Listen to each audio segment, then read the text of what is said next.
All right. Hello and welcome to the first episode of Absolutely Unabridged, where everything is absolutely unabridged. The videos and the books. We are going to be going through Three Men in a Boat, to say nothing of the dog, a personal favorite of mine. I love the genuineness in Jerome K. Jerome's humor. You can really tell that he is speaking from experience, and as we read this book together, I think that you will be able to relate to a lot of the jokes as well. So, without further ado, let us begin with the preface. The chief beauty of this book lies not so much in its literary style or in the extent and usefulness of the information it conveys as in its simple truthfulness. Its pages form the record of events that really happened. All that has been done is to color them, and for this, no extra charge has been made. George and Harris and Montmorency are not poetic ideals, but things of flesh and blood, especially George, who weighs about 12 stone. Other works may excel in this in depth of thought and knowledge of human nature. Other books may rival it in originality and size, but for hopefulness and incurable veracity, nothing yet discovered can surpass it. This, more than all its other charms, will, it is felt, make the volume precious in the eye of the earnest reader, and will lend additional weight to the lesson that the story teaches. Chapter 1. There were four of us, George and William Samuel Harris, and myself and Montmorency. We were sitting in my room, smoking and talking about how bad we were. Bad from a medical point of view, of course. We were all feeling seedy, and we were getting quite nervous about it.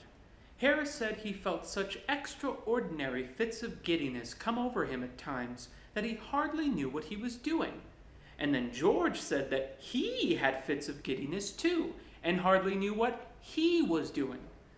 With me, it was my liver that was out of order.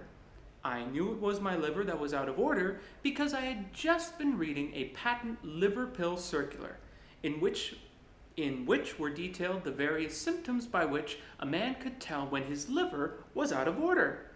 I had them all. It is a most extraordinary thing, but I never read a patent medicine advertisement without being impelled to the conclusion that I am suffering from the particular disease therein dealt with in its most virulent form. The diagnosis seems in every case to correspond exactly with all the sensations that I have ever felt. I remember going to the British Museum one day to read up the treatment for some slight ailment of which I had a touch. Hay fever, I fancy it was. I got down the book and read all I came to read, and then, in an unthinking moment, I idly turned the leaves and began to indolently study diseases generally. I forgot which was the first distemper I plunged into, some fearful, devastating scourge, I know. Before I had glanced half down the list of premonitory symptoms, it was borne in upon me that I had fairly got it.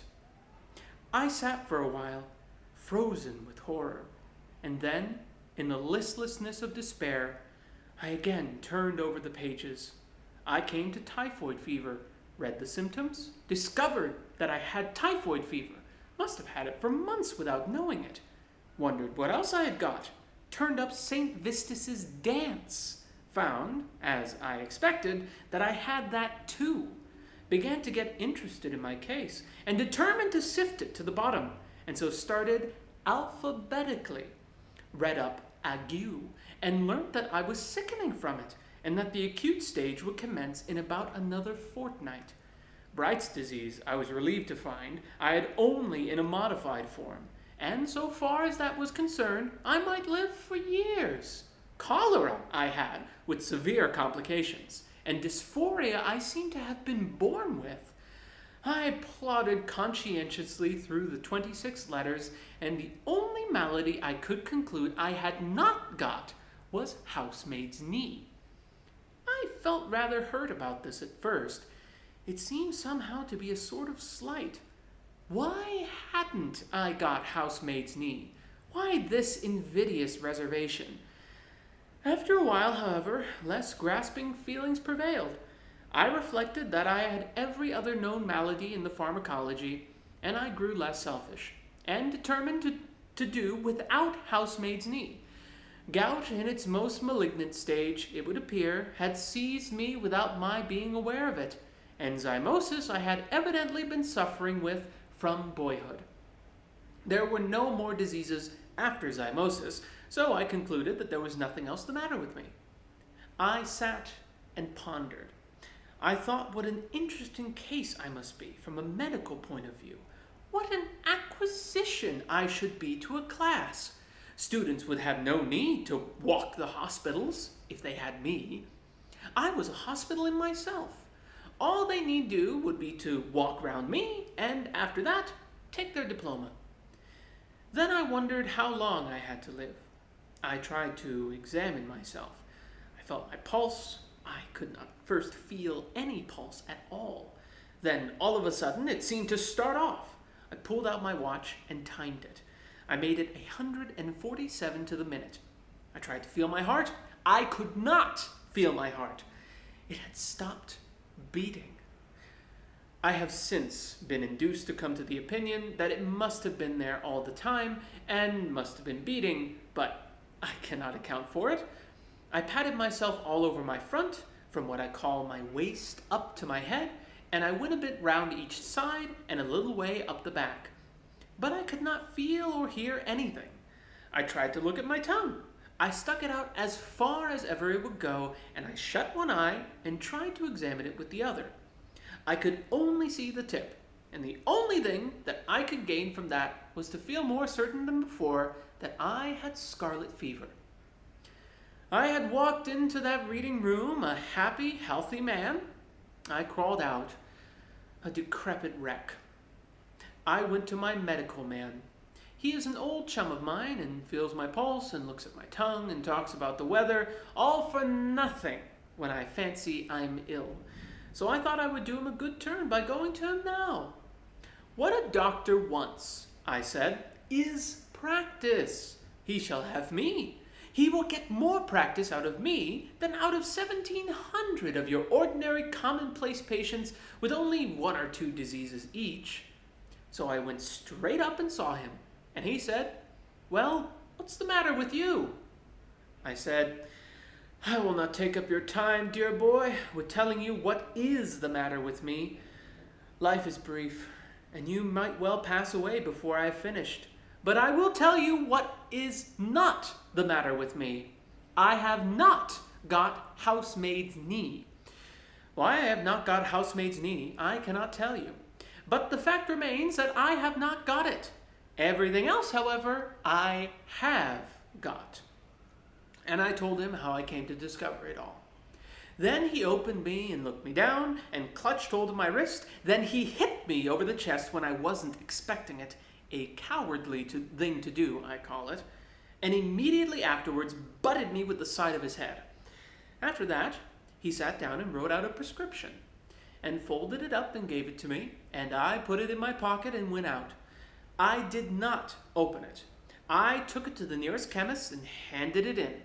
The man read it and then handed it back. He said he didn't keep it. I said, "You are a chemist." He said, "I am a chemist. If I was a cooperative stores and family hotel combined, I might be able to oblige you. Being only a chemist hampers me." I read the prescription. It ran, 1 pound beefsteak with 1 pint bitter beer every 6 hours, 1 10-mile walk every morning, 1 bed at 11 sharp every night, and don't stuff up your head with things you don't understand. Well, I followed the directions, with the happy result, speaking for myself, that my life was preserved and is still going on. In the present instance, going back to the liver pill circular, I had the symptoms beyond all mistake, the chief among them being a general disinclination to work of any kind. What I suffer in that way, no tongue can tell. From my earliest infancy, I have been a martyr to it. As a boy, the disease hardly ever left me for a day. They did not know then that it was my liver. Medical science was in a far less advanced state than now, and they used to put it down to laziness. "Why, you skulking little devil, you," they would say, "get up and do something for your living, can't you?" Not knowing, of course, that I was ill. And they didn't give me pills. They gave me clumps on the side of the head. And, strange as it may appear, those clumps on the head often cured me, for the time being. I've known one clump on the head to have more effect upon my liver and make me feel more anxious to go straight away then and there and do what was wanted to be done without further loss of time than a whole box of pills does now. You know, it often is so. Those simple old-fashioned remedies are sometimes more effectuous than all the dispensary stuff. We sat there for half an hour describing to each other our maladies. I explained to George and William Harris how I felt when I got up in the morning, and William Harris told us how he felt when he went to bed, and George stood on the hearthrug and gave us a clever and powerful piece of acting illustrative of how he felt in the night. George fancies he is ill, but there's never anything really the matter with him, you know. At this point, Mrs. Poppets knocked at the door to know if we were ready for supper. We smiled sadly at one another and said we supposed we had better try to swallow a bit. Harris said a little something in one's stomach often kept the disease in check, and Miss Poppets brought the tray in, and we drew up to the table and toyed with a little steak and onions and some rhubarb tart. I must have been very weak at the time, because I know, after the first half hour or so, I seemed to take no interest whatever in my food, an unusual thing for me, and I didn't want any cheese. This duty done, we refilled our glasses, lit our pipes, and resumed the discussion upon our state of health. What it was that was actually the matter with us, we none of us could be sure of, but the unanimous opinion was that it, whatever it was, had been brought on by overwork. "What we want is rest," said Harris. "Rest and complete change," said George. "The overstrain upon our brains has produced a general depression throughout the system. Change of scene and absence of necessity for thought will restore the mental equilibrium." George has a cousin who is usually described in the charge sheet as a medical student, so that he naturally has a somewhat family physicianary way of putting things. I agreed with George and suggested that we should seek out some retired and old-world spot, far from the maddening crowd and dreaming away a sunny week among its drowsy lanes, some half-forgotten nook hidden away by the fairies, out of reach of the noisy world, some quaint perched eyrie on the cliffs of time, from whence the surging waves of the 19th century would sound far off and faint. Harris said he thought it would be humpy. He said he knew the sort of place I meant, where everybody went to bed at 8 o'clock and you couldn't get a referee for love or money and had to walk 10 miles to get your baccy. "No," said Harris, "if you want rest and change, you can't beat a sea trip." I objected to the sea trip strongly. A sea trip does you good when you are going to have a couple months of it, but for a week, it is wicked. You start on Monday with the idea implanted in your bosom that you are going to enjoy yourself. You wave an airy adieu to the boys on shore, light your biggest pipe, and swagger about the deck as if you were Captain Cook, Sir Francis Drake, and Christopher Columbus all rolled into one. On Tuesday, you wish you hadn't come. On Wednesday, Thursday, and Friday, you wish you were dead. On Saturday, you are able to swallow a little beef tea and to sit up on deck and answer with a wan, sweet smile when kind-hearted people ask you how you feel now. On Sunday, you begin to walk about again and take some solid food. And on Monday morning, as with your bag and umbrella in your hand, you stand by the gunwale, waiting to step ashore, you begin to thoroughly like it. I remember my brother-in-law going for a short sea trip once for the benefit of his health. He took a return berth from London to Liverpool, and when he got to Liverpool, the only thing he was anxious about was to sell that return ticket. It was offered round the town at a tremendous reduction, so I am told, and was eventually sold for an eighteenth pence to a bilious-looking youth who had just been advised by his medical man to go to the seaside and take exercise. "Seaside?" said my brother-in-law, pressing the ticket affectionately into his hand. "Why, you'll have enough to last you a lifetime. And as for exercise, why, you'll get more exercise sitting down on that ship than you would turning somersaults on dry land." He himself, my brother-in-law, came back by train. He said the Northwestern Railway was healthy enough for him. Another fellow I knew went for a week's voyage round the coast, and before they started, the steward came to him to ask whether he would pay for each meal as he had it, or arrange beforehand for the whole series. The steward recommended the latter course, as it would come so much cheaper. He said they would do him for the whole week at £2.5. He said for breakfast there would be fish, followed by a grill. Lunch was at 1 and consisted of 4 courses. Dinner at 6, soup, fish, entree, joint, poultry, salad, sweets, cheese, and dessert. And a light meat supper at 10. My friend thought he would close on the £2.5 job. He was a hearty eater, and did so. Lunch came just as they were off Sheerness.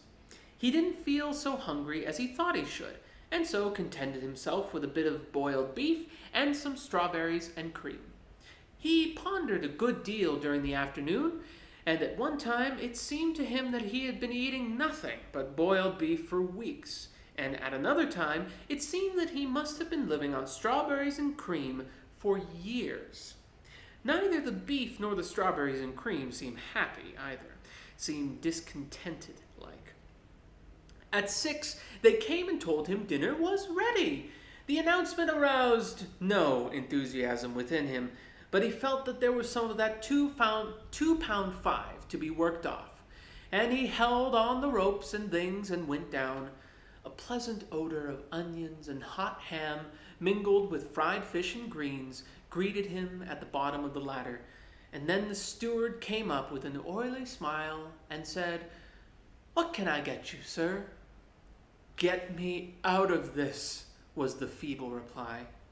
And they ran him up quick, propped him up over the leeward, and left him.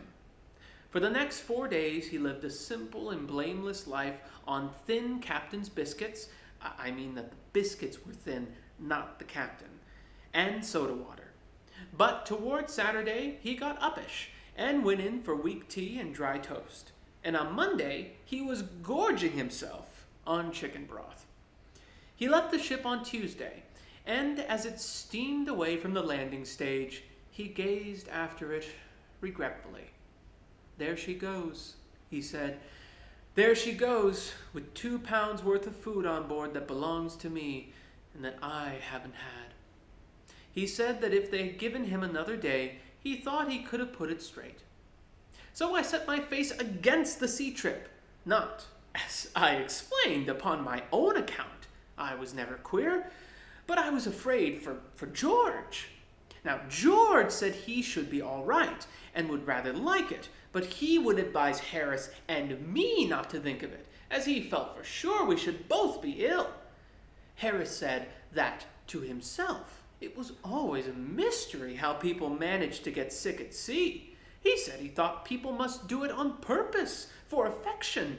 Said he often wished to be, but had never been able. Then he told us anecdotes of how he had come across the channel when it was so rough that the passengers had to be tied into their berths, and he and the captain were the only two living souls on board who were not ill.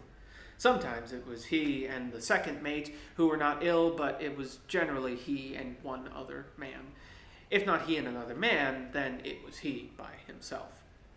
It is a curious fact, but nobody ever is seasick on land. At sea, you come across plenty of people very bad indeed, whole boatloads of them.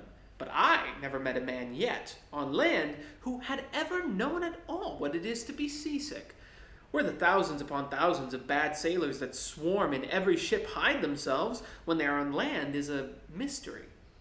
If most men were like a fellow I saw on the Yarmouth boat one day, I could account for the seeming enigma easily enough. It was just off Southend Pier, I recollect, and he was leaning out through one of the portholes in a very dangerous position. I went up to him to try and save him. "Hi, come further in," I said, shaking him by the shoulder. "You'll be overboard." "Oh my, I wish I was the only answer I could get. And there I had to leave him. 3 weeks afterwards, I met him in the coffee room of a Bath hotel, talking about his voyages and explaining with enthusiasm how he loved the sea. "Good sailor," he replied in answer to a mild young man's envious query. "Well, I did feel a little queer once, I confess. I was off Cape Horn. The vessel was wrecked the next morning." I said, "Weren't you a little shaky by Southend Pier one day and wanted to be thrown overboard?" "Southend Pier?" he replied with a puzzled expression. "Yes, going down to Yarmouth. Last Friday, 3 weeks." "Oh, yes," he answered, brightening up. "Oh, I remember now. I did have a headache that afternoon. It was the pickles, you know. They were the most disgraceful pickles I've ever tasted on a respectable boat. Did you have any?" For myself, I've discovered an excellent preventative against seasickness in balancing myself. You stand on the center of the deck, and as the ship heaves and pitches, you move your body about so as to keep it always straight. When the front of the vessel rises, you lean forward till the deck almost touches your nose, and when it's back and gets up, you lean backwards. This is all very well for an hour or two, but you can't balance yourself for a week. George said, "Let's go up the river." He said we should have fresh air, exercise, and quiet. The constant change of scene would occupy our minds, including what there was of Harris's, and the hard work would give us a good appetite and make us sleep well. Harris said he didn't think George ought to do anything that would have a tendency to make him sleepier than he always was, as it might be dangerous. He said he didn't very well understand how George was going to sleep any more than he did now, seeing that there were only 24 hours in each day, summer and winter alike, but thought that if he did sleep any more, he might as well just be dead, and so save his board and lodging. Harris said, however, that the river would suit him to a T. I don't know what a tea is, except a sixpenny one, which includes bread and butter and cake à lib, and is cheap at the price if you haven't had any dinner. It seems to suit everybody, however, which is greatly to its credit. It suited me to a T, too, and Harris and I both said it was a good idea of George's, and we said it in a tone that seemed to somehow imply that we were surprised that George should come out so sensible. The only one who was not struck with the suggestion was Montmorency. He never did care for the river, did Montmorency. "It's all very well for you fellows," he said. "You like it, but I don't. There's nothing for me to do. Scenery is not in my line, and I don't smoke. If I see a rat, you won't stop. And if I go to sleep, you get fooling about with the boat and slop me overboard.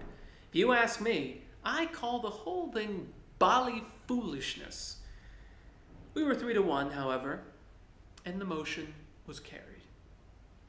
And that is the end of Chapter 1 of 3 men in a boat, to say nothing of the dog. Thank you for watching or listening to the first episode of Absolutely Unabridged. So, if you want, you can support the show, obviously subscribing to my channel and stuff, but you've heard that many times before. There is a Patreon, but I want to make it clear, if you go to my Patreon and you support this, the money is not going to go towards producing this content. Because as you can see, this is a very low budget production. I don't need money to keep shooting this. I have a camera, microphone, and a phone to read from. I'm good. What I need the money for is to continue my day job. I am a volunteer teacher. I teach refugee kids at learning centers that offer free education for them. And I want to continue doing that. I want to continue helping to give these kids a chance at just a little bit of a better future. There are a lot of really wonderful organizations that are doing really, really, really wonderful things all across Malaysia, which is where I am, which is where I live. But the need is great, and there's a lot of kids out there that need help. So I teach basics in English and computer. I mainly focus in very practical areas like teaching kids how to watch out for scams, how to navigate social media, things like that. So if you would like to support the show, just know that what you're really doing is, first of all, you're telling me that you enjoy the show, which thank you very much, but you're also helping me continue to teach these kids. So from the bottom of my heart, thank you. And I'm sure the kids would thank you as well. So thank you for watching or listening, and I will see you in the next chapter. And I'm gonna sit down. Hi, welcome to episode 2 of Absolutely Unabridged, or I should say chapter 2 of 3 Men in a Boat, to Say Nothing of the Dog, by Jerome K. Jerome. Oh, and the bird you might hear in the background is Little Midori. That's my budgie. You can see her if you want in the link in the description below. You can go to the Instagram account where you can see her cuteness. Let's continue. Chapter 2.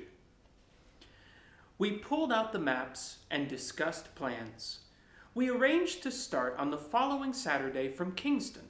Harris and I would go down in the morning and take the boat up to Chirsty, and George, who would not be able to get away from the city till the afternoon — George was to sleep at a bank from 10 to 4 each day, except Saturdays, when they wake him up and put him outside at 2 — would meet us there.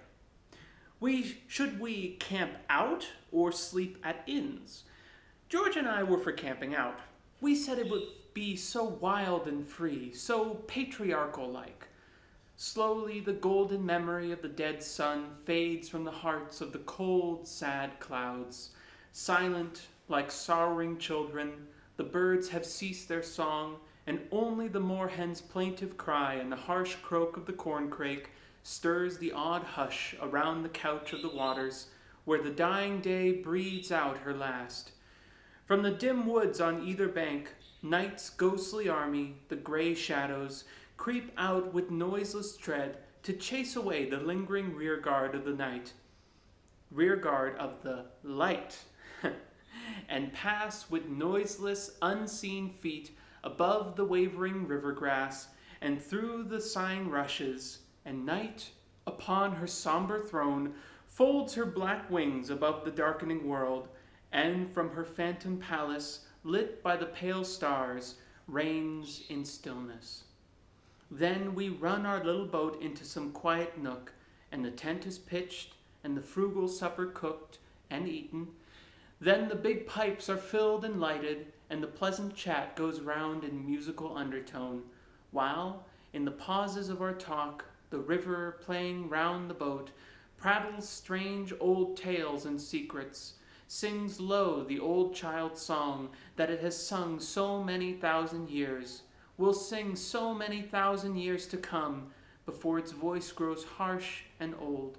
A song that we, who have learnt to love its changing face, who have so often nestled on its yielding bosom, think somehow we understand, though we cannot tell you in mere words the story that we listen to.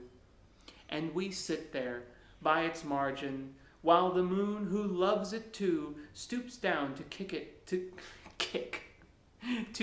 stoops down to kiss it with a sister's kiss, and throws her silver arms around it clingingly, and we watch it as it flows, ever singing, ever whispering, out to meet its king, the sea, till our voices die away in silence, and the pipes go out, till we, commonplace, everyday young men enough, feel strangely full of thoughts, half sad, half sweet, and do not care or want to speak, till we laugh, and rising, knock the ashes from our burnt-out pipes, say good night, and lulled by the lapping water and the rustling trees, we fall asleep beneath the great still stars, and dream that the world is young again, young and sweet as she used to be, ere the centuries of fret and care had furrowed her fair face, ere her children's sins and follies had made old her loving heart,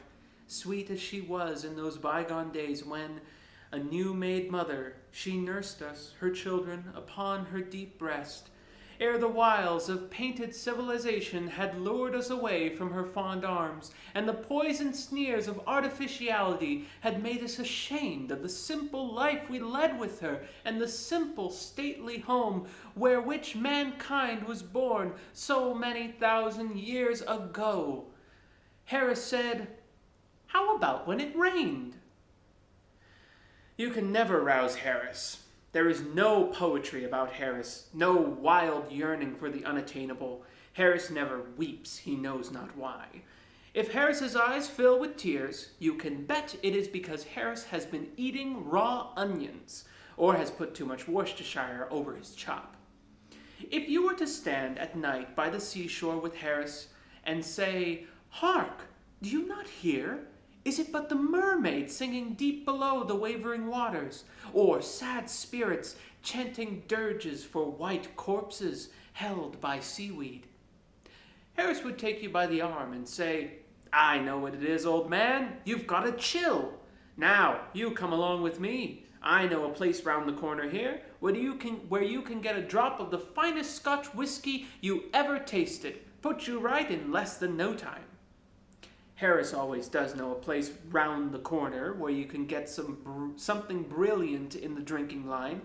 I believe that if you met Harris up in paradise, supposing such a thing is likely, he would immediately greet you with, "So glad you've come, old fellow. I've found a nice place round the corner here where you can get some really first-class nectar." In the present instance, however, as regarded the camping out, his practical view of the matter came as a very timely hint. Camping out in rainy weather is not pleasant. It is evening. You are wet through, and there is a good 2 inches of water in the boat, and all the things are damp. You find a place on the banks that is not quite so puddly as the other places you have seen, and you land and lug out your tent, and 2 of you proceed to fix it. It is soaked and heavy, and it flops about and tumbles down on you and clings round your head and makes you mad. The rain is pouring steadily down all the time. It is difficult enough to fix a tent in dry weather. In wet, the task becomes Herculean. Instead of helping you, it seems to you that the other man is simply playing the fool. As you get your side beautifully fixed, he gives it a hoist from his end and spoils it all. "Here, what are you up to?" you call out.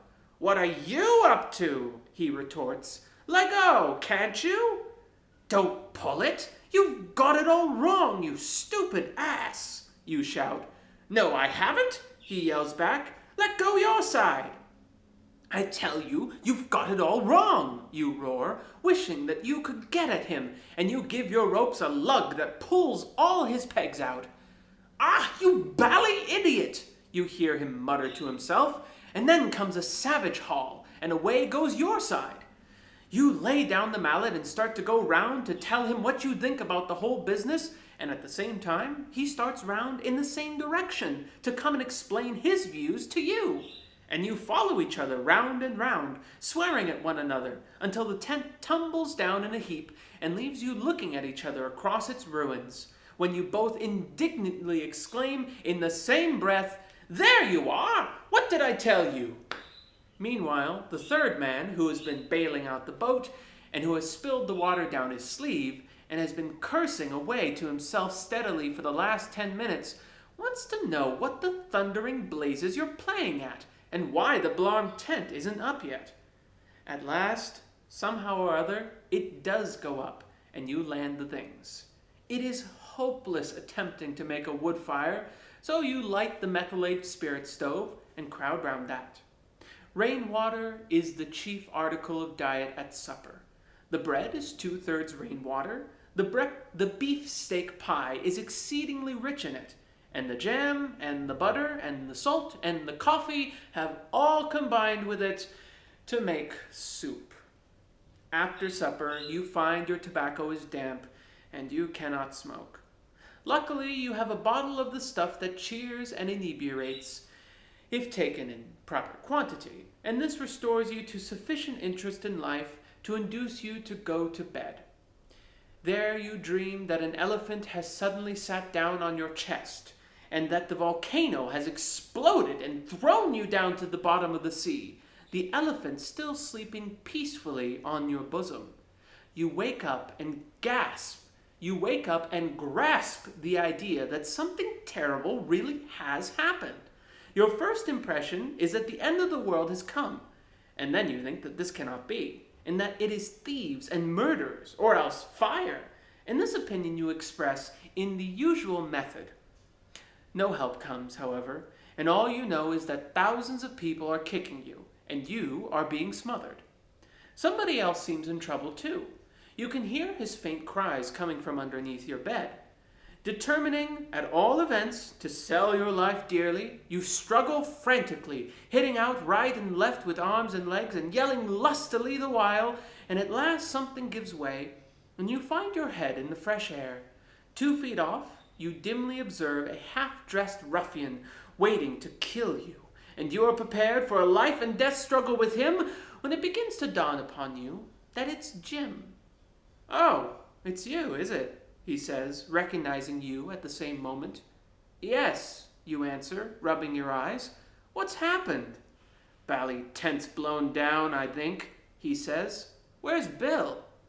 Then you both raise up your voices and shout, "Bill!" And the ground beneath you heaves and rocks, and the muffled voice that you heard before replies from out the ruin, "Get off my head, can't you?" And Bill struggles out, a muddy, trampled wreck, and in an unnecessarily aggressive mood, he being under the evident belief that the whole thing has been done on purpose. In the morning you are all three speechless, owing to having caught several colds in the night. You also feel very quarrelsome, and you swear at each other in hoarse whispers during the whole of breakfast time. We therefore decided that we would sleep out on fine nights, and hotel it, and inn it, and pub it, like respectable folks, when it was wet, or when we felt inclined for a change.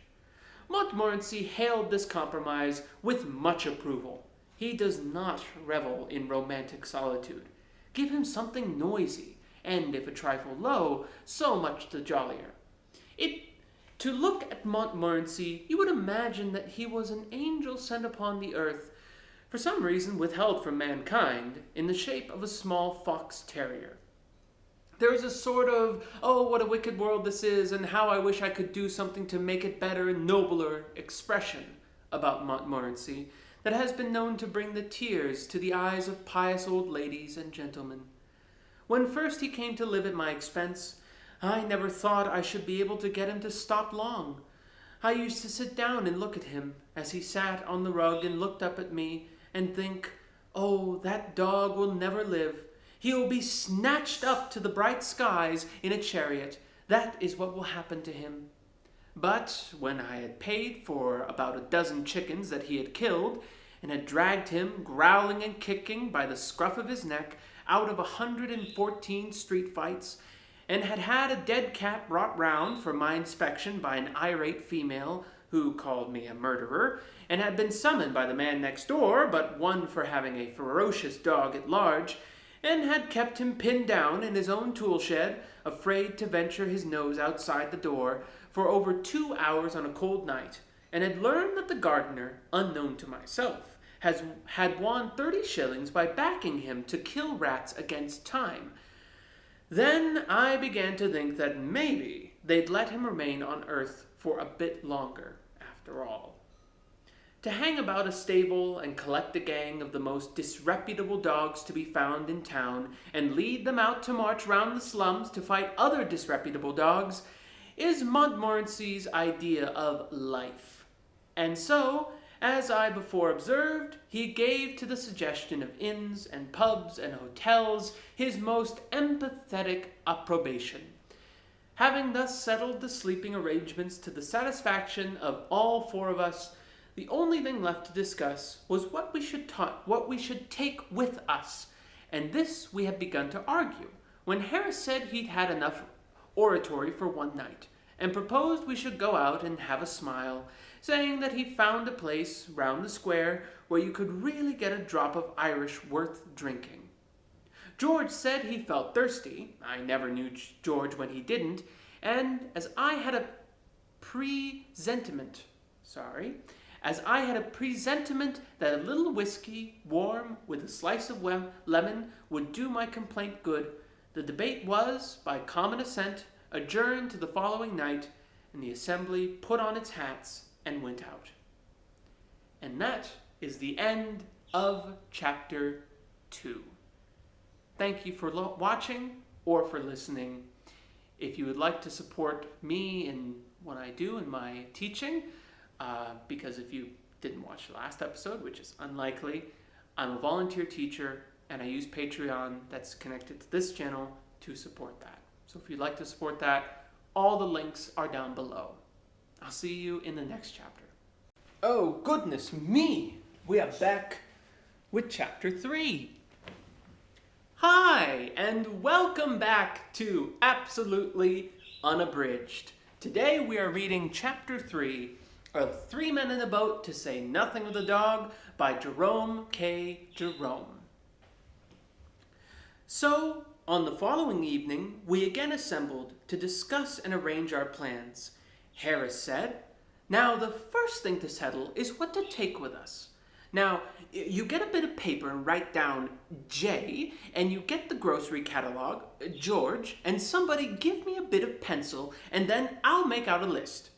That's Harris all over, so ready to take the burden of everything himself and put it on the backs of other people. He always reminds me of my poor Uncle Podger. You never saw such a commotion up and down a house in all your life as when my Uncle Podger undertook to do a job. A picture would have come home from the frame makers and be standing in the dining room waiting to be put up, and Aunt Podger would ask what was to be done with it, and Uncle Podger would say, "Oh, you leave that to me. Don't you, any of you, worry yourselves about that. I'll do all that." And then he would take off his coat and begin. He would send the girl out for 6 pence of nails, and then one of the boys after her to tell her what size to get. And from that, he would gradually work down and start the whole house. "Now you go and get me my hammer, Will," he would shout. "And you, bring me the rule, Tom, and I shall want the stepladder. And I had better have a kitchen chair, too. And Jim, you run round to Mr. Goggles and tell him Pa's kind regards and hopes his leg's better, and will you lend me his spirit level? And don't you go, Maria, because I shall want somebody to hold me the light, and when the girl comes back, she must go out again for a bit of picture cord. And Tom, where is Tom?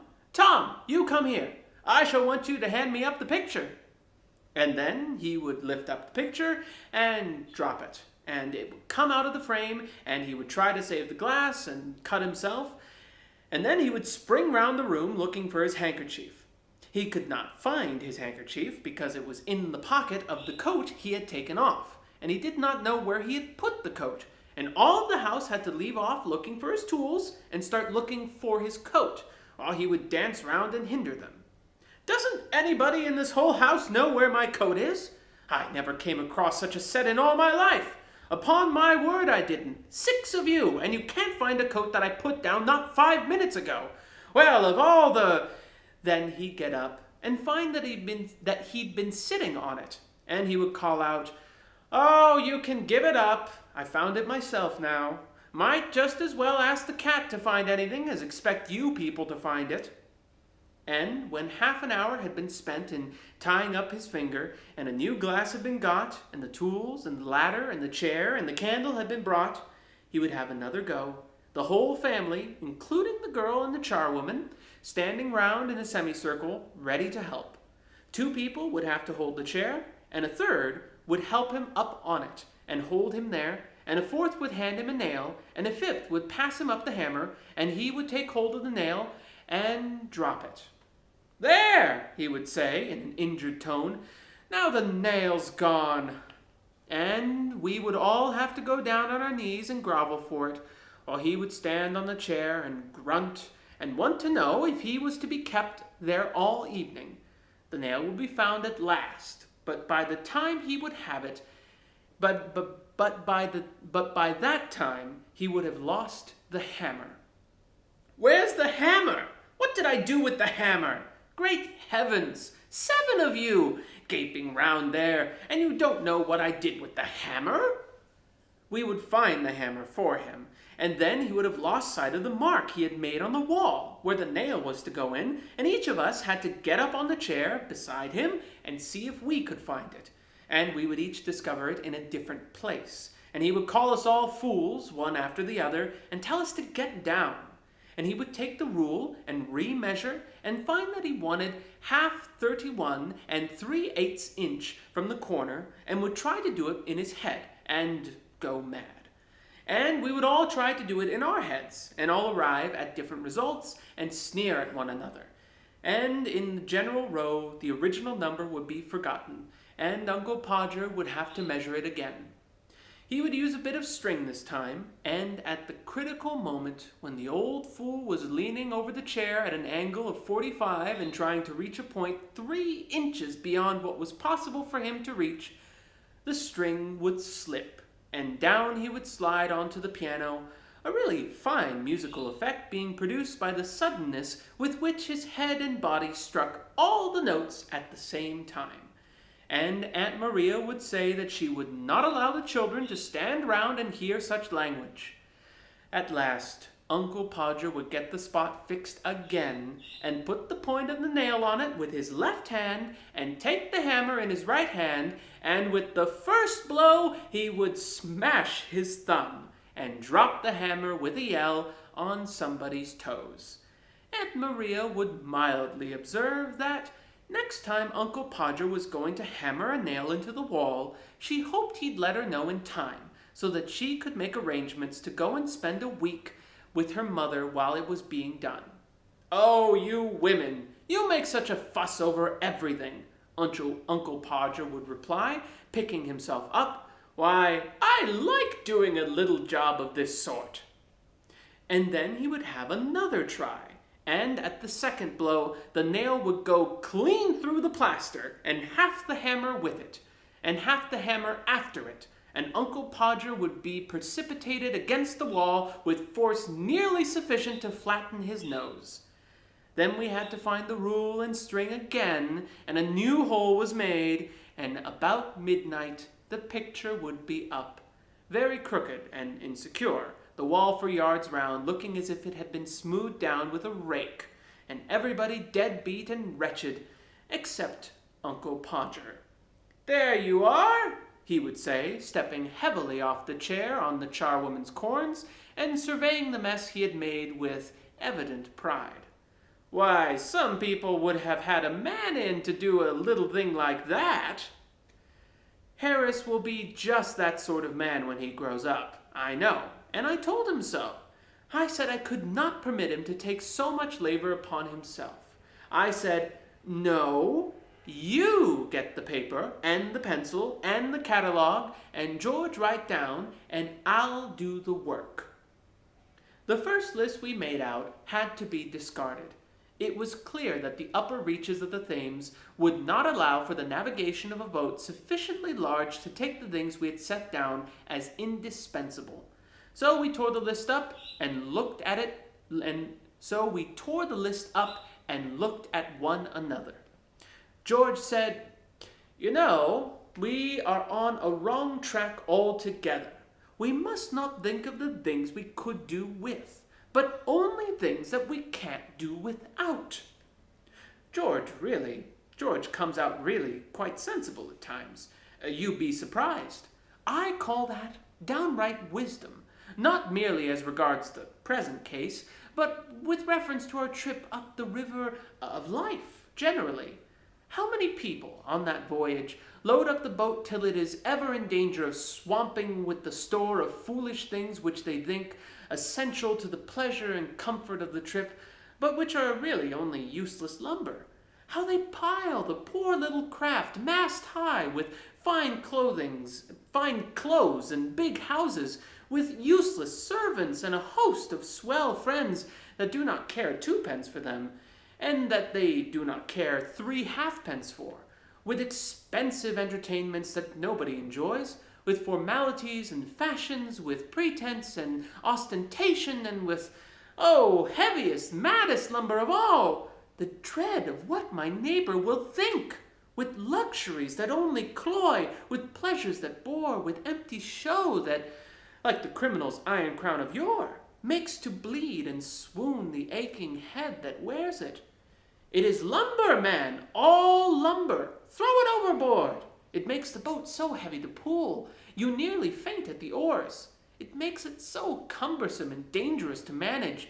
You never know a moment's freedom from anxiety and care, never gain a moment's rest for dreamy laziness, no time to watch the windy shadows skimmering lightly o'er the shallows, or the glittering sunbeams flittering in and out among the ripples, or the great trees by the margin looking down at their own image, or the woods all green and golden, or the lilies white and yellow, or the somber waving rushes, or the sedges, or the orchards, or the blue forget-me-nots. Throw the lumber over, man. Let your boat of life be light, packed with only what you need. A homely home and simple pleasures, 1 or 2 friends worth the name, someone to love and someone to love you, a cat, a dog, and a pipe or 2. Enough to eat and enough to wear, and a little more than enough to drink, for thirst is a dangerous thing. You will find the boat easier to pull then, and it will not be so liable to upset, and it will not matter so much if it does upset. Good, plain merchandise will stand water. You will have time to think as well as to work, time to drink in life's sunshine, time to listen to the aeolian music that the wind of God draws from the human heartstrings around us, time to... Beg your pardon, really? I quite forgot. Well, we left the list to George, and he began it. "We won't take a tent," suggested George.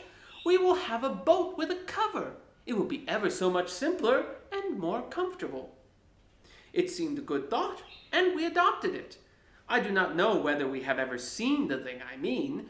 You fix iron hoops over the boat and stretch a huge canvas over them and fasten it down all round from stern to stern, and it converts the boat into a sort of little house, and it is beautifully cozy, though a trifle stuffy. But there, everything has its drawbacks, as the man said when his mother-in-law died, and they came down upon him for the funeral expenses. George said that in that case we must take a rug each, a lamp, some soap, a brush and comb between us, a toothbrush each, a basin, some tooth powder, some shaving tackle, sounds like French exercise, doesn't it? And a couple of big towels for bathing. I notice that people always make gigantic arrangements for bathing when they are going anywhere near the water, but that they don't bathe much when they are there. It is the same when you go to the seaside. I always determine, when thinking over the matter in London, that I'll get up early every morning and go and have a dip before breakfast, and I religiously pack up a pair of drawers and a bath towel. I always get red bathing drawers. I rather fancy myself in red drawers. They suit my complexion so.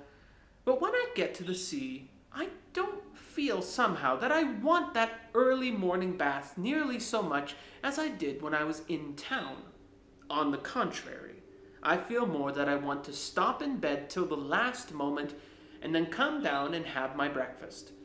Once or twice virtue has triumphed, and I have got out at 6 and half-dressed myself and have taken my drawers and towel and stumbled dismally off. But I haven't enjoyed it.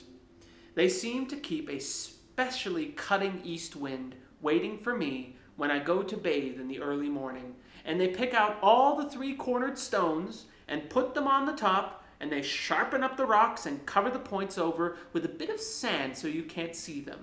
And they take the sea and put it 2 miles out, so that I have to huddle myself up in my arms and hop, shivering through 6 inches of water. And when I do get to the sea, it is rough and quite insulting.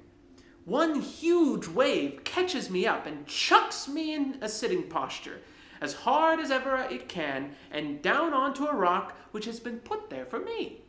And before I've said, and found out what is gone, the wave comes back and carries me out to mid-ocean. I begin to strike out frantically for the shore, and wonder if I shall ever see home and friends again, and wish I'd been kinder to my little sister when I was a boy, I mean.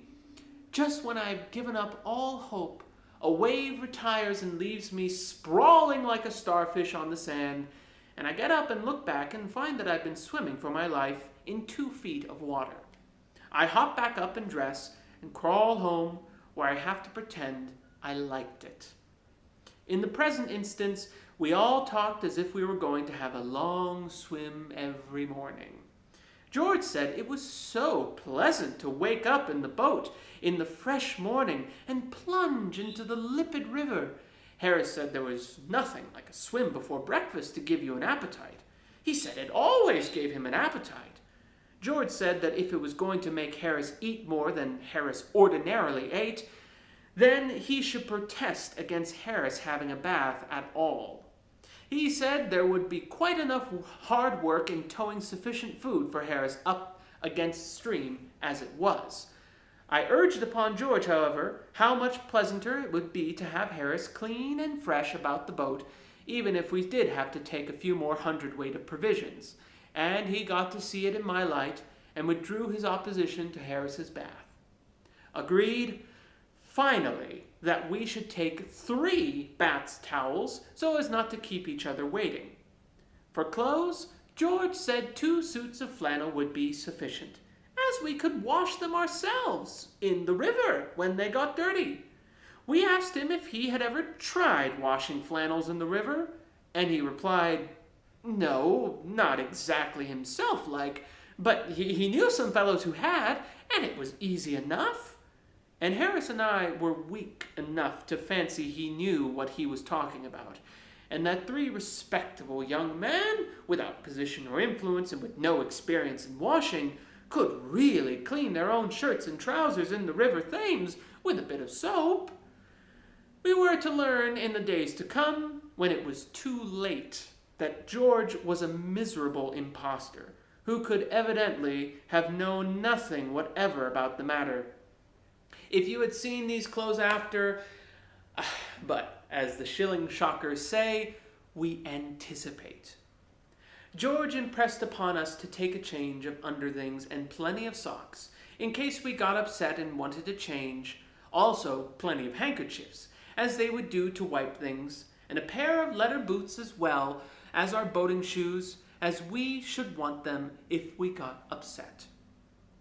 And that is the end of Chapter 3 of 3 Men in a Boat, to say nothing of the dog, by Jerome K. Jerome. I'll see you in the next chapter. All right, welcome back to Absolutely Unabridged. This is Chapter 4 of 3 Men in a Boat, to Say Nothing of the Dog, by Jerome K. Jerome. Then we discussed the food question. George said, "Begin with breakfast." George is so practical. "Now for breakfast, we shall want a frying pan." Harris said it was indigestible, but we merely urged him not to be an ass, and George went on. "A teapot and a kettle, and a methylate spirit stove." "No oil," said George, with a significant look, and Harris and I agreed. We had taken up an oil stove once, but never again. It had been like living in an oil shop that week. It oozed. I never saw such a thing as paraffin oil is to ooze. We kept it in the nose of the boat, and from there it oozed down to the rudder, impregnating the whole boat and everything in it on its way, and it oozed over the river and saturated the scenery and spoilt the atmosphere.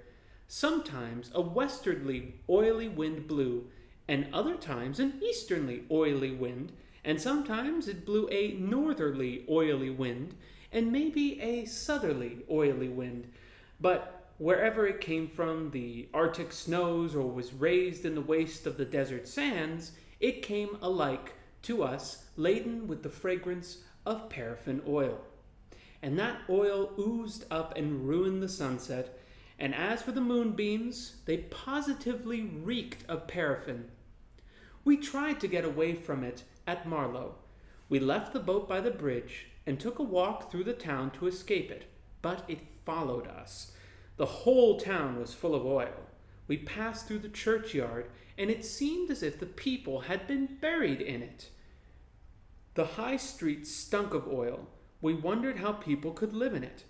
And we walked miles upon miles out Birmingham way, but it was no use. The country was steeped in oil.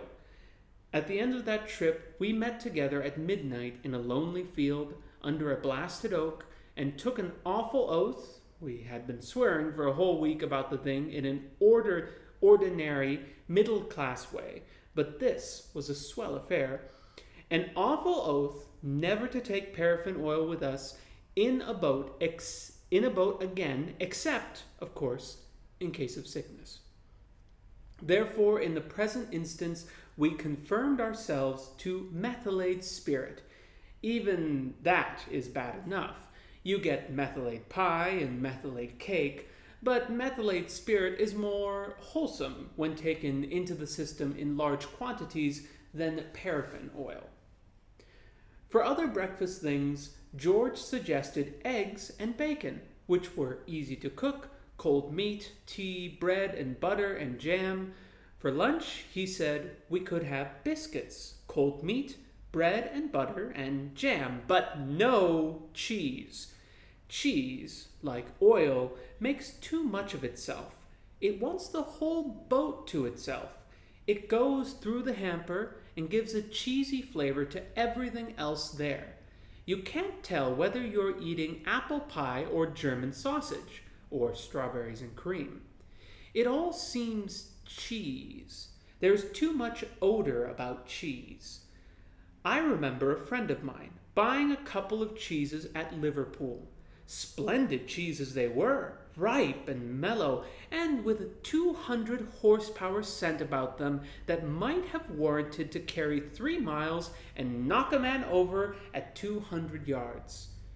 I was in Liverpool at the time, and my friend said that if I didn't mind, he would get me to take them back with me to London, as he should not be coming up for a day or two himself, and he did not think the cheeses ought to be kept much longer. "Oh, with pleasure, dear boy," I replied. "With pleasure." I called for the cheeses and took them away in a cab. It was a ramshackle affair, dragged along by a knock-kneed, broken-winded somnambulist, which his owner, in a moment of enthusiasm during conversation, referred to as a horse. I put the cheeses on the top, and we started off at a shamble that would have done credit to the swiftest steamroller ever built, and all went merry as a funeral bell until we turned the corner. There the wind carried a whiff from the cheeses full on to our steed.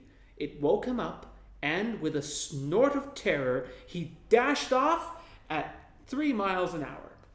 The wind still blew in his direction, and before we reached the end of the street, he was laying himself out at the rate of nearly 4 miles an hour, leaving the cripples and stout old ladies simply nowhere. It took 2 porters as well as the driver to hold him in at the station, and I do not think they would have done it even then had not one of the men had the presence of mind to put a handkerchief over his nose and to light a bit of brown paper. I took my ticket and marched proudly up to the platform with my cheeses, the people falling back respectfully on either side. The train was crowded, and I had to get into a carriage where there were already 7 other people. One crusty old gentleman objected, but I got in notwithstanding, and putting my cheeses upon the rack, squeezed down with a pleasant smile, and said it was a warm day. A few moments passed, and then the old gentleman began to fidget. "Very close in here," he said. "Quite oppressive," said the man next to him. And then they both began sniffing, and at the 3rd sniff they caught it right on the chest and rose up without another word and went out. And then a stout lady got up and said it was disgraceful that a respectable married woman should be harried about in this way, and gathered up a bag and 8 parcels and went. The remaining 4 passengers sat on for a while until a solemn-looking man in the corner, who, from his dress and general appearance, seemed to belong to the undertaker class, said it put him in the mind of dead baby. And the other 3 passengers tried to get out the door at the same time, and hurt themselves. I smiled at the black gentleman, and said I thought we were going to have the carriage to ourselves. And he laughed pleasantly, and said some people made such a fuss over a little thing. But even he grew strangely depressed after we had started, and so, when we reached Crewe, I asked him to come and have a drink. He accepted, and we forced our way into the buffet, where we yelled and stamped and waved our umbrellas for a quarter of an hour, and then a young lady came and asked us if we wanted anything. "What's yours?" I said, turning to my friend. "I'll have 1/2 crown's worth of brandy, neat, if you please, miss," he responded. And he went off quietly after he had drunk it and got into another carriage, which I thought mean. From Crewe I had the compartments to myself, though the train was crowded. As we drew up at the different stations, the people, seeing my empty carriage, would rush for it. "Here you are, Maria! Come along! Plenty of room!" "All right, Tom, we'll get in here!" they would shout, and they would run along, carrying heavy bags, and fight round the door to get in first, and one would open the door and mount the steps and stagger back into the arms of the man behind him, and they would all come and have a sniff, and then droop off and squeeze into other carriages, or pay the difference and go first. From Euston, I took the cheeses down to my friend's house. When his wife came into the room, she smelt round for an instant, then said, "What is it? Tell me the worst." I said, "It's cheeses. Tom bought them in Liverpool and asked me to bring them up with me." And I added that I hoped she understood that it had nothing to do with me, and she said she was sure of that, but that she would speak to Tom about it when he came back. My friend was detained in Liverpool longer than he expected, and 3 days later, as he hadn't returned home, his wife called on me. She said, "What did Tom say about those cheeses?" I replied that he had directed they were to be kept in a moist place and that nobody was to touch them. She said, "Nobody's likely to touch them." Had he smelt them? I thought he had, and added that he seemed greatly attached to them. "You think he would be upset," she queried, "if I gave a man a sovereign to take them away and bury them?" I answered that I thought he would never smile again. An idea struck her. She said, "Do you mind keeping them for him? Let me send them round to you." "Madam," I replied, for myself, "I like the smell of cheese, and the journey the other day with them from Liverpool I shall ever look back upon as a happy ending to a pleasant holiday. But in this world we must consider others. The lady under whose roof I have the honor of residing is a widow, and for all I know, possibly an orphan too. She has a strong, I may say, an eloquent objection to being what she terms put upon. The presence of your husband's cheeses in her house she would, I instinctively feel, regard as a put upon, and it shall never be said that I put upon the widow and the orphan." "Very well, then," said my friend's wife, rising. "All I have to say is that I shall take the children and go to an hotel until those cheeses are eaten. I decline to live any longer in the same house with them." She kept her word, leaving the place in charge of the charwoman, who, when asked if she could stand the smell, replied, "What smell?" and who, when taken close to the cheeses and told to sniff hard, said she could detect the faint odor of melons. It was argued from this that little injury could result in the woman from the atmosphere, and she was left. The hotel bill came to 15 guineas, and my friend, after reckoning everything up, found that the cheeses had cost him 8 and 6 a pound. He said he dearly loved a bit of cheese, but it was beyond his means, so he determined to get rid of them. He threw them into the canal, but had to fish them out again, as the bargemen complained. They said it made them feel quite faint. And after that, he took them on one dark night and left them in the parish mortuary. But the coroner discovered them and made a fearful fuss. He said it was a plot to deprive him of his living by waking up the corpses. My friend got rid of them at last by taking them down to a seaside town and burying them on the beach. It gained the place quite a reputation. Visitors said they had never noticed before how strong the air was, and weak-chested and consumptive people used to throng there for years afterwards. Fond as I am of cheese, therefore, I hold that George was right in declining to take any. "We shan't want any tea," said George. Harris's face fell at this. "But we'll have a good round, square, slap-up meal at 7, dinner, tea, and supper combined." Harris grew more cheerful. George suggested meat and fruit pies, cold meat, tomatoes, fruit, and green stuff.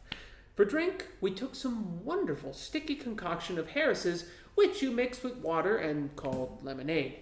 Plenty of tea, and a bottle of whiskey in case, as George said, we got upset. It seemed to me that George harped too much on the getting upset idea. It seemed to me the wrong spirit to go about the trip in. But I'm glad he took the whiskey. We didn't take beer or wine. They are a mistake up the river. They make you feel sleepy and heavy. A glass in the evening when you're doing a mooch round the town and looking at the girls is all right enough, but don't drink when the sun is blazing on your head and you've got hard work to do. We made a list of things to be taken, and a pretty lengthy one it was, before we parted that evening. The next day, which was Friday, we got them all together and met in the evening to pack. We got a big Gladstone for the clothes and a couple of hampers for the victuals, and the cooking utensils. We moved the table up against the window, piled everything in a heap in the middle of the floor, and sat round and looked at it. I said I'd pack. I rather pride myself on my packing. Packing is one of those many things that I feel I know more about than any other person living. It surprises me myself sometimes how many of these subjects there are. I impressed the fact upon George and Harris and told them that they had better leave the whole matter entirely to me. They fell into the suggestion with a readiness that had something uncanny about it.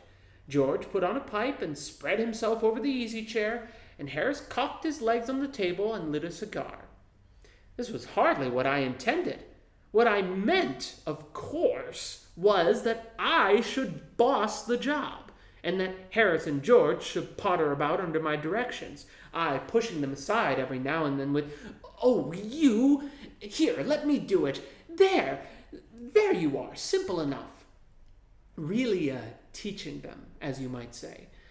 Their taking it in the way they did irritated me.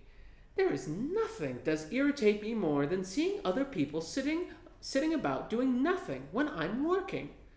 I lived with a man once who used to make me mad that way. He would loll on the sofa and watch me doing things by the hour together, following me round the room with his eyes wherever I went. He said it did him real good to look at me messing about. He said it made him feel that life was not an idle dream to be gaped and yawned through, but a noble task, full of duty and stern work. He said he often wondered now how he could have gone on before he met me, never having anybody to look at while they worked. Now, I'm not like that. I can't sit still and see another man slaving and working. I want to get up and superintend and walk round with my hands in my pockets and tell them what to do. It is my energetic nature. I can't help it. However, I did not say anything, but started the packing. It seemed a longer job than I had thought it was going to be, but I got the bag finished at last, and I sat on it and strapped it. "Aren't you going to put the boots in?" said Harris. And I looked round and found I had forgotten them. That's just like Harris. He couldn't have said a word until I'd got the bag shut and strapped. Of course. And George laughed, one of those irritating, senseless, chuckle-headed, crack-jawed laughs of his. They do make me so wild. I opened the bag and packed the boots in. And then, just as I was going to close it, a horrible idea occurred to me. Had I packed my toothbrush? I don't know how it is, but I never do know whether I packed my toothbrush. My toothbrush is a thing that haunts me when I'm traveling and makes my life a misery. I dream that I haven't packed it and wake up in a cold perspiration and get out of bed and hunt for it. And in the morning, I pack it before I have used it and have to unpack again to get it. And it is always the last thing I turn out of the bag. And then I repack it and forget it and have to rush upstairs for it at the last moment and carry it to the railway station wrapped up in my pocket handkerchief. Of course, I had to turn every mortal thing out now, and of course, I could not find it. I rummaged the things up into much the same state that they must have been before the world was created and when chaos reigned. Of course, I found George and Harris's 18 times over, but I couldn't find my own. I put things back one by one and held everything up and shook it. Then I found it inside a boot. I repacked once more. When I had finished, George asked me if the soap was in. I said I didn't care a hang whether the soap was in or whether it wasn't, and I slammed the bag to and strapped it, and found that I had packed my tobacco pouch in it, and had to reopen it. It got shut up finally at 10:05 p.m., and then there remained the hampers to do. Harris said that we should be wanting to start in less than 12 hours' time, and thought that he and George had better do the rest. And I agreed and sat down, and they had a go. They began in a light-hearted spirit, evidently intending to show me how to do it. I made no comment. I only waited. When George is hanged, Harris will be the worst packer in this world. And I looked at the piles of plates and cups and kettles and bottles and jars and pies and stoves and cakes and tomatoes, etc., and felt the thing would soon become exciting. It did. They started with breaking a cup. That was the first thing they did. They did that just to show you that what they could do, and to get you interested. Then Harris packed the strawberry jam on top of a tomato and squashed it, and they had to pick out the tomato with a teaspoon. And then it was George's turn, and he trod on the butter. And I didn't say anything, but I came over and sat on the edge of the table and watched them. It irritated them more than anything I could have said. I felt that. It made them nervous and excited, and they stepped on things and put things behind them and then couldn't find them when they wanted them, and they packed the pies at the bottom and put heavy things on top and smashed the pies in. They upset salt over everything. And as for the butter, I never saw two men do more with 1 2 pence worth of butter in my whole life than they did. After George had got it off his slipper, they tried to put it in the kettle. It wouldn't go in, and what was in wouldn't come out. And they did scrape it out at last and put it down on a chair. And Harris sat on it, and it stuck to him, and they went looking for it all over the room. "I'll take my oath I put it down on that chair," said George, staring at the empty seat. "I saw you do it myself, not a minute ago," said Harris. And they started round the room again, looking for it, and then they met again in the center, and stared at one another. "Most extraordinary thing I ever heard of," said George. "So mysterious," said Harris. Then George got round at the back of Harris and saw it. "Why, here it is all this time!" he exclaimed indignantly. "Where?" cried Harris, spinning round. "Stand still, can't you?" roared George, flying after him. And they got it off, and packed it in the teapot. Montmorency was in it all, of course.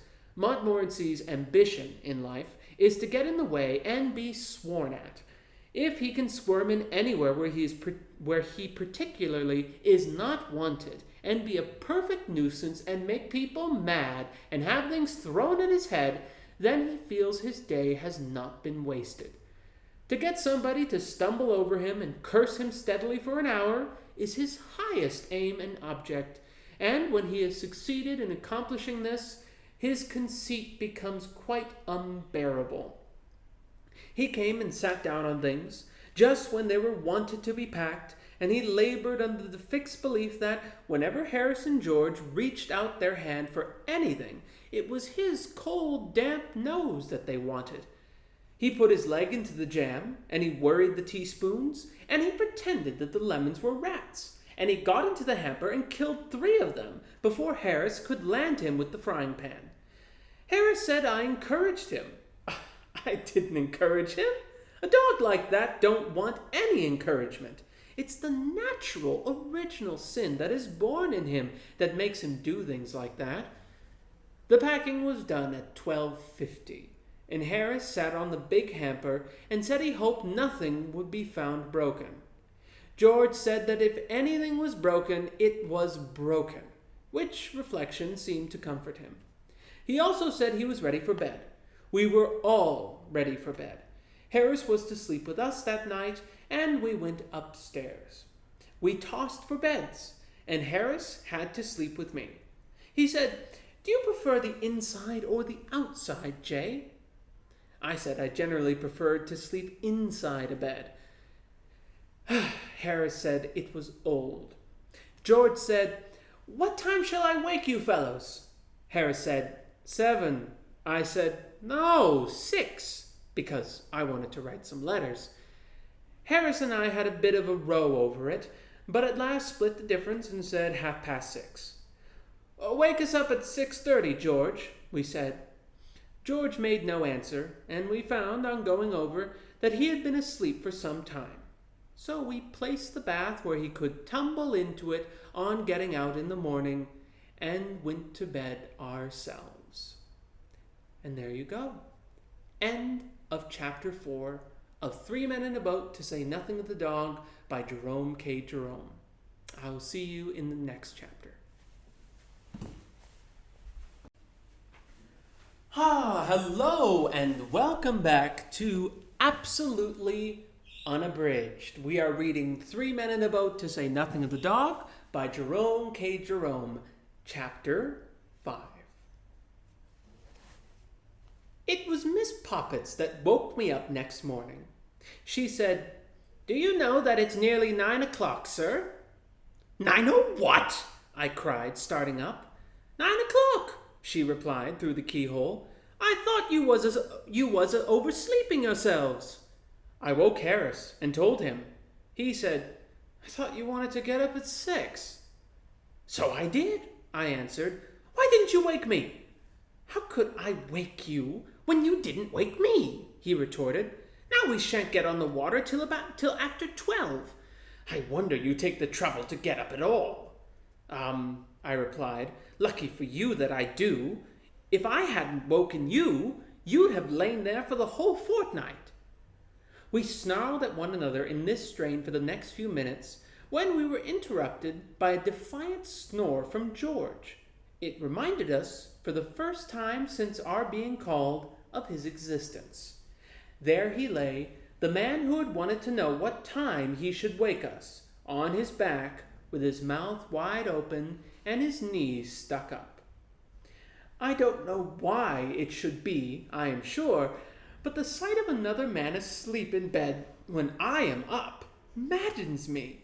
It seems to me so shocking to see the precious hours of a man's life, the priceless moments that will never come back to him again, being wasted in mere brutish sleep. There was George, throwing away in hideous sloth the inestimable gift of time, his valuable life, every second of which he would have to account for hereafter, passing away from him unused. He might have been up stuffing himself with eggs and bacon, irritating the dog, or flirting with the slavery, instead of sprawling there, sunk in soul-clogging oblivion. It was a terrible thought. Harris and I appeared to be struck by it at the same instant. We determined to save him, and in this noble resolve, our own dispute was forgotten. We flew across and slung the clothes off him, and Harris landed him one with a slipper, and I shouted in his ear, and he awoke. "What's the matter?" he observed, sitting up. "Get up, you fat-headed chunk!" roared Harris. "It's 10:15. "What?" he shrieked, jumping out of bed into the bath. "Who the thunder put this thing here?" We told him he must have been a fool not to see the bath. We finished dressing, and when it came to the extras, we remembered that we had packed the toothbrushes and the brush and comb. That toothbrush of mine will be the death of me, I know. And we had to go downstairs and fish them out of the bag. And when we had done that, George wanted the shaving tackle. We told him that he would have to go without shaving that morning, as we weren't going to unpack that bag again for him, nor for anyone like him. He said, "Don't be absurd. How can I go to the city like this?" It was certainly rather rough on the city, but what cared for human suffering? As Harris said, in his common, vulgar way, the city would have to lump it. We went downstairs to breakfast. Montmorency had invited 2 other dogs to come and see him off, and they were whiling away the time by fighting on the doorstep. We calmed them down with an umbrella, and sat down to chops and cold beef. Harris said, "The great thing is to make a good breakfast," and he started with a couple of chops, saying that he would take these while they were hot, as the beef could wait. George got hold of the paper and read us out the boating fatalities and the weather forecast, which later prophesied rain, cold, wet to fine, whatever more than usually ghastly thing in weather that may be. Occasional local thunderstorms, east wind with general depression over the Midland countries, London and Canal, bar falling. I do think that, of all the silly, irritating tomfoolishness by which we are plagued, this weather forecast fraud is about the most aggravating. It forecasts precisely what happened yesterday or the day before, and precisely the opposite of what's going to happen today. I remember a holiday of mine being completely ruined one late autumn by our paying attention to the weather report of the local newspaper. Heavy showers with thunderstorms may be expected today, it would say on Monday, and so we would give up our picnic and stop indoors all day waiting for the rain, and people would pass the house, going off in wagonettes and coaches as jolly and merry as could be, the sun shining out and not a cloud to be seen. "Ah," we said as we stood looking at them through the window, "won't they come home soaked?" And we chuckled to think how wet they were going to get, and came back and stirred the fire and got our books and arranged our specimens of seaweed and cockle shells. By 12 o'clock, with the sun pouring into the room, the heat became quite oppressive, and we wondered when those heavy showers and occasional thunderstorms were going to begin. "Ah, they'll come in the afternoon, you'll find," we said to each other. "Oh, won't those people get wet? What a lark!" At 1 o'clock, the landlady would come in and ask if we weren't going out, as it seemed such a lovely day. No, we replied with a knowing chuckle. "Not we. We don't mean to get wet. No." And when the afternoon was nearly gone, and still there was no sign of rain, we tried to cheer ourselves up with the idea that it would come down all at once, just as people had started for home, and were out of reach of any shelter, and that they would thus get more drenched than ever. But not a drop ever fell, and it finished a grand day and a lovely night after it.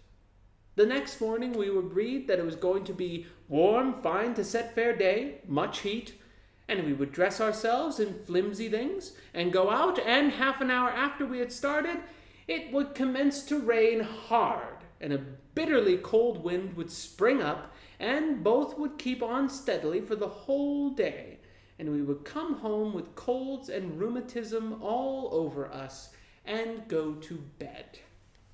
The weather is a thing that is beyond me altogether. I never can understand it. The barometer is useless. It is as misleading as the newspaper forecast. There was one hanging up in a hotel at Oxford at which I was staying last spring, and when I got there it was pointing to set fair. It was simply pouring with rain outside, and had been all day, and I couldn't quite make matters out. I tapped the barometer, and it jumped up and pointed to very dry. The boot stopped as he was passing, and said he expected it meant tomorrow. I fancied that maybe it was thinking of the week before last, but Boots said no, he thought not. I tapped it again next morning, and it went up still higher, and the rain came down faster than ever. On Wednesday I went and hit it again, and the pointer went round towards set fair, very dry and much heat, until it was stopped by the peg, and couldn't go any further. It tried its best, but the instrument was built so that it couldn't prophesy fine weather any harder than it did without breaking itself. It evidently wanted to go on, and prognosticate drought, and water famine, and sunstroke, and simoons, and such things, but the peg prevented it, and it had to be content with pointing to the mere commonplace, very dry. Meanwhile, the rain came down in a steady torrent, and the lower part of the tower was under water, owing to the river having overflowed. Boots said it was evident that we were going to have a prolonged spell of grand weather sometime, and read out a poem which was printed over the top of the oracle about long foretold, long last, short noticed, soon past. The fine weather never came that summer. I expect that machine must have been referring to the following spring. Then there are those new style of barometers, the long, straight ones. I never can make head or tail of those. There's one side for 10 a.m. yesterday and one side for 10 a.m. today, but you can't always get there as early as 10, you know. It rises or falls for rain and fine, which much or less wind, and one end is nilly and the other end elly. What's elly got to do with it? And if you tap it, it doesn't tell you anything. And you've got to correct it to sea level and reduce it to Fahrenheit, and even then I don't know the answer. But who wants to be foretold the weather? It is bad enough when it comes without our having the misery of knowing about it beforehand. The prophet we like is the old man who, on the particularly gloomy-looking morning of some day when we particularly want it to be fine, looks round the horizon with a particularly knowing eye and says, "Oh no, sir, I think it will be clear up all right.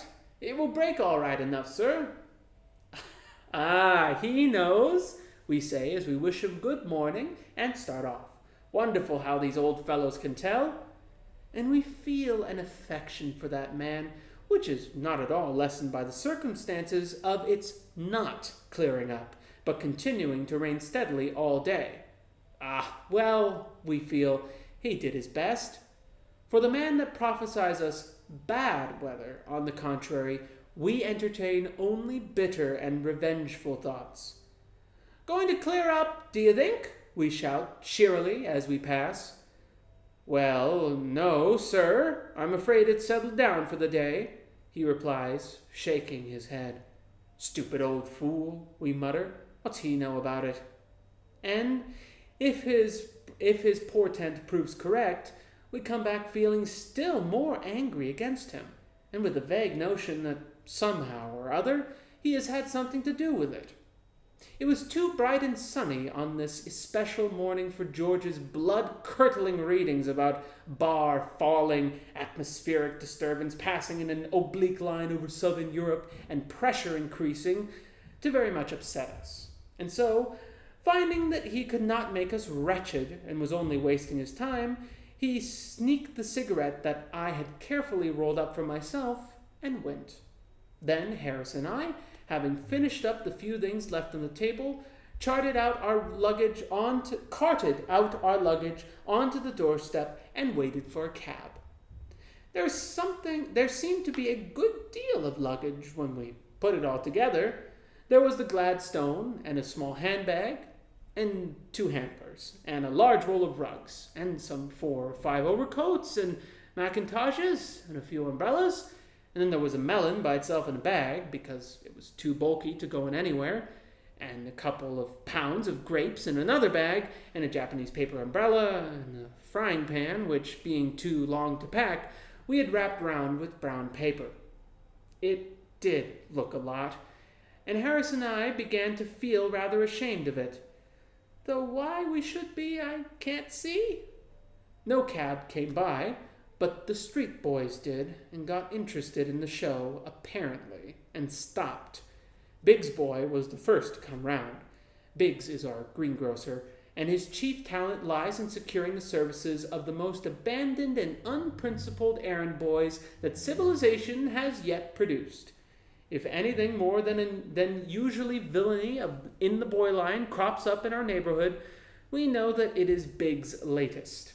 I was told that, at the time of the great Coram Street murder, it was promptly concluded by our street that Biggs' boy, for that period, was at the bottom of it, and had he not been able, in reply to the severe cross-examination to which he was subjected by number 19, when he was called there for orders the morning after the crime, assisted by number 21, who happened to be on the step at the time, to prove a complete alibi, it would have gone hard with him.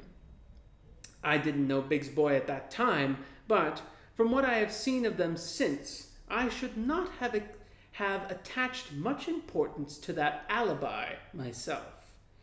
Biggs' boy, as I have said, came round the corner. He was evidently in a great hurry when he first dawned upon the vision, but on catching sight of Harris and me, and Montmorency, and the things, he eased up and stared. Harris and I frowned at him.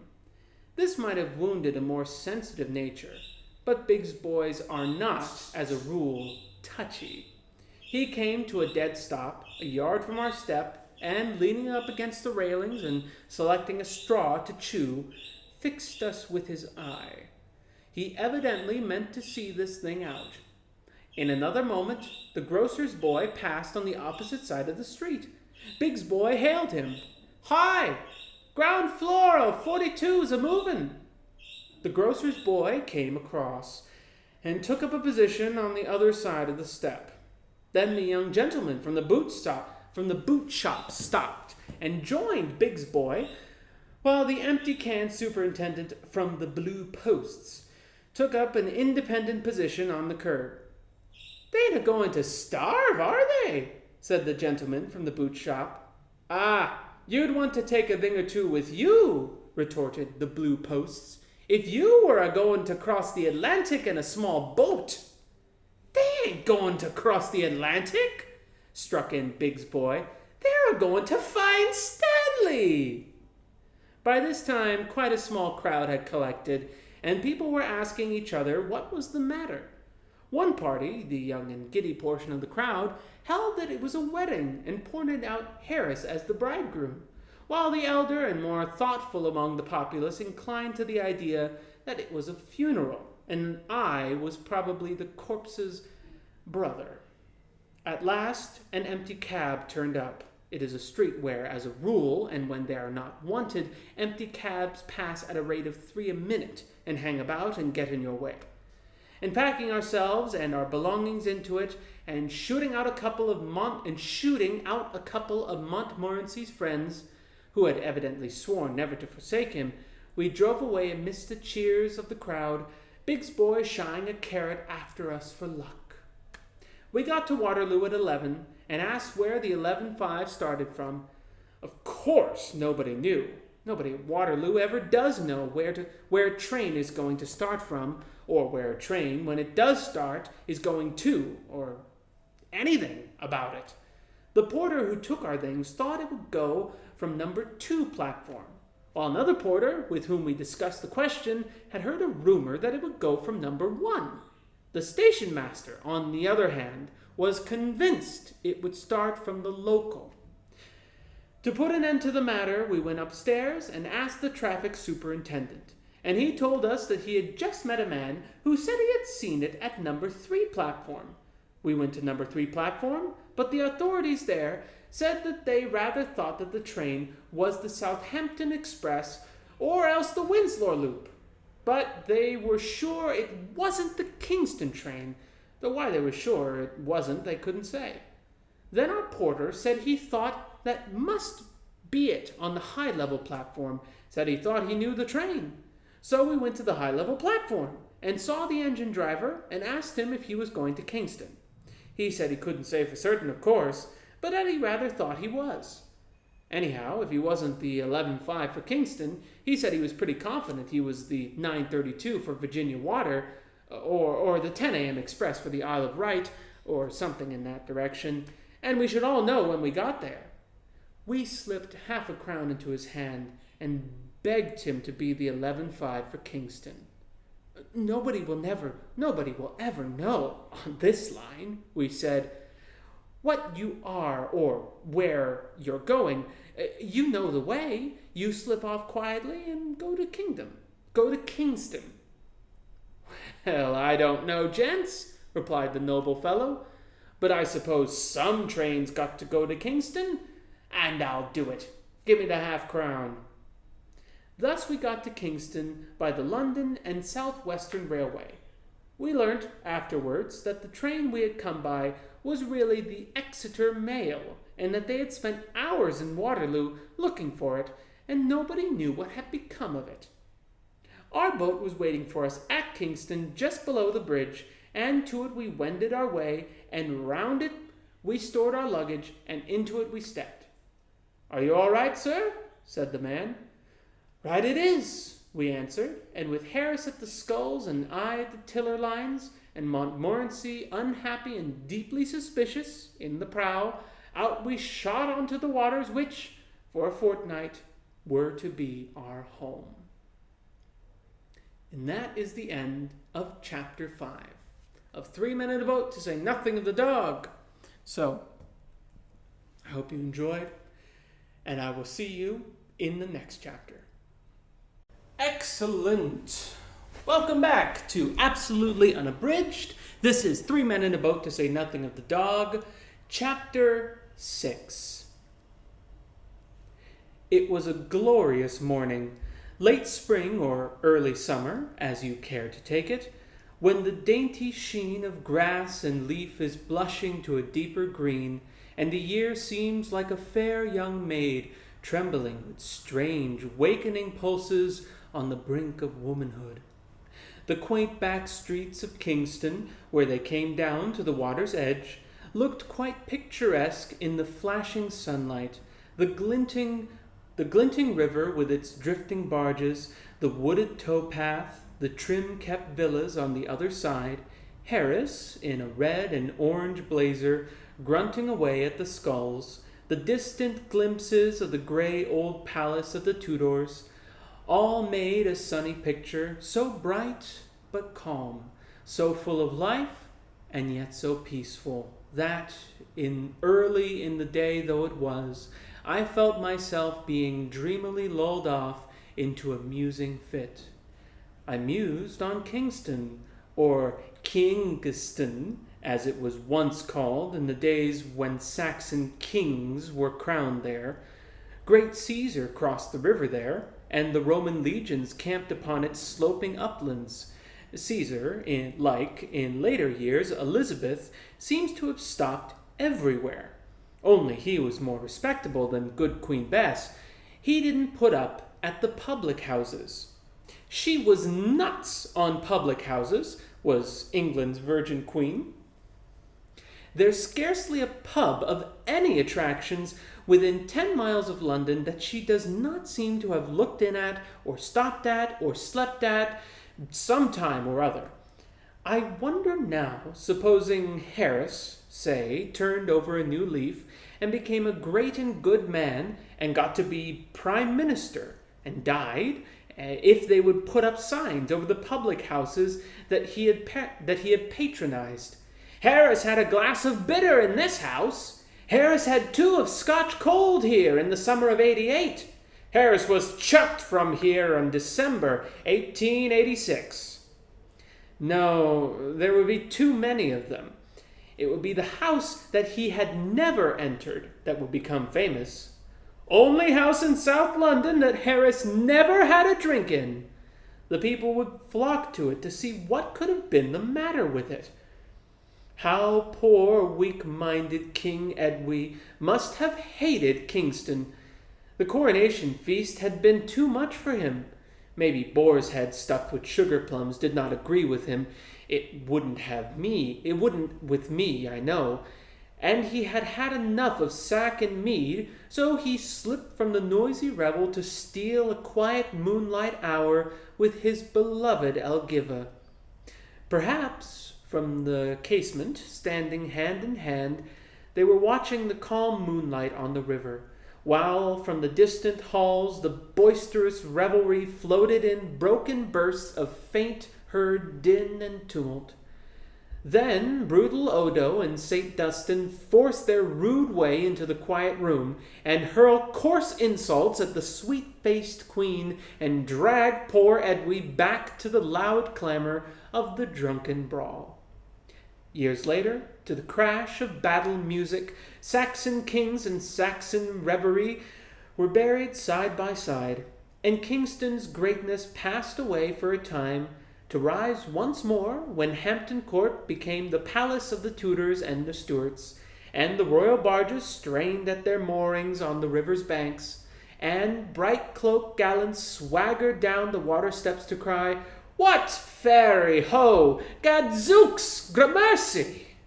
Many of the old houses round about speak very plainly of those days when Kingston was a royal borough, and nobles and courtiers lived there near their king, and the long road to the palace gates was gay all day with clanking steel and prancing palfreys, and rustling silks and velvets and fair faces. The large and spacious houses, with their oriel latticed windows, their huge fireplaces, and their garbled roofs, breathed of the days of house and doublet, of pearl-embroidered stomachers and complicated oaths. They were upraised in the days when men knew how to build. The hard red bricks have only grown more firmly set with time, and their oak stairs do not creak and grunt when you try to go down them quietly. Speaking of oak staircases, reminds me that there is a magnificent carved oak staircase in one of the houses in Kingston. It is a shop now in the marketplace, but it was evidently once the mansion of some great personage. A friend of mine who lives at Kingston went in there to buy a hat one day, and in a thoughtless moment put his hand in his pocket and paid for it then and there. The shopman, who knows my friend, was naturally a little staggered at first, but quickly recovering himself and feeling that something ought to be done to encourage this sort of thing, asked our hero if he would like to see some fine old carved oak. My friend said he would, and the shopman thereupon took him through the shop and up the staircase of the house. The balusters were a superb piece of workmanship, and the wall on all the way up was oak-paneled, with carving that would have done credit to a palace. From the stairs they went into the drawing-room, which was a large, bright room decorated with a somewhat startling, though cheerful paper of a blue ground. There was nothing, however, remarkable about the apartment, and my friend wondered why he had been brought there. The proprietor went up to the paper and tapped it. It gave forth a wooden sound. "Oak," he explained. "All carved oak, right up to the ceiling, just the same as you saw on the staircase." "But, great Caesar, man!" expostulated my friend. "You don't mean to say you have covered over carved oak with blue wallpaper?" "Yes," was the reply. "It was expensive work. Had to matchboard it all over first, of course, but the room looks cheerful now.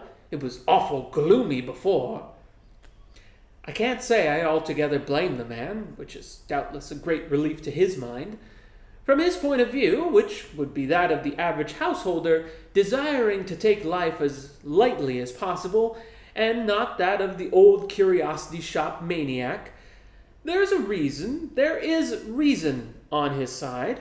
Carved oak is very pleasant to look at and to have a little of, but it is no doubt somewhat depressing to live in, for those whose fancy does not lie that way.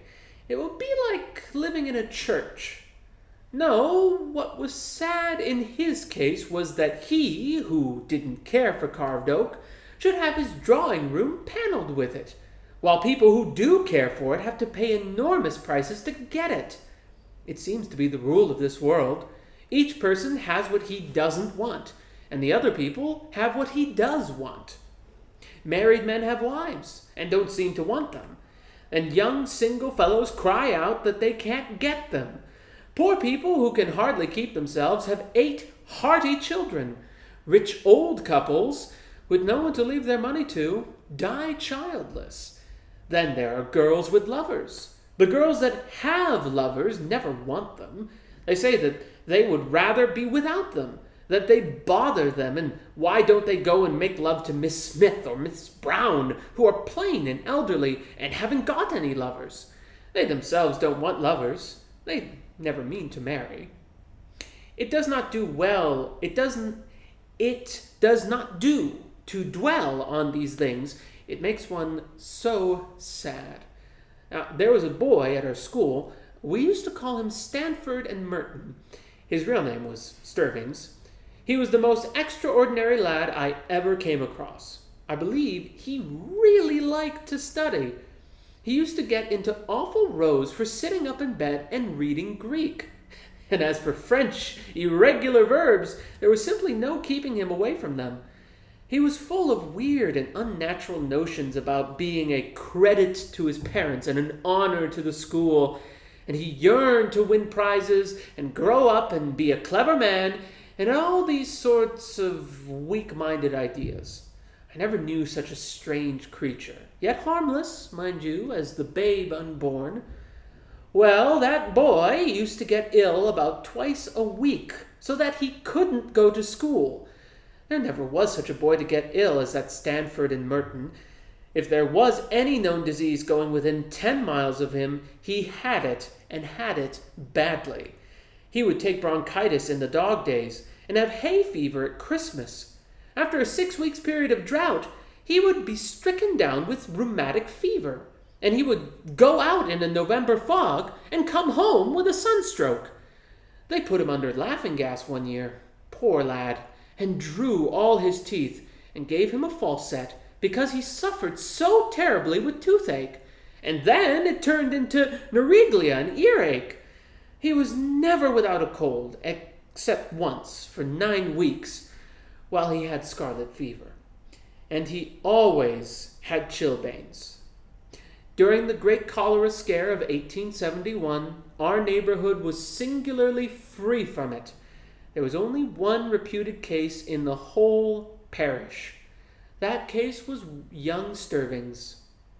He had to stop in bed while he was ill and eat chicken and custards and hothouse grapes, and he would lie there and sob because they wouldn't let him do Latin exercises and took his German grammar away from him.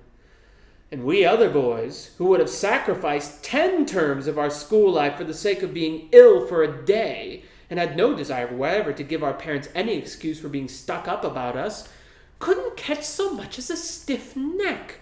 We fooled about in droughts, and it did us good and freshened us up.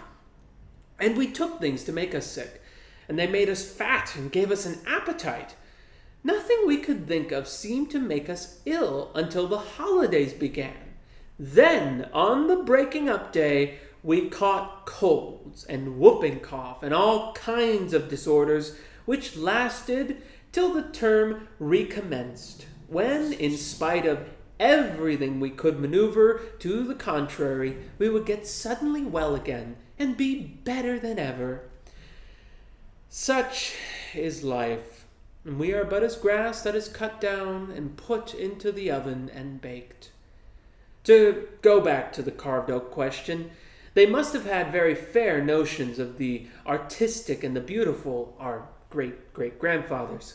Why, all our art treasures of today are only the dug-up commonplaces of 300 or 400 years ago. I wonder if there is real intrinsic beauty in the old soup plates, beer mugs, and candle snuffers that we prize so now, or if it is only the halo of age glowing around them that gives them their charms in our eyes. The old blue that we hang about our walls as ornaments were the common everyday household utensils of a few centuries ago, and the pink shepherds and the yellow shepherdess that we hand round now for all our friends to gush over and pretend they understand were the invaluable mantle ornaments that the mother of the 18th century would have given the baby to suck on when he cried. Will it be the same in the future?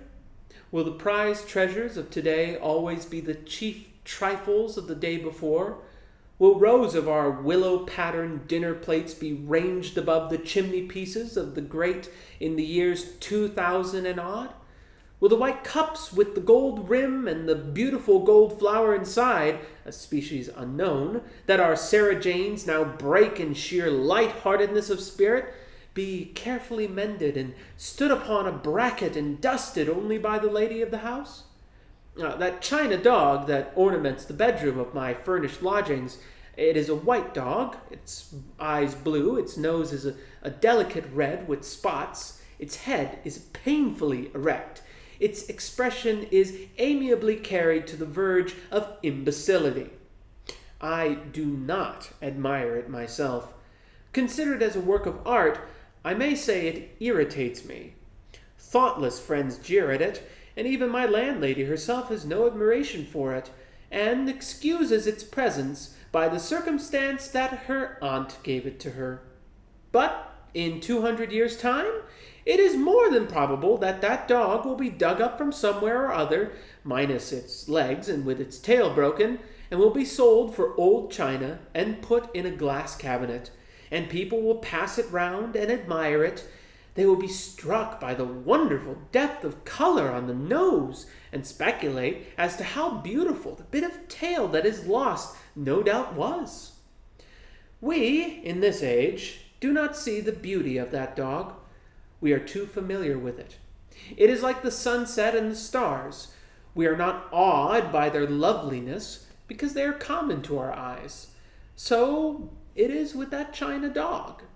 In 2288, people will gush over it. The making of such dogs will have become a lost art. Our descendants will wonder how we did it and say how clever we were. We shall be referred to lovingly as those grand artists that flourished in the 19th century and produced those china dogs. The sampler that the eldest daughter did at school will be spoken of as tapestry of the Victorian era and be almost priceless. The blue and white mugs of the present-day roadside inn will be hunted up, all cracked and chipped, and sold for their weight in gold, and rich people will use them for carlet cups, and travelers from Japan will buy up all the presents from Ramsgate and souvenirs of Margate that may have escaped destruction and take them back to Jido as ancient English curios. At this point, Harris threw away the skulls, got up and left his seat and sat on his back and stuck his legs in the air. Montmorency howled and turned a somersault, and the top hamper jumped up and all the things came out. I was somewhat surprised, but I did not lose my temper. I said pleasantly enough, "Holla! What's that for?" "What's that for? Why, no. On second thoughts, I will not repeat what Harris said. I may have been to blame, I admit it, but nothing excuses violence of language and coarseness of expression, especially in a man who has been carefully brought up, as I know Harris has been. I was thinking of other things and forgot, as anyone might easily understand, that I was steering, and the consequence was that we had got mixed up a good deal with the towpath. It was difficult to say, for a moment, which was us and which was the Middlesex bank of the river. But we found out after a while and separated ourselves. Harris, however, said he had done enough for a bit and proposed that I should take a turn. So, as we were in, I got out and took the tow line and ran the boat up past Hampton Court. What a dear old wall that is that runs along by the river there. I never pass it without feeling better for the sight of it. Such a mellow, bright, sweet old wall. What a charming picture it would make, with the lichen creeping there, and the moss growing there, a shy young vine peeping over the top, at this spot to see what is going on upon the busy river, and the sober old ivy clustering a little farther down. There are 50 shades and tints and hues in every 10 yards of that old wall. If I could only draw, and knew how to paint, I could make a lovely sketch of that old wall, I'm sure. I've often thought I should like to live in Hampton Court. It looks so peaceful and so quiet, and it is such a dear old place to ramble round in the early morning before many people are about. But there, I don't suppose I should really care for it when it came to actual practice. It would be so ghastly dull and depressing in the evening, when your lamp casts uncanny shadows on the panelled walls, and the echo of distant feet rang through the cold stone corridors, and now drew nearer, and now died away, and all was death-like silence save the beating of one's own heart. We are creatures of the sun, we men and women. We love light and life. That is why we crowd into the towns and cities, and the country grows more and more deserted every year. In the sunlight, in the daytime, when nature is alive and busy all around us, we like the open hillsides and the deep woods well enough, but in the night, when our Mother Earth has gone to sleep and left us waking, The world seems so lonesome, and we get frightened like children in a silent house. Then we sit and sob and long for the gaslit streets and the sound of human voices and the answering throb of human life. We feel so helpless and so little in the great stillness, when the dark trees rustle in the night wind. There are so many ghosts about, and their silent sighs make us feel so sad. Let us gather together in the great cities and light huge bonfires of 1,000,000 gas jets and shout and sing together and feel brave. Harris asked me if I'd ever been in the maze at Hampton Court. He said he went in once to show somebody else the way. He had studied it up on a map, and it was so simple it seemed foolish, hardly worth the 2 pence charge for admission. Harris said he thought that the map must have been got up as a practical joke, because it wasn't a bit like the real thing, and only misleading. It was a country cousin that Harris took in. He said, "We'll just go in there so that you can say you've been, but it's very simple. It's absurd to call it a maze. You keep on taking the first turning to the right. We'll just walk round for 10 minutes and then go and get some lunch." They met some people soon after that had got inside who said they had been there for 3/4 of an hour and had had about enough of it. Harris told them they could follow him if they liked. He was just going in and then should turn round and come out again. They said it was very kind of him and fell behind and followed. They picked up various other people who wanted to get it over, and as they went along until they had absorbed all the persons in the maze, people who had given up all hopes of ever getting either in or out, or of ever seeing their home and friends again, plucked up courage at the sight of Harris and his party, and joined the procession, blessing him. Harris said he should judge there must have been about 20 people following him in all, and one woman with a baby, who had been there all the morning, insisted on taking his arm for fear of losing him. Harris kept on turning to the right, but it seemed a long way, and his cousin said he supposed it was a very big maze. "Oh, one of the largest in Europe," said Harris. "Yes, it must be," replied the cousin, "because we've walked a good 2 miles already." Harris began to think it rather strange himself, but he held on until, at last, they passed the half of a penny bun on the ground that Harris's cousin swore he had noticed there 7 minutes ago. Harris said, "Oh, impossible!"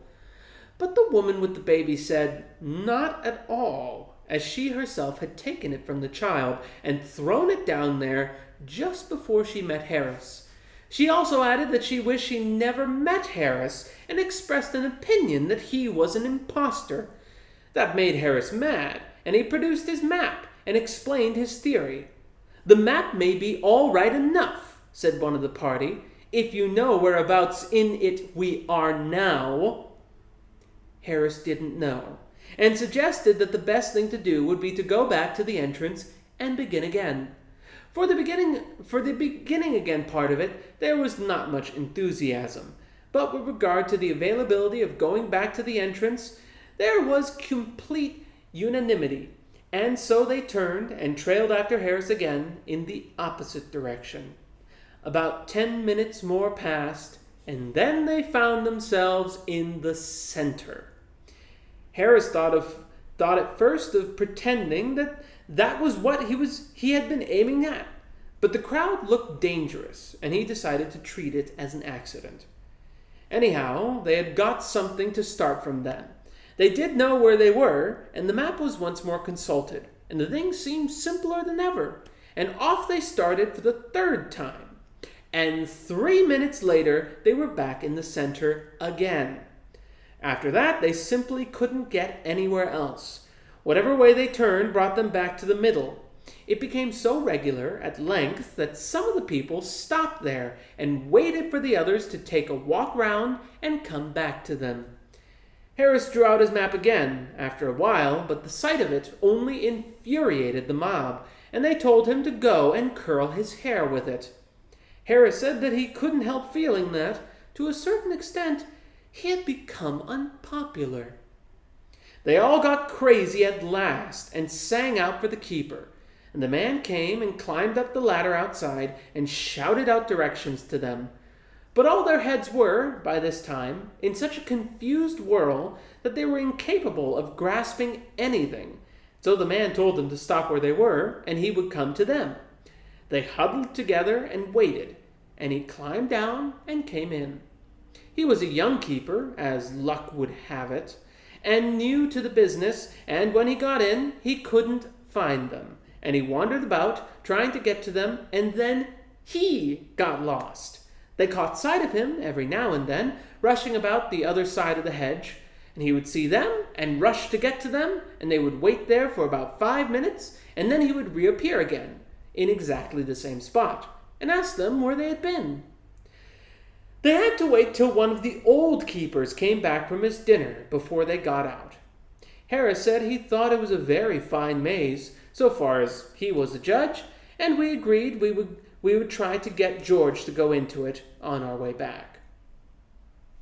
And that is the end of chapter 6. I will see you in the next chapter. All right. Welcome to chapter 7 of 3 Men in a Boat to Say Nothing of the Dog by Jerome K. Jerome. Before I start this chapter, I would like to give a disclaimer. This chapter uses a racial slur that is probably offensive to a lot of people. I will read it out. I will say it. I am not going to censor it. This is absolutely unabridged, and it's part of just the history of this book and how it was written initially. We need to acknowledge that this stuff existed. This, I would almost say, even just casual, or some might say blatant racism. It is the N-word, if you haven't guessed already. If you find that offensive, then please, by all means, skip into the next chapter.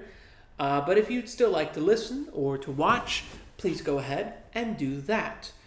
But like I said, we are reading this in the light of this being historical.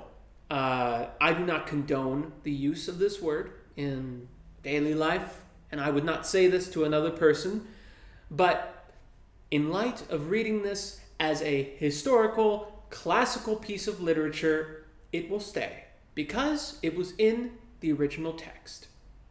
So without further ado, chapter 7. It was while passing through Moseley Lock that Harris told me about his maze experience.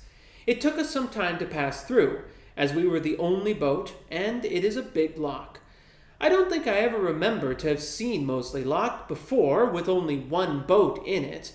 It is, I suppose, Bolter's not even accepted, the busiest lock on the river. I have stood and watched it sometimes when you could not see any water at all, but only a brilliant tangle of bright blazers and gay caps and saucy hats and many-colored parasols and silken rugs and cloaks and streaming ribbons and dainty whites. When looking down into the lock from the quay, you might fancy it was a huge box into which flowers of every hue and shade had been thrown pell-mell and lay piled up in a rainbow heap that covered every corner. On a fine Sunday it presents this appearance nearly all day long, while up the stream and down the stream lie waiting their turn outside the gates long lines of still more boats, and boats are drawing near and passing away, so that the sunny river from the palace up to Hampton Church is dotted and decked with yellow and blue and orange and white and red and pink. All the inhabitants of Hampton and Moseley dress themselves up in boating costume and come and moach around the lock with their dogs and flirt and smoke and watch the boats, and all together, what with the caps and jackets of the men, the pretty colored dresses of the women, and the excited dogs, the moving boats, the white sails, the pleasant landscape, and the sparkling water. It is one of the gayest sights I know of near this dull old London town. The river affords a good opportunity for dress, for once, in a way, we men are able to show our taste in colors, and I think we come out very natty, if you ask me. I always like a little red in my things, red and black. You know my hair's a sort of golden brown, rather a pretty shade, I've been told, and a dark red matches it beautifully. And then I always think a light blue necktie goes so well with it, and a pair of those Russian leather shoes, and a red silk handkerchief round the waist. A handkerchief looks so much better than a belt. Harris always keeps to shades or mixtures of orange or yellow, but I don't think he is at all wise in this. His complexion is too dark for yellows. Yellows don't suit him. There can be no question about it. I wanted to take to blue as a background, with white or cream for relief. But there, the less taste a person has in dress, the more obstinate he always seems to be. It is a great pity, because he will never be a success as it is, while there are one or two colors in which he might not really look so bad with his hat on. George has bought some new things for this trip, and I'm rather vexed about them. The blazer is loud. I should not like George to know that I thought so, but there really is no other word for it. He brought it home and showed it to us on Thursday evening. We asked him what color he called it, and he said he didn't know. He didn't think there was a name for the color. The man had told him it was an Oriental design. George put it on and asked us what we thought of it. Harris said that, as an object to hang over a flower bed in early spring to frighten the birds away, he should respect it. But that, considered as an article of dress for any human being, except a Margate nigger, it made him ill. George got quite huffy, but, as Harris said, if he didn't want his opinion, why did he ask for it? What troubles Harris and myself with regard to it is that we are afraid it will attract attention to the boat. Girls, also, don't look half bad in a boat, if prettily dressed. Nothing is more fetching to my thinking than a tasteful boating costume. But a boating costume, it would be as well if all ladies would understand, ought to be a costume that can be worn in a boat, and not merely under a glass case. It utterly spoils an excursion if you have folk in the boat who are thinking all the time a good deal more of their dress than of the trip. It was my misfortune once to go for a water picnic with two ladies of this kind, and we did have a lively time. They were both beautifully got up, all lace and silky stuff, and flowers and ribbons, and dainty shoes and light gloves, but they were dressed for a photographic studio, not for a river picnic. They were the boating costumes of a French fashion plate. It was ridiculous, fooling about in them anywhere near real earth, air, and water. The first thing was that they thought the boat was not clean. We dusted all the seats for them, and then assured them that it was, but they didn't believe us. One of them rubbed the cushion with the forefinger of her glove, and showed the result to the other, and they both sighed and sat down, with the air of early Christian martyrs trying to make themselves comfortable up against the stake. You are liable to occasionally splash a little when sculling, and it appeared that a drop of water ruined those costumes. The mark never came out, and a stain was left on the dress forever. I was stroke. I did my best. I feathered some 2 feet high, and paused at the end of each stroke to let the blades dip before returning them, and I picked out a smooth bit of water to drop them into again each time. Bow said, after a while, that he did not feel himself sufficiently accomplished oarsman to pull with me, but that he would sit still if I would allow him and study my stroke. He said it interested him. But notwithstanding all this, and try as I would, I could not help an occasional flicker of water going from those going over those dresses.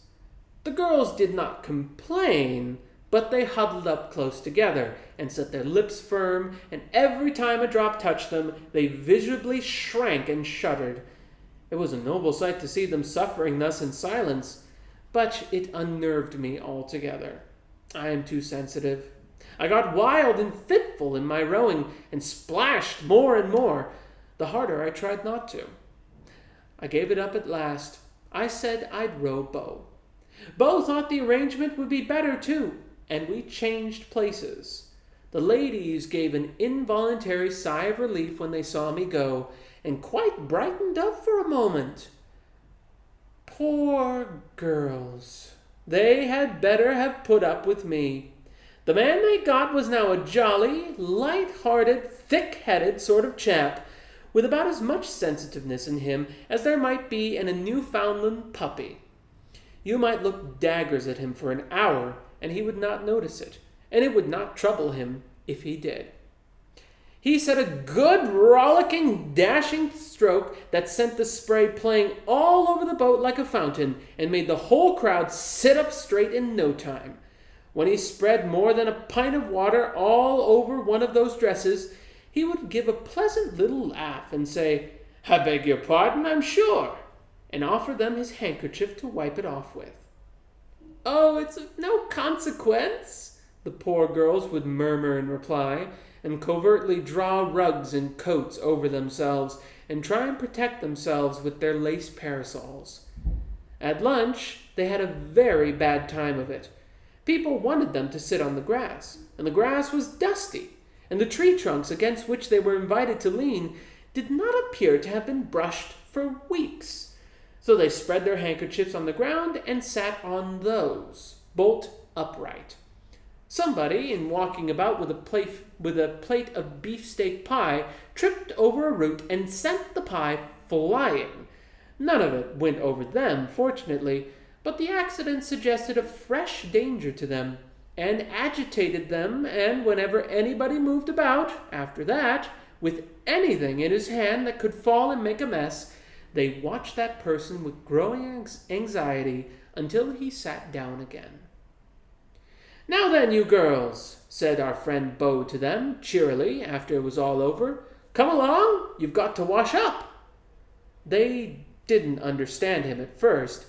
When they grasped the idea, they said they feared they did not know how to wash up. "Oh, I'll show you," he cried. "It's rare fun. You lie down on your... you lean over the bank, you know, and you sloosh things about in the water." The elder sister said that she was afraid that they hadn't got on dresses suited to the work. "Oh, they'll be all right," said he, light-heartedly. "Tuck 'em up." And he made them do it, too. He told them that that sort of thing was half the fun of a picnic. They said it was very interesting. Now I come to think it over, was that young man as dense-headed as we thought? Or was he... No, impossible. There was such a simple, childlike expression about him. Harris wanted to get out at Hampton Church, to go and see Mrs. Thomas's tomb. "Who is Mrs. Thomas?" I asked. "How should I know?" replied Harris. "She's a lady that's got a funny tomb, and I want to see it." I objected.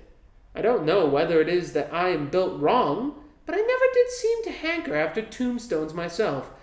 I know that the proper thing to do when you get to a village or town is to rush off to the churchyard and enjoy the graves. But it is a recreation that I always deny myself.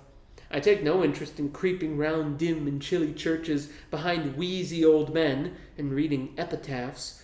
Not even the sight of a bit of cracked brass let into a stone affords me what I call real happiness. I shock respectable sextons by the imperturbability I am able to assume before exciting inscriptions and my lack of enthusiasm for the local family history, while my ill-concealed anxiety to get outside wounds their feelings. One golden morning of a sunny day, I leaned against the low stone wall that guarded a little village church, and I smoked and drank in deep, calm gladness of the street, restful scene, of the sweet, calm gladness from the sweet, restful scene. The gray old church with its clustering ivy and its quaint carved wooden porch, the white lane winding down the hill between tall rows of elms, the thatched roofed cottages peeping above their trim-kept hedges, the silver river in the hollow, the wooded hills beyond. It was a lovely landscape. It was idyllic, poetical, and it inspired me. I felt good and noble. I felt I didn't want to be sinful and wicked any more. I would come and live here and never do any more wrong and lead a blameless, beautiful life and have silver hair when I got old and all that sort of thing. In that moment, I forgave all my friends and relations from their wickedness and cussedness, and I blessed them. They did not know that I blessed them. They went their abandoned way, all unconscious of what I, far away in that peaceful village, was doing for them.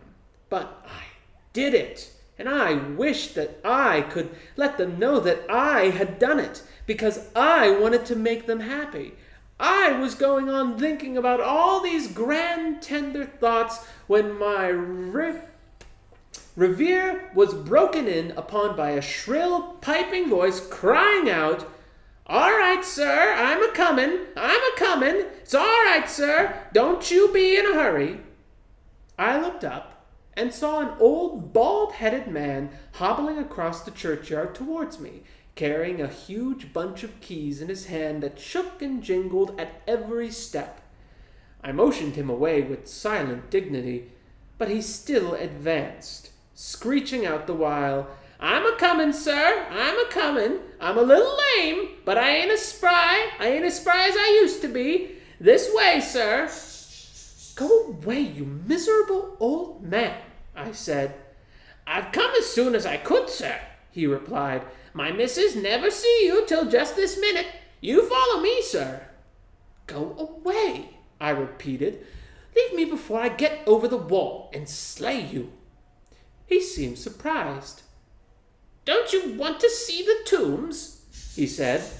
"No," I answered, "I don't. I want to stop here, leaning up against this gritty old wall.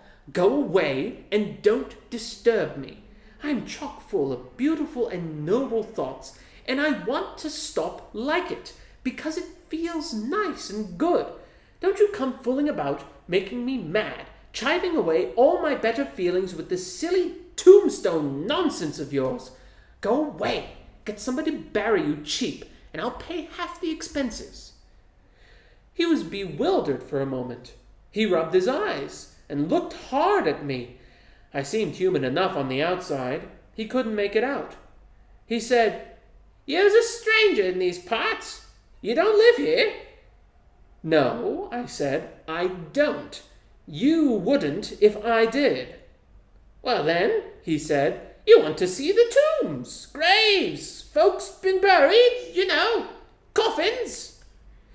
"You are an untruther," I replied, getting roused. "I do not want to see tombs, not your tombs. Why should I? We have graves of our own, our family has. Why, my Uncle Podger has a tomb in Kensal Green Cemetery that is the pride of all that countryside, and my grandfather's vault in Bow is capable of accommodating 8 visitors, while my great-aunt Susan has a brick grave in Finchley Churchyard, with a headstone with a coffee pot sort of thing in bas relief upon it, and a 6-inch best white stone copping all the way round that costs pounds. When I want graves, it is to those places that I go and revel. I do not want other folks. When you yourself are buried, I will come and see yours. That is all I can do for you." He burst into tears. He said that one of the tombs had a bit of stone upon the top of it that had been said by some to probably be part of the remains of the figure of a man, and that another had some words carved upon it that nobody had ever been able to decipher, I still remained obdurate, and in broken-hearted tones he said, "Well, won't you come and see the memorial window?" I would not even see that. So he fired his last shot. He drew near, and he whispered hoarsely, "I've got a couple skulls down in the crypt," he said. "Come and see those. Oh, do come and see the skulls. You are a young man out for a holiday, and you want to enjoy yourself. Come and see the skulls." Then I turned and fled, and as I sped, I heard him calling to me, "Oh, come and see the skulls! Come back and see the skulls!" Harris, however, revels in tombs and graves and epitaphs and monumental inscriptions, and the thought of not seeing Mrs. Thomas's grave made him crazy. He said he had looked forward to seeing Mrs. Thomas's grave from the first moment that the trip was proposed. Said he wouldn't have joined if it hadn't been for the idea of seeing Mrs. Thomas's tomb. I reminded him of George and how we had to get the boat up to Shepperton by 5 o'clock to meet him, and then he went for George. Why was George to fool about all day and leave us to lug this lumbering old top-heavy barge up and down the river by ourselves to meet him? Why couldn't George come and do some work? Why couldn't he have got the day off and come down with us? Bank be blowed! What good was he at the bank? "I never see him doing any work there," continued Harris. "Whenever I go in, he sits behind a bit of glass all day, trying to look as if he was doing something. What's the good of a man behind a bit of glass? I have to work for my living. Why can't he work? What use is he there? And what's the good of their banks? They take your money, and then, when you draw a check, they send you back smeared all over with 'no effects, refer to drawer.' What's the good of that? That's the sort of trick they served me twice last week. I'm not going to stand it much longer. I shall withdraw my account. If he was here, we would go and see that tomb. I don't believe he's at the bank at all. He's larking about somewhere. That's what he's doing, leaving us to do all the work. I'm going to get out and have a drink." I pointed out to him that we were miles away from a pub, and then he went on about the river, and what was good of the river, and was everyone who came on the river to die of thirst. It is always best to let Harris have his head when he gets like this. Then he pumps himself out and is quiet afterwards. I reminded him that there was concentrated lemonade in the hamper and a gallon jar of water in the nose of the boat, and that the two only wanted mixing to make a cool and refreshing beverage. Then he flew off about lemonade and such like Sunday school schlops, and he termed them ginger beer, raspberry syrup, etc., etc. He said they all produced dyspepsia and ruined body and soul alike, and were the cause of half the crime in England. He said he must drink something, however, and climbed upon the seat and leant over to get the bottle. It was right at the bottom of the hamper and seemed difficult to find, and he had to lean over further and further, and in trying to steer at the same time from a topsy-turvy point of view, he pulled the wrong line and sent the boat into the bank, and the shock upset him, and he dived down right into the hamper and stood there on his head, holding onto the sides of the boat like grim death, his legs sticking up into the air.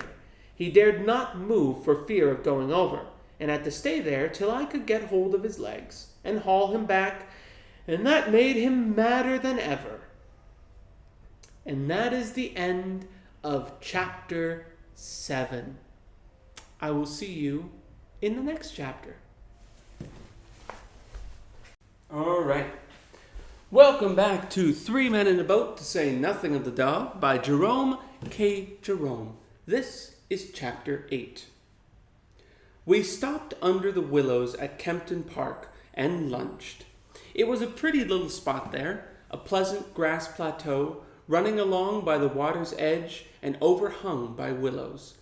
We had just commenced the third course, the bread and jam, when a gentleman in shirt sleeves and a short pipe came along and wanted to know if we knew that we were trespassing. We said we haven't given the matter sufficient consideration as yet to enable us to arrive at a definite conclusion on the point, but that, if he assured us on his word as a gentleman that we were trespassing, we would, without further hesitation, believe it. He gave us the required assurance, and we thanked him. But he still hung about, and seemed to be dissatisfied. So we asked him if there was anything further that we could do for him. And Harris, who is of a chummy disposition, offered him a bit of bread and jam. I fancy he must have belonged to some society sworn to abstain from bread and jam, for he declined it quite gruffly, as if he were vexed at being tempted with it, and he added that it was his duty to turn us off. Harris said that if it was a duty, it ought to be done, and asked the man what was his idea with regard to the best means for accomplishing it. Harris is what you would call a well-made man of about No. 1 size, and looks hard and bony, and the man measured him up and down, and said he would go and consult his master, and then come back and chuck us both into the river. Of course, we never saw him any more, and of course all he really wanted was a shilling. There are a certain number of riverside roughs who make quite an income during the summer by slouching about the banks and blackmailing weak-minded noodles in this way. They represent themselves as sent by the proprietor. The proper course to pursue is to offer your name and address, and leave the owner, if he really has anything to do with the matter, to summon you, and prove what damage you have done to his land by sitting down on a bit of it. But the majority of people are so intensely lazy and timid that they prefer to encourage the imposition by giving in to it rather than put an end to it by the exertion of a little firmness. Where it is really the owners to blame, they ought to be shown up. The selfishness of the reparation proprietor grows with every year. If these men had their way, they would close the river Thames altogether. They actually do this along the minor tributary streams and in the backwaters. They drive posts into the bed of the stream and draw chains across from bank to bank and nail huge notice boards on every tree. The sight of those notice boards rouses every evil instinct in my nature.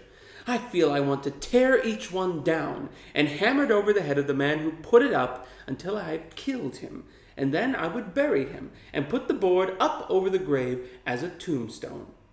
I mentioned these feelings of mine to Harris, and he said he had them worse than that.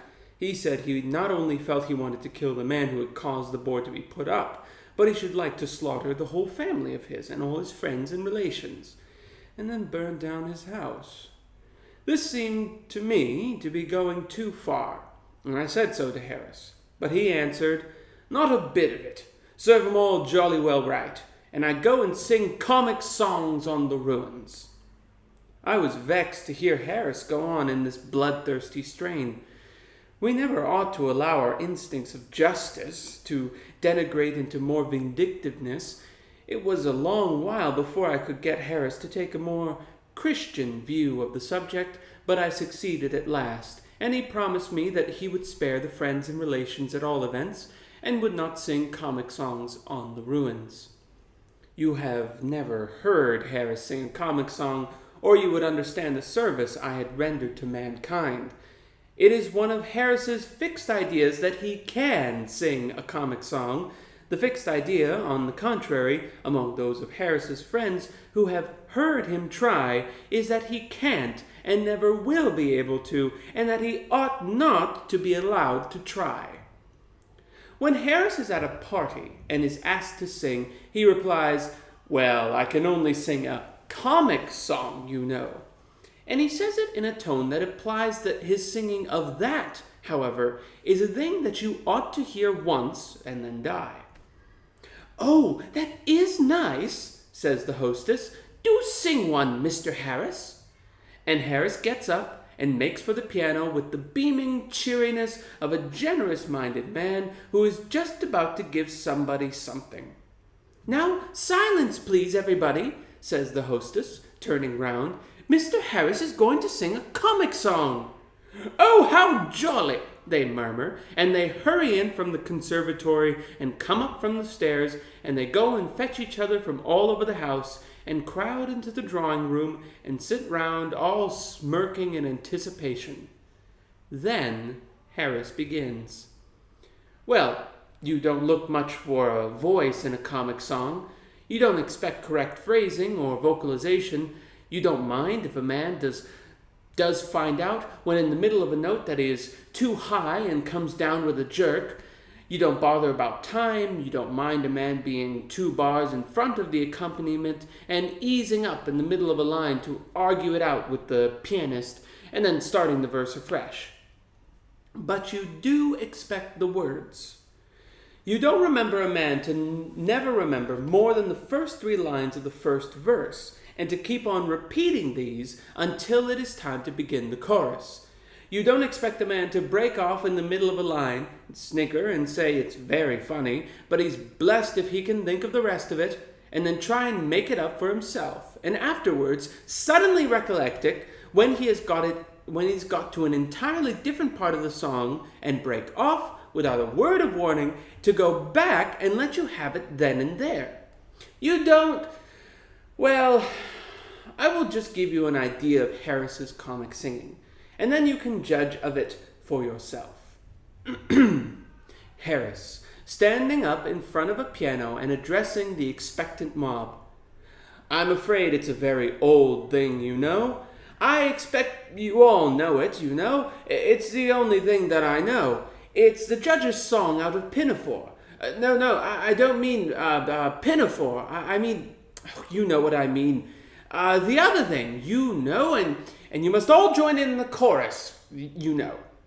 There's murmurs of delight and anxiety to join in the chorus. Brilliant performance of the prelude to the judge's song in Trial by Jury by nervous pianist. Moment arrives for Harris to join in. Harris takes no notice of it. Nervous pianist commences prelude over again, and Harris, commencing singing at the same time, dashes off the first 2 lines of the First Lord's song out of Pinafore. Nervous pianist tries to push on with the prelude, gives it up, and tries to follow Harris with accompaniment to judge's song out of Trial by Jury. Finds that doesn't answer, and tries to recollect what he is doing and where he is, feels his mind is giving way, and stops short. Harris, with kindly encouragement, "It's all right. You're doing it very well indeed. Go on." The nervous pianist, "I'm afraid there's a mistake somewhere. What are you singing?" Harris, promptly, "Why, the judge's song out of Trial by Jury. Don't you know it?" Some of Harris's friends from the back of the room, "No, you're not, you chucklehead. You're singing the Admiral's song from Pinafore." Long argument between Harris and Harris's friend as to what Harris is really singing. Friend finally suggests that it doesn't matter what Harris is singing so long as Harris gets on and sings it, and Harris, with an evident sense of injustice rankling inside him, requests pianist to begin again. Pianist thereupon starts the prelude to the Admiral's song, and Harris, seizing what he considers to be a favorable opening in the music, begins. Harris, When I was young and called to the bar," general roar of laughter, taken by Harris as a compliment. Pianist, thinking of his wife and family, gives up the unequal contest and retires, his place taken by a stronger-nerved man. The new pianist, cheerily, "Now then, old man, you start off and I'll follow. We won't bother about any prelude." Harris, upon whom the explanation of matters has slowly dawned, laughing, "Oh, by Jove, I beg your pardon. Of course, I've been mixing up the 2 songs. It was Jenkins confused me, you know. Now then," singing, his voice appearing to come from the cellar, and suggesting the first low warnings of an approaching earthquake. "When I was a young, I served a term as office boy to an attorney's firm." Aside to pianist, "It is too low, old man. we'll have to do that over again if you don't mind. Sings first two lines over again in a high falsetto this time. Great surprise on the part of the audience. Nervous old lady near the fire begins to cry and has to be let out.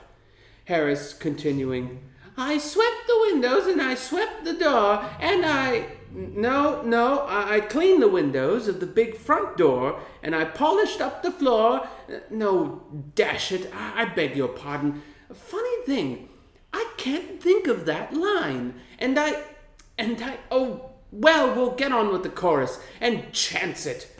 And a diddle, diddle, diddle, diddle, diddle, diddle, dee, till now I am the ruler of the Queen's navee. Now then, a chorus. It is the last two lines repeated, you know, and the general chorus. And he diddle, diddle, diddle, diddle, diddle, diddle, diddle, deed, till now he's the ruler of the Queen's navee. And Harris never sees what an ass he is making of himself, and how he is annoying a lot of people who never did him any harm. He honestly imagines that he has given them a treat, and says he will sing another comic song after supper. Speaking of comic songs and parties, reminds me of a rather curious incident at which I once assisted, which, as it throws much light upon the inner mental working of human nature in general, ought, I think, to be recorded in these pages. We were a fashionable and highly cultured party. We had on our best clothes, and we talked pretty, and we were happy, all except two young fellows, students just returned from Germany, commonplace young men who seemed restless and uncomfortable, as if they found the proceedings slow. The truth was, we were too clever for them. Our brilliant but polished conversation and our high-class tastes were beyond them. They were out of place among us. They never ought to have been there at all. Everybody agreed upon that later on. We played Marceau from the old German masters. We discussed philosophy and ethics. We flirted with graceful dignity. We were even humorous in a high-class way. Somebody recited a French poem after supper, and we said it was beautiful. And then a lady sang a sentimental ballad in Spanish, and it made one or two of us weep. It was so pathetic. And then those two young men got up and asked us if we had ever heard Herr Schlossenboschen, who had just arrived and was then down in the supper room, sing his great German comic song. None of us had heard it, and none of us had heard it that we could remember. The young men said it was the funniest song that had ever been written, and that, if we liked, we would get Herr Schlossenboschen, whom they knew very well, to sing it. They said it was so funny that when Herr Schlossenboschen had sung it once before the German Emperor, he, the German Emperor, had to be carried off to bed. They said nobody could sing it like Herr Schlossenboschen. He was so intensely serious all through it that you might fancy he was reciting a tragedy, and that, of course, made it all the funnier.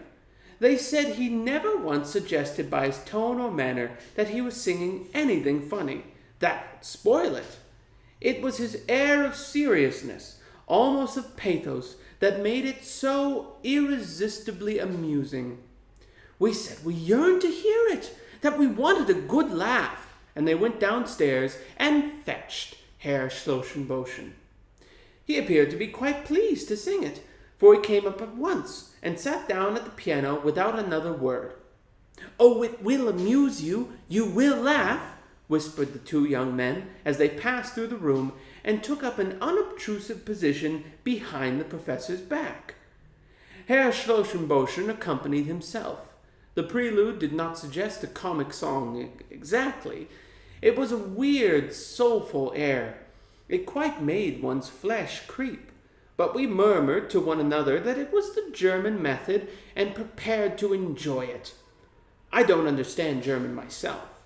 I learned it at school, but forgot every word of it 2 years after I had left, and have felt very much better ever since.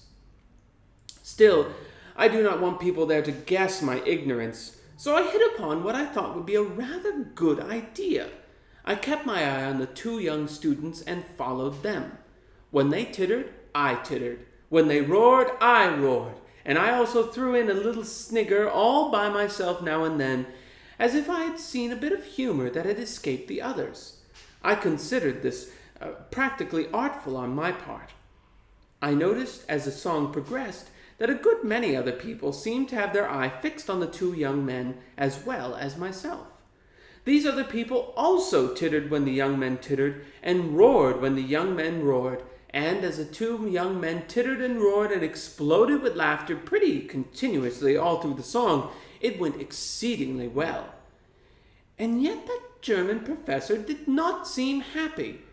At first, when we began to laugh, the expression on his face was one of intense surprise, as if laughter was the very last thing he had expected to be greeted with.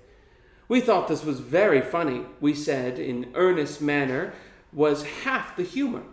The slightest hint on his part that he knew how funny he was would have completely ruined it all.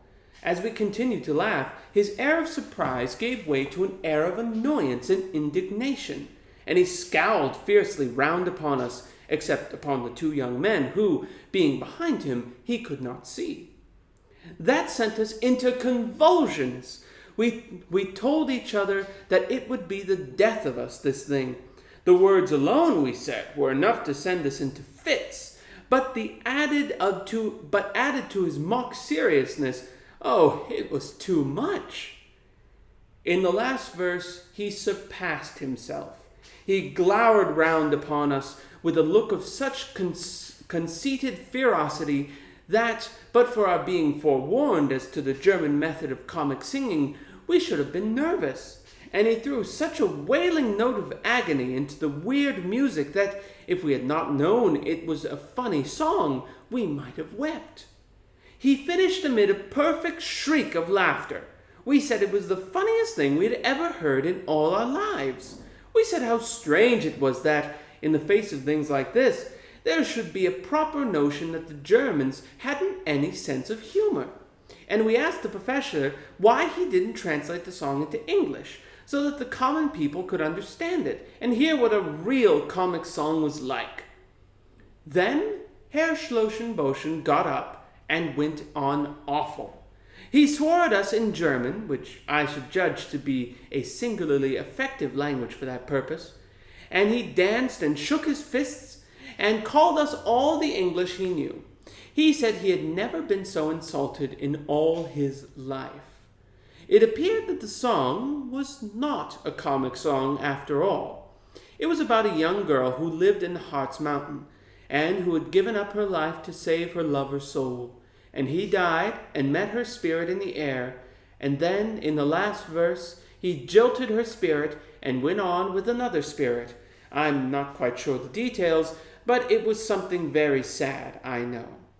Herr Boschen said he had sung it once before the German Emperor, and he, the German Emperor, had sobbed like a little child. He, Herr Boschen, said it was generally acknowledged to be one of the most tragic and pathetic songs in the German language. It was a trying situation for us, very trying. There seemed to be no answer. We looked round for the two young men who had done this thing, but they had left the house in an unostentatious manner immediately after the end of the song. That was the end of that party. I never saw a party break up so quietly and with so little fuss. We never said good night, even to one another. We came downstairs one at a time, walking softly and keeping the shady side. We asked the servant for our hats and coats in whispers, and opened the door for ourselves and slipped out. We got round the corner quickly, avoiding each other as much as possible. I have never taken much interest in German songs since then. I reached the Sunbury Lock at 3:30. The river is sweetly pretty just there before you come to the gates, and the backwater is charming, but don't attempt to row up it. I tried to do so once. I was sculling and asked the fellows who were steering if they thought it could be done, and they said, oh yes, they thought so, if I pulled hard. We were just under the little footbridge that crosses it between the two wires, when we said this, and I bent down over the sculls and set myself up and pulled. I pulled splendidly. I got well into a steady rhythmical swing. I put my arms and my legs and my back into it. I set myself a good, quick, dashing stroke and worked in really grand style. My two friends said it was a pleasure to watch me. At the end of 5 minutes, I thought we ought to be pretty near the wire, and I looked up. We were under the bridge in exactly the same spot that we were when I began, and there were those two idiots injuring themselves in violent laughter. I had been grinding away like mad to keep that boat stuck still under the bridge. I let other people pull up backwaters against strong streams now. We sculled up to Walton, a rather large place for a riverside town. As with all riverside places, only the tiniest corner of it comes down to the water, so that from the boat you might fancy it was a village of some half-dozen houses all told. Winslow and Abington were the only towns between London and Oxford that you can really see anything of from the stream. All the others hide round corners and merely peep at the river down one street. My thanks to them for being so considerate and leaving the river banks to woods and fields and waterworks. Even reading, though it does its best to spoil and sully and make hideous as much of the river as it can reach, is good-natured enough to keep its ugly face a good deal out of sight. Caesar, of course, had a little place at Walton, a camp or an entrenchment or something of that sort. Caesar was a regular upriver man. Also Queen Elizabeth, she was there too. You can never get away from that woman, go where you will. Cromwell and Bradshaw, not the guide man, but the King Charles headman, likewise sojourned there. They must have been quite a pleasant little party altogether. There is an iron scold's bridle in Walton Church. They used these things in ancient days for curbing women's tongues. They had given up the attempt now. I suppose iron was getting scarce, and nothing else would be strong enough. There is also tombs of note in the church, and I was afraid I should never get Harris past them. But he didn't seem to think of them, and we went on. Above the bridge, the river winds tremendously. This makes it look picturesque, but it irritates you from a towing or sculling point of view and causes argument between the man who is pulling and the man who is steering. You pass Oatlands Park on the right bank here. It is a famous old place. Henry VIII stole it from someone or other, I forgot whom now, and lived in it. There is a grotto in the park which you can see for a fee, and which is supposed to be very wonderful, but I cannot see much in it myself. The late Duchess of York, who lived at Oatlands, was very fond of dogs, and kept an immense number. She had a special graveyard made, in which to bury them when they died, and there they lay, about 50 of them, with a tombstone over each, and an epitaph inscribed thereupon. Well, I dare say they deserve it quite as much as the average Christian does. At Corway Stakes, the first bend above Walton Bridge, was fought a battle between Caesar and Calcivillanius. Calcivillanius had prepared the river for Caesar by planting it full of stakes, and had, no doubt, put up a notice board. But Caesar crossed it in spite of this. You couldn't choke Caesar off that river. He's the sort of man we want round the backwaters now. Halliford and Shepperton are both pretty little spots where they touch the river, but there is nothing remarkable about either of them. There is a tomb in Shepperton churchyard, however, with a poem on it, and I was nervous lest Harris should want to get out and fool round it. I saw him fix a longing eye on the landing stage as we drew near it, so I managed, by an adroit movement, to jerk his cap into the water, and in the excitement of recovering that, and his indignation in my clumsiness, we forgot all about his beloved graves. At Weybridge, the Wey, a pretty little stream, navigable by small boats up a Guildford, and one which I have always been making up my mind to explore, and never have. And Bourne and the Basingstoke Canal all enter the Thames together. The loch is just opposite the town, and the first thing that we saw when we came in view of it was George's blazer on one of the lock gates, closer inspection showing that George was inside it. Montmorency set up a furious barking. I shrieked, Harris roared, George waved his hat and yelled back. The lock-keeper rushed out with a drag, under the impression that somebody had fallen into the lock, and appeared annoyed at finding that no one had. George had a rather curious oilskin-covered parcel in his hand. It was round and flat at one end, with a long straight handle sticking out of it. "What's that?" said Harris. "A frying pan?" "No," said George, with a strange, wild, glittering look in his eye.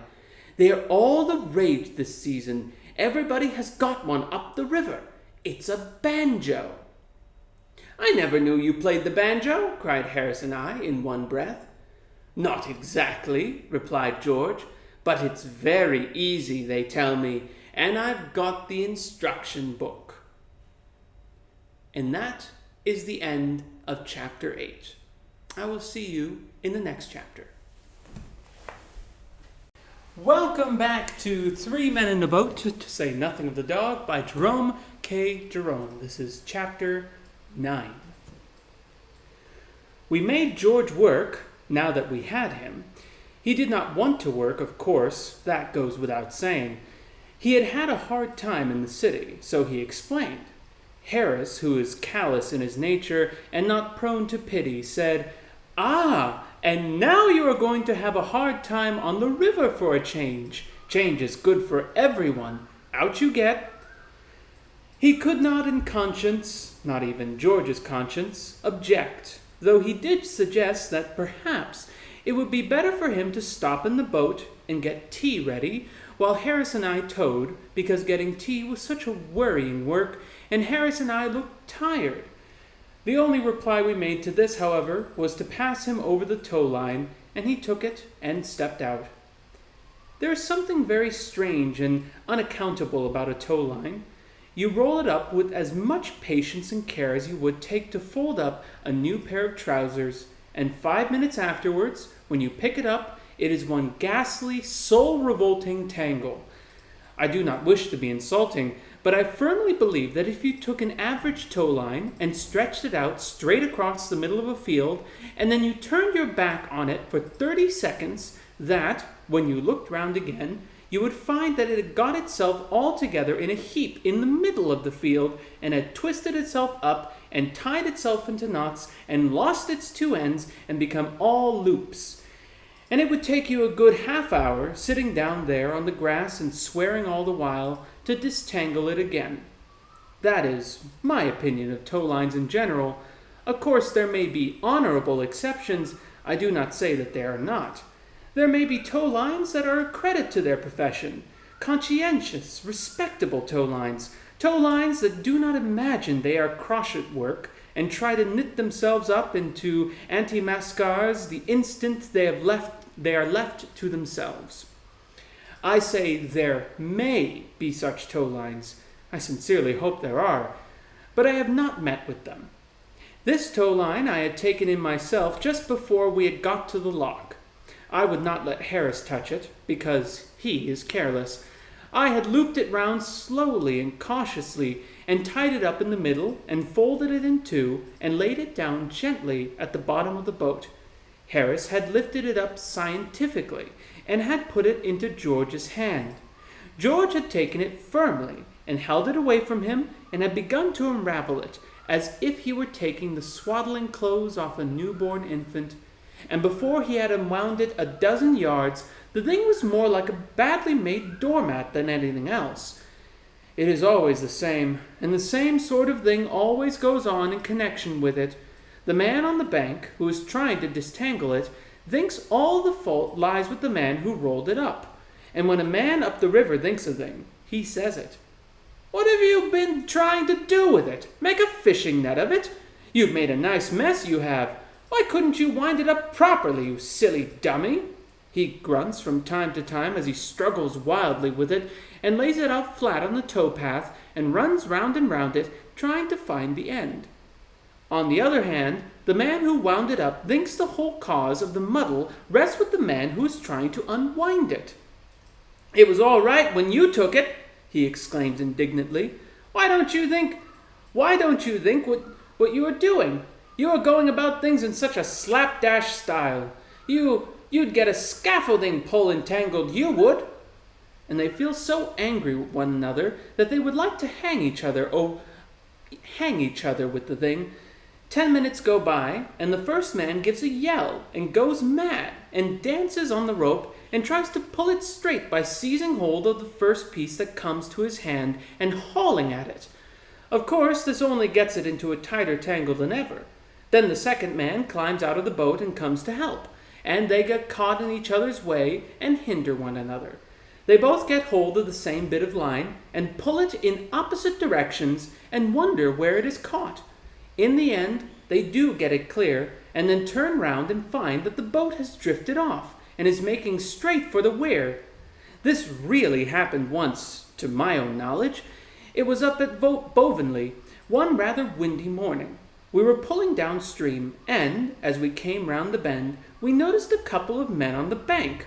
They were looking at each other with as bewildered and helplessly miserable expression as I have ever witnessed on any human countenance before or since, and they held a long tow line between them. It was clear that something had happened, so we eased up and asked them what was the matter. "Why, our boat's gone off," they replied in an indignant tone.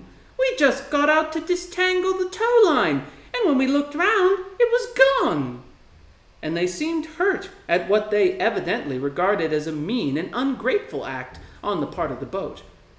We found the trot for them half a mile further down, held by some rushes, and we brought it back to them. I bet they did not give that boat another chance for a week. I shall never forget the picture of those two men walking up and down the bank with the tow line, looking for their boat. One sees a good many funny incidents up the river in connection with towing. One of the most common is the sight of a couple of towers walking briskly along, deep in an animated discussion, while the man in the boat, 100 yards behind them, is vainly shrieking to them to stop and making frantic signs of distress with a scull. Something has gone wrong. The rudder has come off, or the boat hook has slipped overboard, or his hat has dropped into the water and is flowing rapidly downstream. He calls to them to stop, quite gently and politely at first.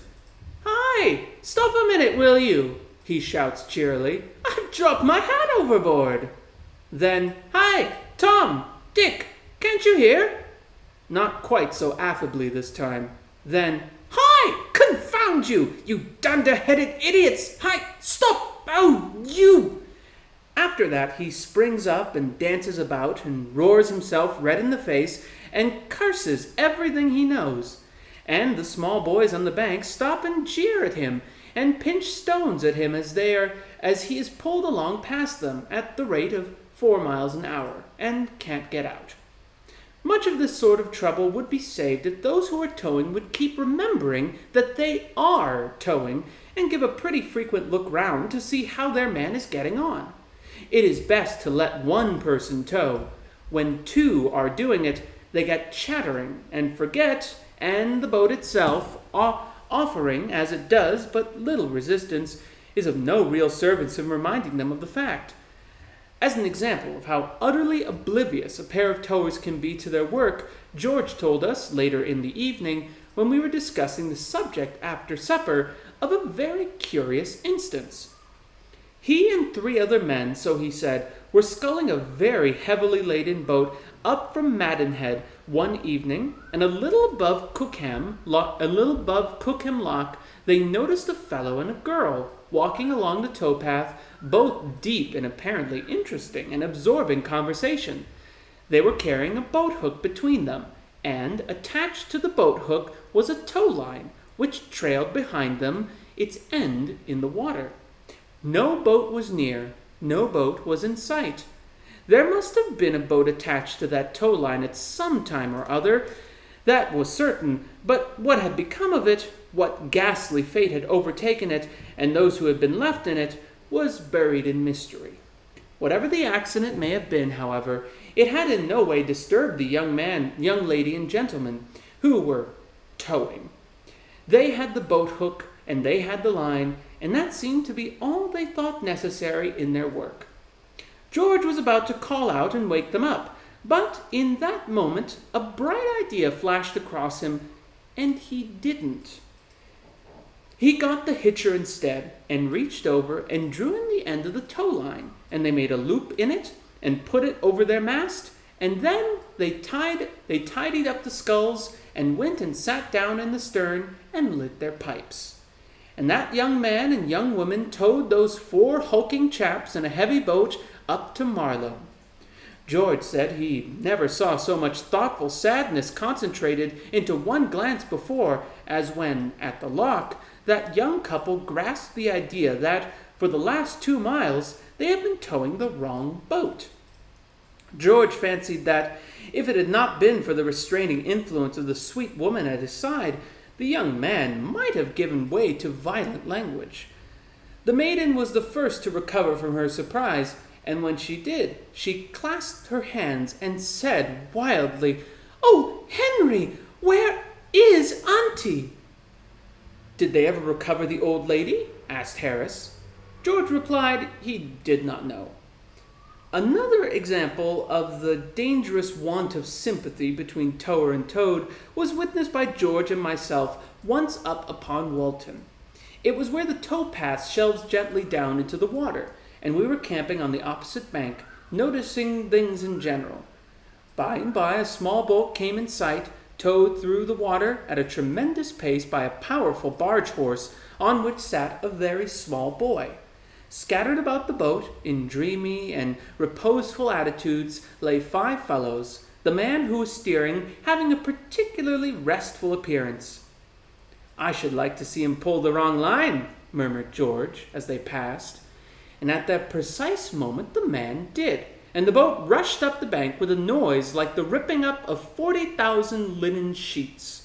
2 men, a hamper, and 3 oars immediately left the boat on the larboard side and reclined on the bank, and 1.5 moments afterwards 2 other men disembarked from the starboard and sat down among boat hooks and sails and carpet bags and bottles.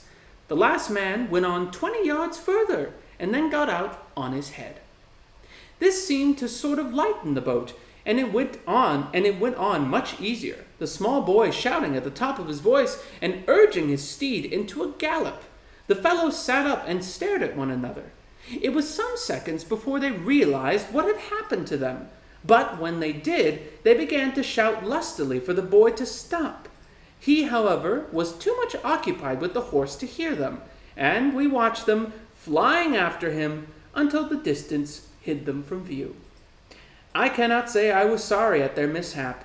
Indeed, I only wish that all young fools who have their boats towed in this fashion, and plenty do, could meet with similar misfortunes. Besides the risk they run themselves, they become a danger and an annoyance to every other boat they pass. Going at the pace they do, it is impossible for them to get out of anybody else's way, or for anybody else to get out of theirs. Their line gets hitched across your mast and overturns you, or it catches somebody in the boat and either throws them into the water or cuts their face open. The best plan is to stand your ground and be prepared to keep them off with the butt end of the mast. Of all experiences in connection with towing, the most exciting is being towed by girls. It is a sensation that nobody ought to miss. It takes 3 girls to tow always. 2 hold the rope, and the other one runs round and giggles. They generally begin by getting themselves tied up. They get the line round their legs and have to sit down on the path and undo each other, and then they twist it round their necks and are nearly strangled. They fix it straight, however, at last, and start off at a run, pulling the boat along at quite a dangerous pace. At the end of 100 yards they are naturally breathless, and suddenly stop, and all sit down on the grass and laugh, and your boat drifts out to midstream and turns round before you know what has happened, or can get hold of a scull. Then they stand up and are surprised. "Oh, look," they say, "he's gone right into the middle." They pull on pretty steadily for a bit after this, and then it all at once occurs to them that she will pin up her frock, and they ease up for the purpose, and the boat runs aground. You jump up and push it off, and you shout to them not to stop. "Yes, what's the matter?" they shout back. "Don't stop," you roar. "Don't what?" "Don't stop. Go on, go on." "Go back, Emily, and see what it is they want," says one, and Emily comes back and asks what it is. "What do you want?" she says. "Anything happened?" "No," you reply. "It's all right, only go on. Don't stop." "Why not?" "Why, we can't steer if you keep stopping. You must keep some way on the boat." "Keep some what?" "Some way. You must keep the boat moving." "Oh, all right, I'll tell him. Are you doing all right?" "Oh, yes, very nicely indeed, only don't stop." "It doesn't seem difficult at all. I thought it was so hard." "Oh, no, it's simple enough. You want to keep on steady at it, that's all." "I see. Give out my red shawl. It's under the cushion." You find the shawl and hand it out, and by this time another one has come back and thinks she will have hers too. And they take Mary's on chance, and Mary does not want it, so they bring it back and have a pocket comb instead. It is about 20 minutes before they get off again, and at the next corner they see a cow, and you have to leave the boat to chivy the cow out of their way. There is never a dull moment in a boat while girls are towing it. George got the line right after a while and towed us steadily on to Penton Hook. There we discussed the important question of camping.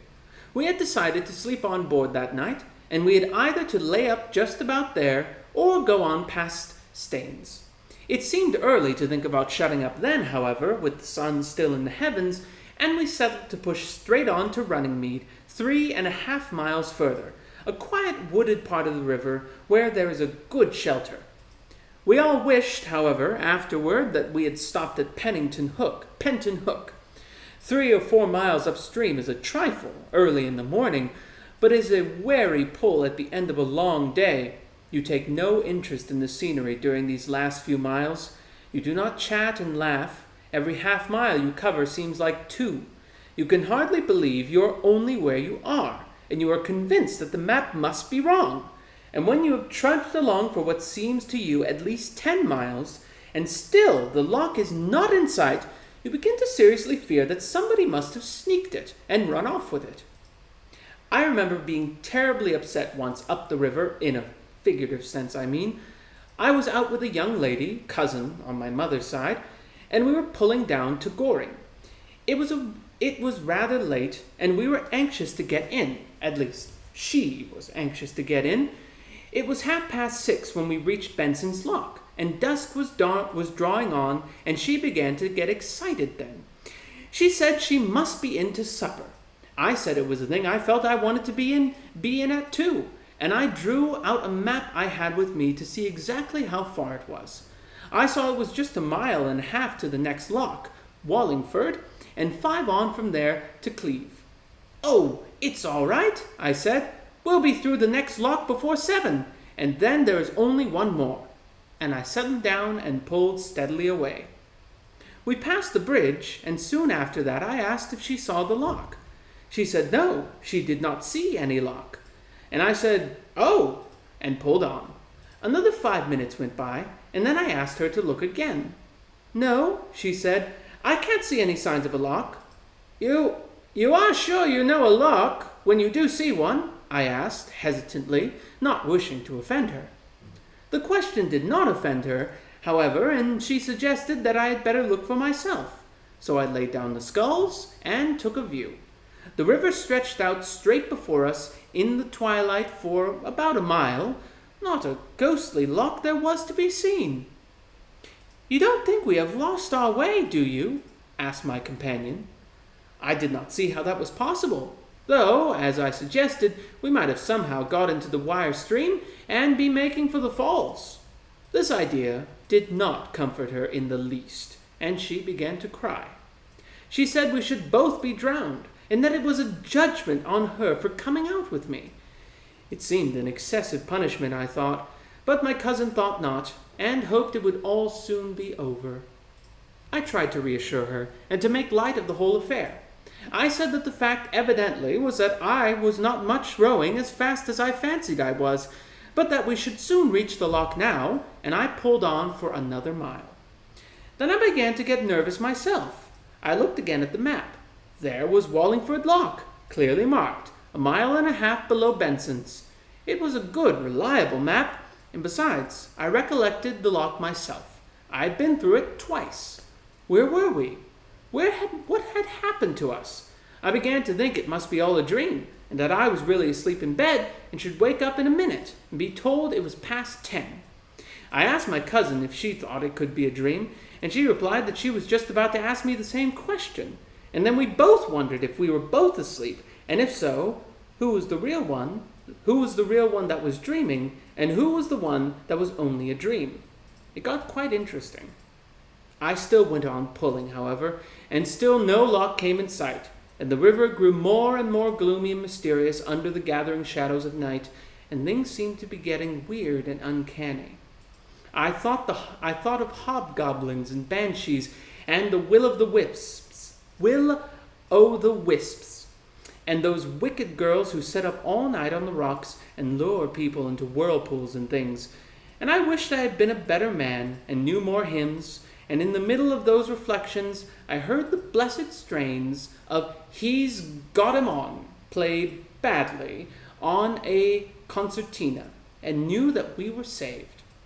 I do not admire the tones of a concertina as a rule, but oh, how beautiful the music seemed to both of us then. Far, far more beautiful than the voice of Orpheus or the lute of Apollo or any of that sort could have sounded. Heavenly melody to our then state of mind would only have still further harrowed us. A soul-moving harmony, correctly performed, we should have taken as a spirit warning and have given up all hope. But about the strains of He's Got 'Em On, jerked spasmodically and with involuntary variations out of a wheezy accordion, there was something singularly human and reassuring. The sweet sounds drew us nearer, and soon the boat from which they were worked lay alongside us. It contained a party of provincial Aries and Ariettes, out for a moonlight sail. There was not any moon, but that is not their fault. I never saw more attractive, lovable people in all my life. I hailed them and asked if they could tell me the way to Wallingford Loch, and I explained that I had been looking for it for the last 2 hours. "Wallingford Loch?" they answered. "Lor love ye, sir, that's been done away with for over a year. There ain't no Wallingford Loch now, sir. You're close to Cleve now. Blow me tight if there ain't a gentleman been looking for Wallingford Loch, Bill." I had never thought of that. I wanted to fall upon all their necks and bless them, but the stream was running too strong just there to allow for this, so I had to content myself with a mere cold-sounding words of gratitude. We thanked them over and over again, and we said it was a lovely night, and we wished them a pleasant trip, and I think I invited them all to come and spend a week with me, and my cousin said her mother would be so pleased to see them, and we sang the Soldier's Chorus out of Faust, and got home in time for supper after all. And that is the end of chapter 9. 3 men in a boat, to say nothing of the dog. And I'm going to take a big sip of tea. That is good. Why am I taking a sip of tea off camera? I don't know. I can just as easily take a sip of tea on camera. Cheers. All right. This is chapter 10 of 3 Men in a Boat, to say nothing of the dog, by Jerome K. Jerome. But you already knew that, didn't you? Harris and I began to think that Bill Wire Loch must have been done away with after the same manner. George had towed us up to Staines, and we had taken the boat from there, and it seemed that we were dragging 50 tons after us, and were walking 40 miles. It was 7:30 when we were through, and we all got in and sculled up close to the left bank, looking out for a spot to haul up in. We had originally intended to go on to Magna Carta Island, a sweet, pretty part of the river where it winds through a soft green valley, and to camp in one of the many picturesque inlets to be found round that tiny shore. But somehow we did not feel that we yearned for the picturesque nearly so much now as we had earlier in the day. A bit of water between a coal barge and a gas works would have quite satisfied us for that night. We did not want scenery. We wanted to have our supper and go to bed. However, we did pull up to the picnic point it is called, and dropped into a very pleasant nook under a great elm tree, to the spreading roots of which we fastened the boat. Then we thought we were going to have supper. We had dispensed with tea so as to save time.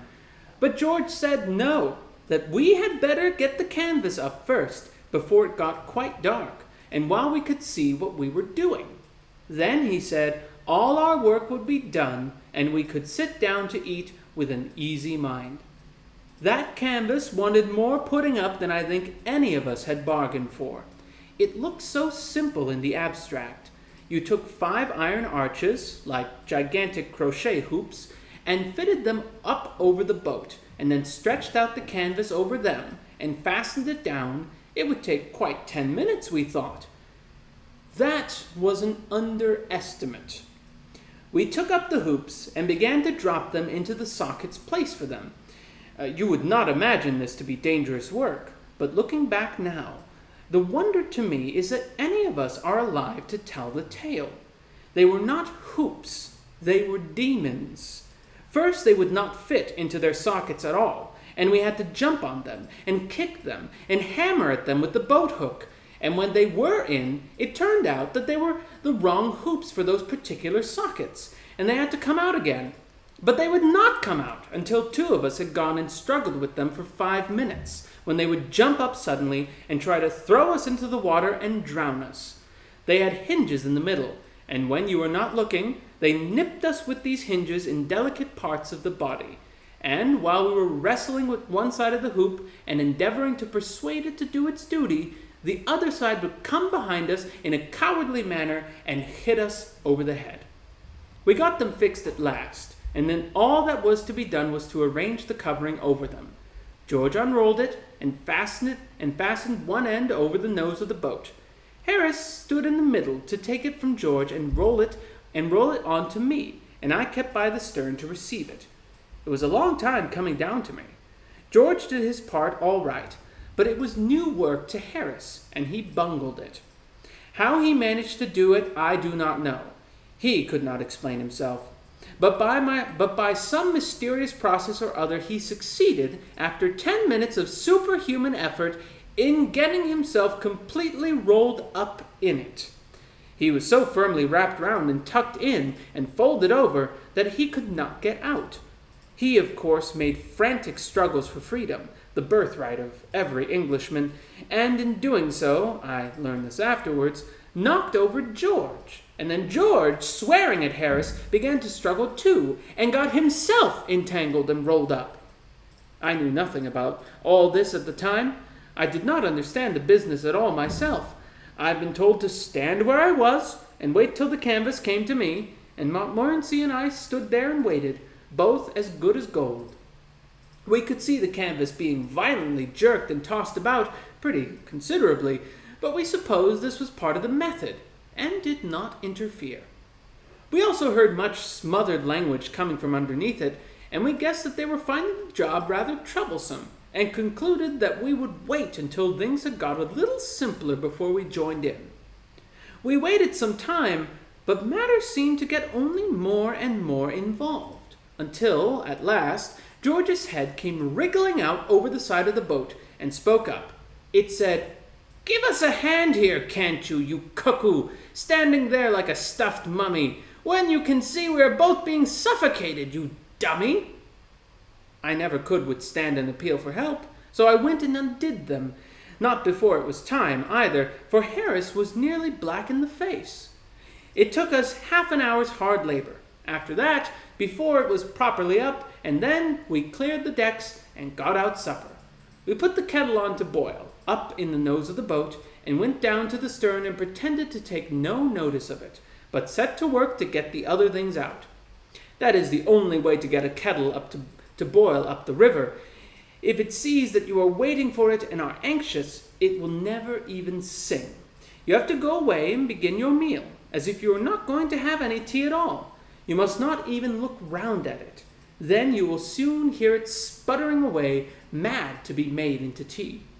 It is a good plan, too, if you are in a great hurry, to talk very loudly to each other about how you don't need any tea and are not going to have any. You get near the kettle so it can overhear you, and then you shout out, "I don't want any tea, do you, George?" To which George shouts back, "Oh, no, I don't like tea. We'll have lemonade instead. Tea's so indigestible." Upon which the kettle boils over and puts the stove out. We adopted this harmless bit of trickery, and the result was that, by the time everything else was ready, the tea was waiting. Then we lit the lantern and squatted down to supper. We wanted that supper. For 35 minutes not a sound was heard throughout the length and breadth of that boat, save the clank of cutlery and crockery and the steady grinding of 4 sets of molars. At the end of 35 minutes, Harris said, "Ah," and took his left leg out from under him and put his right one there instead. 5 minutes afterwards, George said, "Ah," too, and threw his plate out on the bank, and 3 minutes later than that, Montmorency gave the first sign of contentment he had exhibited since we had started, and rolled over on his side and spread his legs out. And then I said, "Ah," and bent my head back and bumped it against one of the hoops, but I did not mind it. I did not even swear. How good one feels when one is full. How satisfied with ourselves and with the world. People who have tried it tell me that a clear conscience makes you very happy and contented, but a full stomach does the business quite as well, and is cheaper and more easily obtained. One feels so forgiving and generous after a substantial and well-digested meal, so noble-minded, so kind-hearted. It is very strange, this dominion of our intellect by our digestive organs. We cannot work, we cannot think, unless our stomach wills so. It dictates to us our emotions, our passions. After eggs and bacon, it says, "Work." After breakfast and porter, it says, after beefsteak and porter, it says, "Sleep." After a cup of tea, 2 spoonfuls for each cup, and don't let it stand more than 3 minutes, it says to the brain, "Now rise and show your strength. Be eloquent and deep and tender. See with a clear eye into nature and into life. Spread your white wings of quivering thought and soar, a godlike spirit, over the whirling world beneath you, up through long lanes of flaming stars to the gates of eternity." After hot muffins, it says, "Be dull and soulless, like a beast of the field, a brainless animal, with listless eye, unlit by any ray of fancy, or of hope, or fear, or love, or life." And after brandy, taken in sufficient quantity, it says, "Now come full, grin and tumble, that your fellow man may laugh, drivel in folly, and sputter in senseless sounds, and show what a helpless ninny is a poor man whose wit and will are drowned, like kittens side by side, in half an inch of alcohol." We are but the veriest, sorriest slaves of our stomach. Reach not after morality and righteousness, my friends. Watch vigilantly your stomach, and diet it with care and judgment. Then virtue and contentment will come and reign within your heart, unsought by any effort of your own, and you will be a good citizen, a loving husband, and a tender father, a noble, pious man. Before our supper, Harris and George and I were quarrelsome and snappy and ill-tempered. After our supper, we sat and beamed on one another, and we beamed upon the dog, too. We loved each other. We loved everybody. Harris, in moving about, trod on George's corn. Had this happened before supper, George would have expressed wishes and desires concerning Harris's fate in this world and the next that would have made a thoughtful man shudder. As it was, he said, "Steady, old man, where wheat?" And Harris, instead of merely observing, in his most unpleasant tones, that a fellow could hardly help treading on some bit of George's foot, if he had to move about at all within 10 yards of where George was sitting, suggesting that George never ought to come into any ordinary-sized boat with feet that length, and advising him to hang them over the side, as he would have done before supper, now said, "Oh, I'm so sorry, old chap. I hope I haven't hurt you." And George said, "Not at all," that it was his fault. And Harris said, "No, it was his." It was quite pretty to hear them. We lit our pipes and sat, looking out on the quiet night, and talked. George said, why could not we always be like this, away from the world, with its sin and temptation, leading sober, peaceful lives, and doing good? I said it was the sort of thing I'd often longed for myself, and we discussed the possibility of our going away, we four, to some handy, well-fitted desert island, and living there in the woods. Harris said that the danger about desert islands, as far as he had heard, was that they were so damp. But George said no, not if properly drained. And then we got on to drains, and that put George in the mind of a very funny thing that happened to his father once. He said his father was traveling with another fellow through Wales, and one night they stopped at a little inn where there were some other fellows, and they joined the other fellows, and spent the evening with them. They had a very jolly evening, and sat up late, and by the time they came to go to bed, this was when George's father was a very young man, were slightly jolly too. They, George's father and George's father's friend, were to sleep in the same room, but in different beds. They took the candle and went up. The candle lurched up against the wall when they got into the room, and went out, and they had to undress and grope into bed in the dark. This they did, but instead of getting into separate beds, as they thought they were doing, they both climbed into the same one without knowing it, one getting in with his head at the top, and the other crawling in from the opposite side of the compass, and lying with his feet on the pillow. There was silence for a moment, and then George's father said, "Joe!" "What's the matter, Tom?" replied Joe's voice from the other end of the bed. "Why, there's a man in my bed," said George's father. "He has his feet on my pillow." "Well, it's an extraordinary thing, Tom," answered the other, "but I'm blessed if there isn't a man on my bed too." "What are we going to do?" asked George's father. "Well, I'm going to chuck him out," replied Joe. "So am I," said George's father, valiantly. There was a brief struggle, followed by 2 heavy bumps on the floor, and then a rather doleful voice said, "I say, Tom." "Yes?" "How have you got on?" "Well, to tell you the truth, my man's chucked me out." "So's mine." "I say, I don't think much of this inn. Do you?" "What was the name of that inn?" said Harris. "The Pig and Whistle," said George. "Why?" "Ah, no, then it isn't the same," replied Harris. "What do you mean?" queried George. "Why, it's so curious," murmured Harris, "but precisely that very same thing happened to my father once at a country inn. I've often heard him tell the tale. I thought it might have been the same inn." We turned in at 10 that night, and I thought I should sleep well, being tired, but I didn't. As a rule, I undress and put my head on the pillow, and then somebody bangs at the door and says it is 8:30. But tonight, everything seemed against me.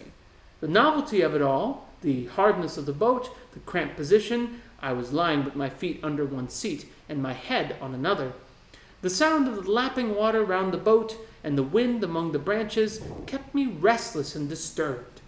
I did get to sleep for a few hours, and then some part of the boat, which seemed to have grown up in the night, for it certainly was not there when we started, and it had disappeared by the morning, kept digging into my spine. I slept through it for a while, dreaming that I had swallowed a sovereign, and that they were cutting a hole in my back with a gimlet, so as to try to get it out. I thought it very unkind of them, and I told them I would owe them the money, and they should have it at the end of the month. But they would not hear of it, and said it would be much better if they had it then, because otherwise the interest would accumulate so. I got quite cross with them after a bit, and told them what I thought of them, and then they gave the gimlet such an excruciating wrench that I woke up. The boat seemed stuffy, and my head ached, so I thought I would step out into the cool night air. I slipped on what clothes I could find about, some of my own and some of George and Harris's, and crept under the canvas onto the bank. It was a glorious night. The moon had sunk and left the quiet earth alone with the stars. It seemed as if, in the silence and the hush, while her children slept, they were talking with her, their sister, conversing of mighty mysteries in voices too vast and deep for childish human ears to catch the sound. They awe us, these strange stars, so cold, so clear. We are as children whose small feet have strayed into some dim-lit temple of the God they have been taught to worship, but know not. And standing there, the echoing dome spans the long vista of the shadowy light, glancing up, half hoping, half afraid to see some awful vision hovering there. And yet it seems so full of comfort and of strength, the night. In its great presence our small sorrows creep away, ashamed. The day has been so full of fret and care, and our hearts have been so full of evil and of bitter thoughts, and the world has seemed so hard and wrong to us. Then night, like some great loving mother, gently lays her hand upon our fevered head, and turns our little tear-stained faces up to hers, and smiles. And though she does not speak, we know what she would say, and lay our hot flushed cheek against her bosom, and the pain is gone. Sometimes our pain is very deep and real, and we stand before her silently, because there is no language for our pain, only a moan. Night's heart is full of pity for us. She cannot ease our aching. She takes our hand in hers, and the little world grows very small and very far away beneath us, and, borne on her dark wings, we pass for a moment into a mightier presence than her own, and in the wondrous light of that great presence, all human life lies like a book before us. We know that pain and sorrow are but the angels of God. Only those who have worn the crown of suffering can look upon that wondrous light, and they, when they return, may not speak of it or tell the mystery they know. Once upon a time, through a strange country, there rode some godly knights, and their path lay by a deep wood, where tangled briars grew very thick and strong, and tore the flesh of them that lost their way therein. And the leaves of the trees that grew in the wood were very dark and thick, so that no ray of light came through the branches to lighten the gloom and sadness. And as they passed by that dark wood, one knight of those that rode, missing his comrades, wandered far away, and returned to them no more, and they, sorely grieving, rode on without him, mourning him as one dead. Now, when they reached the fair castle towards which they had been journeying, they stayed there many days, and made merry. And one night, as they sat in cheerful ease around the logs that burned in the great hall, and drank a loving measure, then there came the comrade they had lost, and greeted them. His clothes were ragged, like a beggar's, and many sad wounds were on his sweet flesh, but upon his face there shone a great radiance of deep joy. And they questioned him, asking him what had befallen him. And he told them how in the dark wood he had lost his way, and had wandered many days and nights, till, torn and bleeding, he had lain him down to die. Then, when he was nigh to death, lo, through the savage gloom there came him a stately maiden, and took him by the hand, and led him on through devious paths, unknown to any man, until upon the darkness of the wood there dawned a light such as the light of day was upon but as a little lamp unto the sun.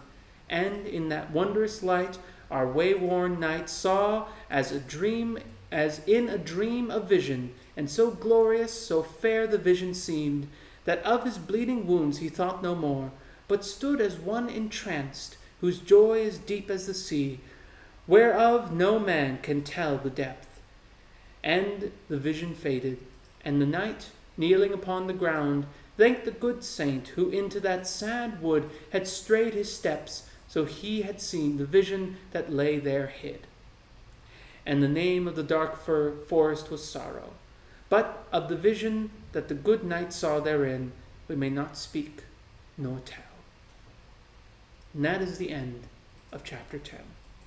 I will see you in the next chapter. Hi, welcome back to Three Men in a Boat to Say Nothing of the Dog by Jerome. Okay, Jerome, but you already knew that, didn't you? That's why you're here. Today, we are diving into chapter 11, but not before I take myself a drink of tea. Homemade apple, cinnamon, lemon, ginger tea, a little bit of honey. It's very delicious. Oh, highly recommend it. Oh gosh, I should scoot this just a little bit out there. There we go. All right. Chapter 11. I woke at 6 the next morning and found George awake too. We both turned round and tried to go to sleep again, but we could not. Had there been any particular reason why we should not have gone to sleep again, but have got up and dressed then and there, we should have dropped off while we were looking at our watches and have slept till 10.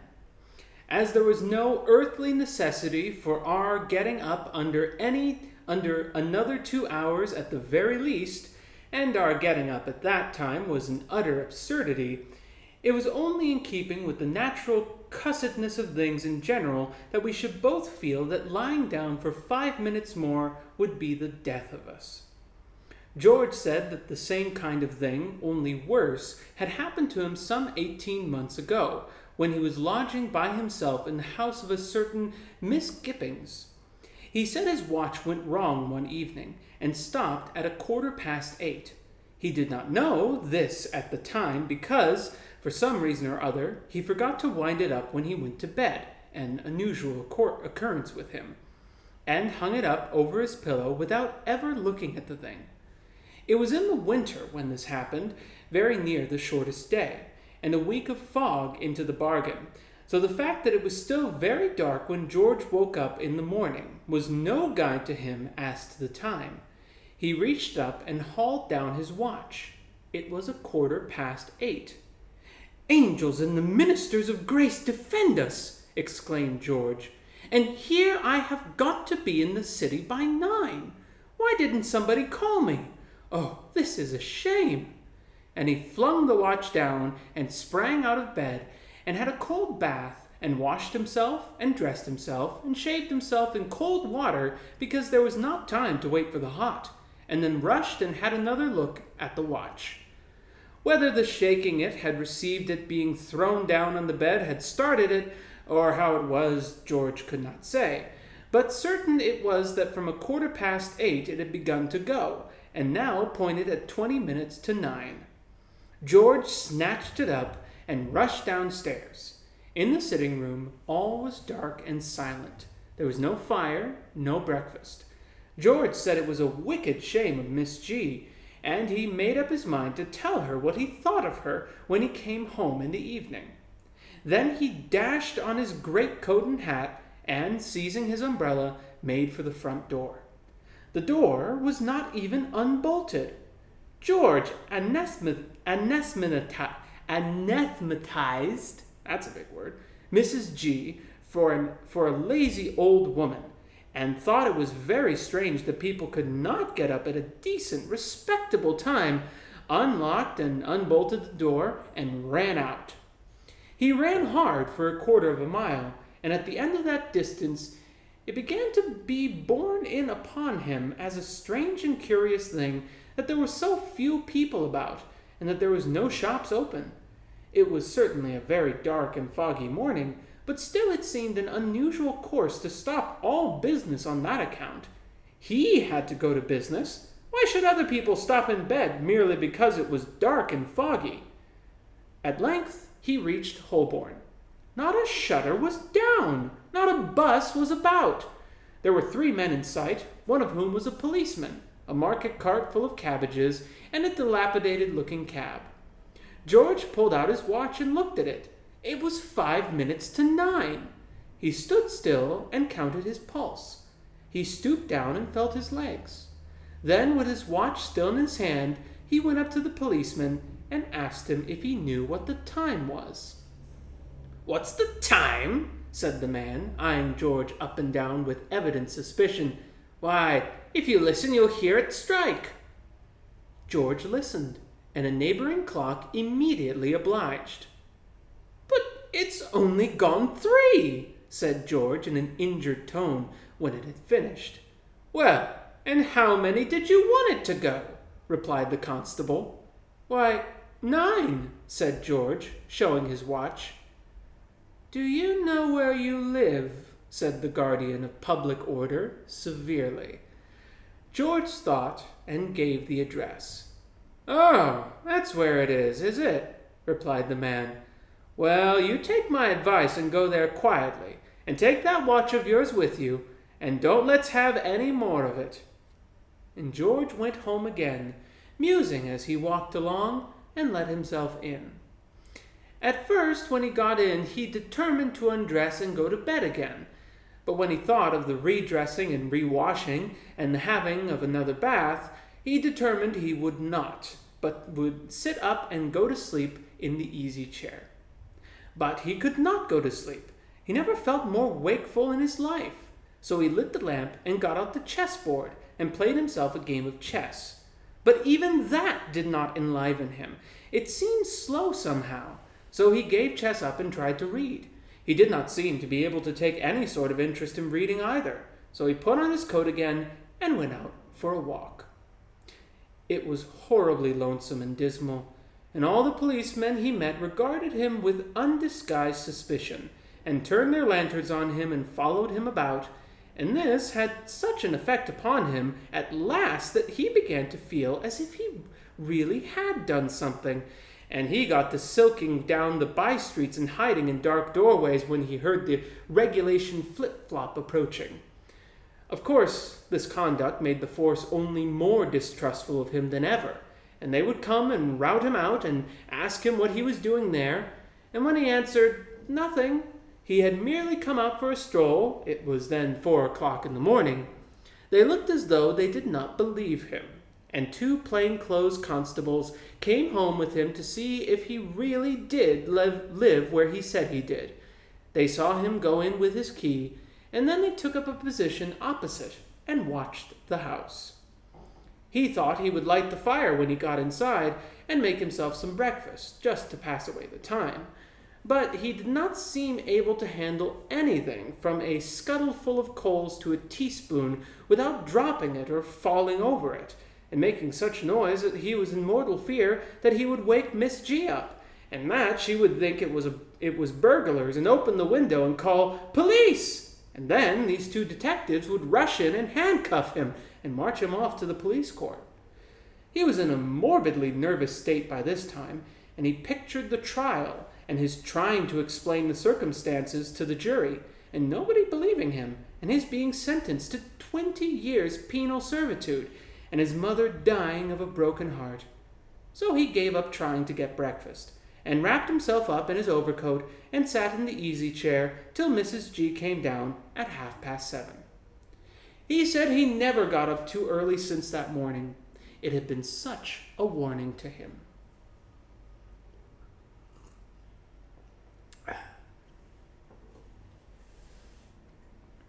We had been sitting huddled up in our rugs while George had been telling me this true story, and on his finishing it, I set to work to wake up Harris with a skull. The 3rd prod did it, and he turned over on the other side and said he would be down in a minute and that he would have his lace-up boots.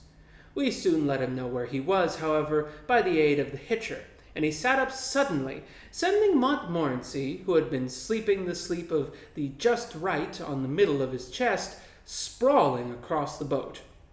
Then we pulled up the canvas, and all 4 of us poked our heads out over the offside and looked down at the water and shivered. The idea, overnight, had been that we should get up early in the morning, fling off our rugs and shawls, and throwing back the canvas, spring into the river with a joyous shout, and revel in a long, delicious swim. Somehow, now the morning had come, the notion seemed less tempting. The water looked damp and chilly. The wind felt cold. "Well, who's going to be the first in?" said Harris at last. There was no rush for precedence. George settled the matter so far as he was concerned by retiring into the boat and pulling on his socks. Montmorency gave vent to an involuntary howl, as if merely thinking of the thing had given him the horrors, and Harris said it would be so difficult to get into the boat again, and went back and sorted out his trousers. I did not altogether like to give in, though I did not relish the plunge. There might be snags about or weeds, I thought. I meant to compromise matters by going down to the edge and just throwing the water over myself. So I took a towel and crept out on the bank and wormed my way onto the branch of a tree that dipped down into the water. It was bitterly cold. The wind cut like a knife. I thought I would not throw the water over myself after all. I would go back into the boat and dress, and I turned to do so, and as I turned, the silly branch gave way, and I and the towel went in together with a tremendous splash, and was out midstream with a gallon of Thames water inside of me before I knew what had happened. "By Jove! Old Jay's gone in," I heard Harris say, as I came blowing to the surface. "I didn't think he'd have the pluck to do it. Did you?" "Is it all right?" sung out George. "Lovely," I sputtered back. You're duffers not to come in. I wouldn't have missed this for worlds. Why won't you try it? It only wants a little determination." But I could not persuade them. Rather an amusing thing happened while dressing that morning. I was very cold when I got back into the boat, and in my hurry to get my shirt on, I accidentally jerked it into the water. It made me awfully wild, especially as George burst out laughing. I could not see anything to laugh at, and I told George so, and he only laughed the more. I never saw a man laugh so much. I quite lost my temper with him at last, and I pointed out to him what a driveling maniac of an imbecile idiot he was, but he only roared the louder. And then, just as I was landing the shirt, I noticed that it was not my shirt at all, but George's, which I had mistaken for mine, whereupon the humor of the thing struck me for the first time, and I began to laugh. And the more I looked from George's wet shirt to George, roaring with laughter, the more I was amused, and I laughed so much that I had to let the shirt fall back into the water again. "Aren't you going to get it out?" said George between his shrieks. I could not answer him at all for a while. I was laughing so, but at last, between my peals, I managed to jerk out, "It isn't my shirt, it's yours." I never saw a man's face change from lively to severe so suddenly in all my life before. "What?" he yelled, springing up. "You silly cuckoo! Why can't you be more careful what you're doing? Why the deuce don't you go and dress on the bank? You're not fit to be in a boat, you're not. Give me the hitcher."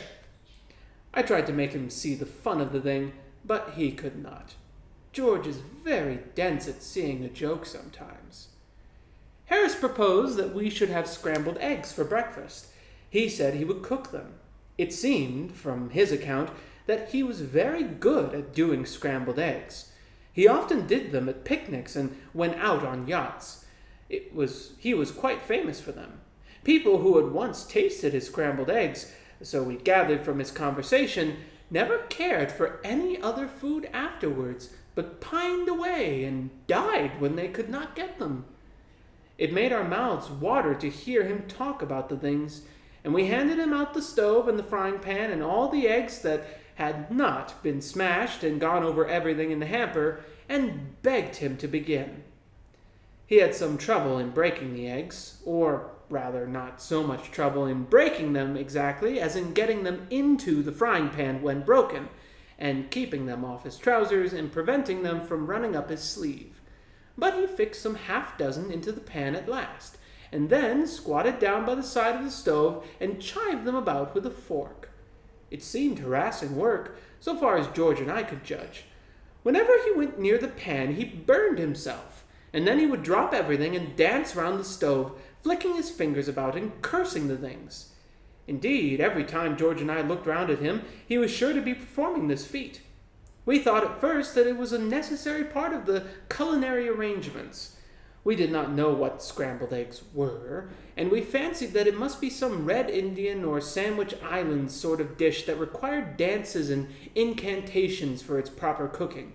Montmorency went and put his nose over at once, and the fat spluttered up and scolded him, and then he began dancing and cursing. Altogether, it was one of the most interesting and exciting operations I have ever witnessed.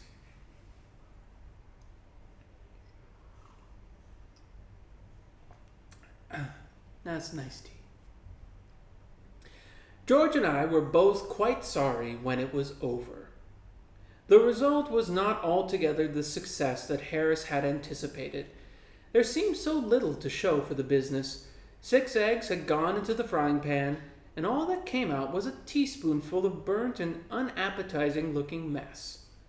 Harris said it was the fault of the frying pan, and thought it would have gone better if he had a fish kettle and a gas stove, and we decided not to attempt the dish again until we had the aids to housekeeping by us.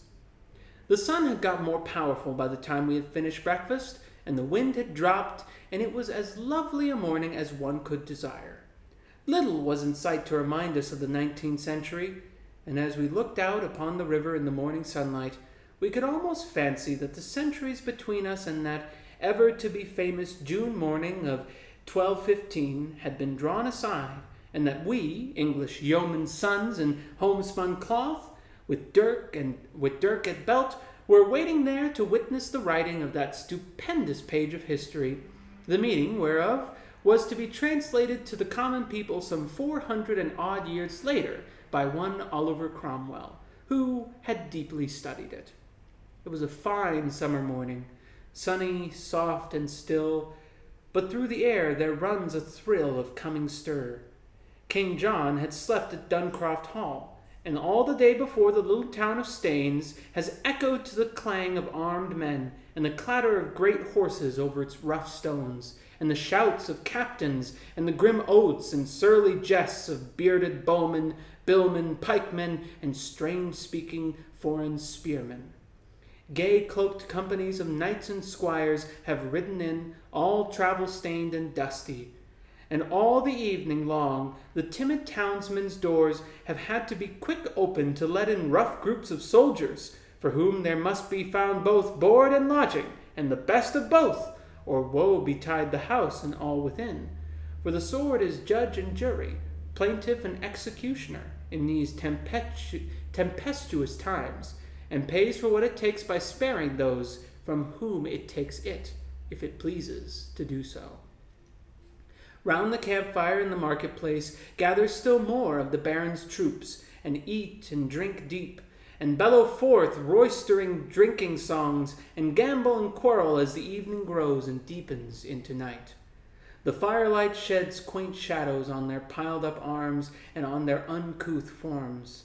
The children of the town steal round to watch them, wondering, and brawny country wenches, laughing, drawing near to brandy ale-houses, jest and jibe with the swaggering troopers, so unlike the village swains who, now despised, stand apart behind, with vacant grins upon their broad, peering faces.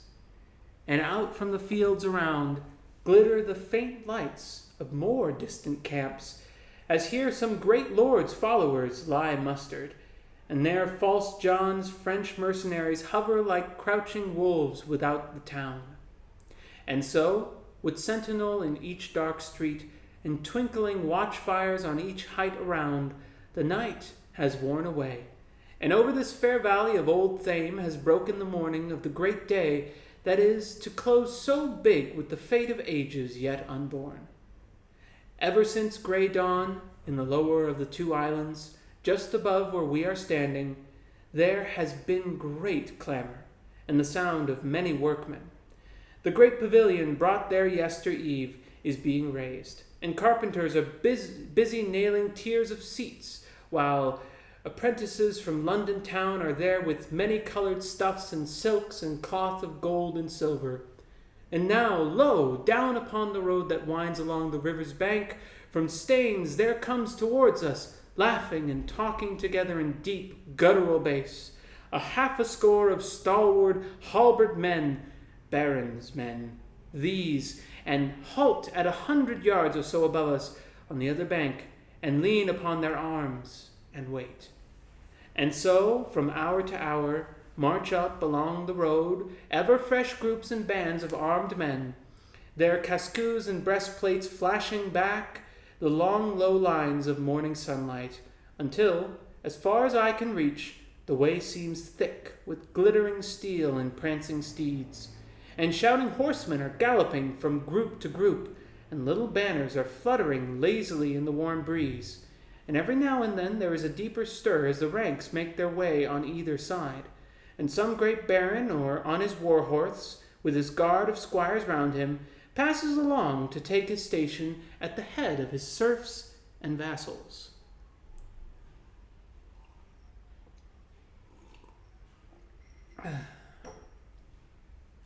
And up the slope of Cooper's Hill, just opposite, are gathered the wandering rustics and curious townsfolk, who have run from Staines, and none are quite sure what the bustle is about, but each one has a different version of the great event that they have come to see.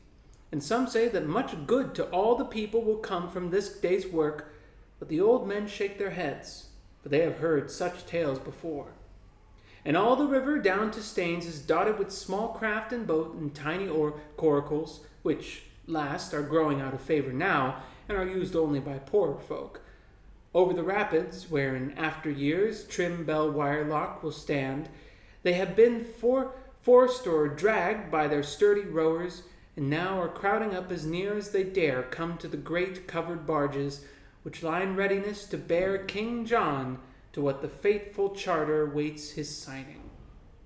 It is noon, and we and all the people have been waiting patient for many an hour, and the rumor has run round that Slippery John has again escaped from the baron's grasp, and has stolen away from Duncroft Hall with his mercenaries at his heels, and will soon be doing other work than signing charters for his people's liberty. Not so! This time the grip upon him has been one of iron, and he has slid and wriggled in vain.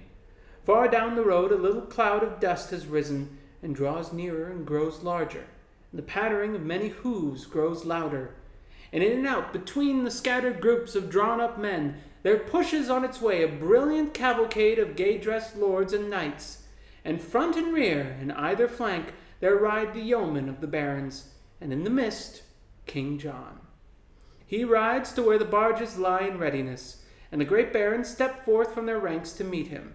He greets them with a smile and a laugh, and pleasant honeyed words, as though it were some feast in his honor to which he was being invited. But as he rises to dismount, he casts one hurried glance from his own French mercenaries drawn up in the rear to the grim ranks of the baron's men that hem him in. Is it too late? One fierce blow at the unsuspecting horsemen at his side, one cry to his French troops, one desperate charge upon the unready lines before him, and these rebellious barons might rue the day they dared thwart his plans. A bolder man might have turned the game even at this point. Had it been a Richard there, the cup of liberty might have been dashed from England's lips, and the taste of freedom held back for 100 years. But the heart of King John sinks before the stern faces of the English fighting men, and the arm of King John drops back onto his rein, and he dismounts and takes his seat in the foremost barge. And the barons follow him, with each mailed hand upon the sword hilt, and the word is given to let go. Slowly and heavily, bright-decked barges leave the shore of Runningmead. Slowly against the swift current they work their ponderous way, till, with a low grumble, they grate against the bank of a little island that from this day will bear the name of Magna Carta Island. And King John has stepped upon the shore, and we wait in breathless silence till a great shout cleaves the air, and the great cornerstone in England's Temple of Liberty has, now we know, been firmly laid. And that is the end of chapter 11. I'll see you in the next chapter. Put my tea down. Oh, it is time again. 3 Men in the Boat, to Say Nothing of the Dog, by Jerome K. Jerome. This is chapter 12. I once again have my cup of tea. If you couldn't notice by what I'm wearing, I typically record 2 chapters at a time, but that was probably pretty obvious by now, wasn't it? But it's okay, right? You don't come here because of my shirts. Hopefully you come here because you enjoy this book. I hope you do as much as I do. So, chapter 12. I was sitting on the bank, conjuring up this scene to myself, when George remarked that when I was quite rested, perhaps I would not mind helping to wash up, and thus recalled from the days of the glorious past to the proastic present, with all its misery and sin, I slid down into the boat and cleaned out the frying pan with a stick of wood and a tuft of grass, polishing it up finely with George's wet shirt. We went over to Magna Carta Island, and had a look at the stone which stands in the cottage there, and on which the Great Charter is said to have been signed, though as to whether it really was signed there, or, as some say, on the other bank at Runningmead, I decline to commit myself. As far as my own personal opinion goes, however, I am inclined to give weight to the popular island theory. Certainly, had I been one of the barons at the time, I should have strongly urged upon my comrades the advisability of our getting such a slippery customer as King John onto the island, where there was less chance of surprises and tricks. There are the ruins of an old priory on the grounds of Ankerwyke House, which is close to Picnic Point, and it was round about the grounds of this old priory that Henry VIII is said to have waited for and met Anna Boleyn. He also used to meet her at Hever Castle in Kent, and also somewhere near St. Albans. It must have been difficult for the people of England in those days to have found a spot where those thoughtless youth folk were not spooning. Have you ever been in a house where there are a couple courting? It is most trying. You think you will go and sit in the drawing room, and you march off there. As you open the door, you hear a noise as if somebody had suddenly recollected something, and when you get in, Emily is over by the window, full of interest in the opposite side of the road, and your friend, John Edward, is at the other end of the room with his whole soul held in thrall by photographs of other people's relatives.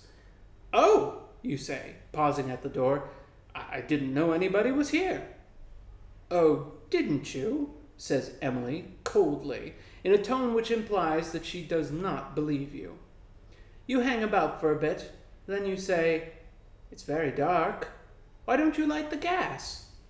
John Edward says, "Oh," he hadn't noticed it, and Emily says that Papa does not like to light the gas in the afternoon.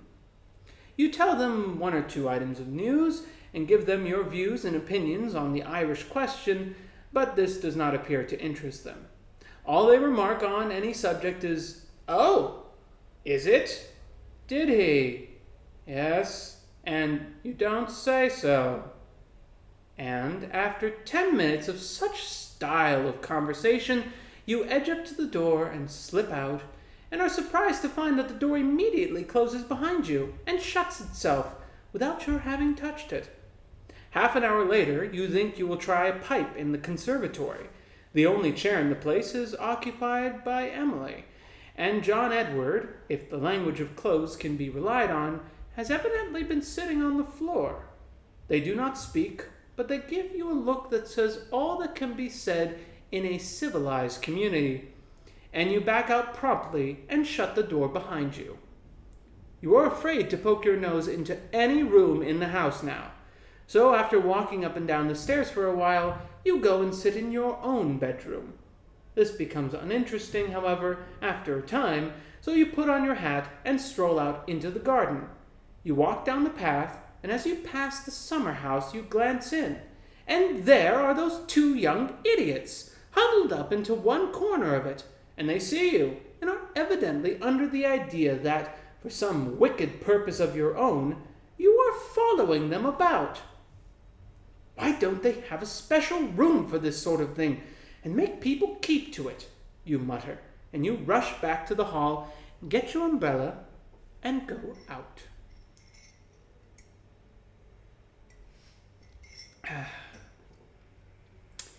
It must have been much like this when that foolish boy Henry VIII was courting little Anne. People in Buckinghamshire would have come upon them unexpectedly when they were mooning around Windsor and Wesbury, and have exclaimed, "Oh, you here?" And Henry would have blushed and said, "Yes, he just come over to see a man." And Anne would have said, "Oh, I'm so glad to see you. Isn't it funny? I've just met Mr. Henry VIII in the lane, and he's going the same way I am." Then those people would have gone away and said to themselves, "Oh, we'd better go get out of here while this billing and cooing is on. We'll go down to Kent." And they would go down to Kent, and the first thing they would see in Kent, when they got there, would be Henry and Anne fooling round Hever Castle. "Oh, drat this," they would have said. "Here, let's go away. I can't stand any more of it. Let's go to St. Albans. Nice, quiet place, St. Albans." And when they reached St. Albans, there would be that wretched couple kissing under the abbey walls. Then these folks would go and be pirates until the marriage was over. From Picnic Point to Old Windsor Loch, there is a delightful bit of river. A shady road, dotted here and there with dainty little cottages, run by the bank up to the Bells of Ouseley, a picturesque inn, as most upriver inns are, and a place where a very good glass of ale may be drunk, so Harris says, and on a matter of this kind you can take Harris's word. Old Windsor is a famous spot in its way. Edward the Confessor had a palace here, and here the great Earl Godwin was proved guilty by the justice of that age of having encompassed the death of the king's brother. Earl Godwin broke a piece of bread and held it in his hand. "If I am guilty," said the earl, "may this bread choke me when I eat it." Then he put the bread into his mouth and swallowed it, and it choked him, and he died. After you pass Old Windsor, the river is somewhat uninteresting, and does not become itself again until you are nearing Bovenley.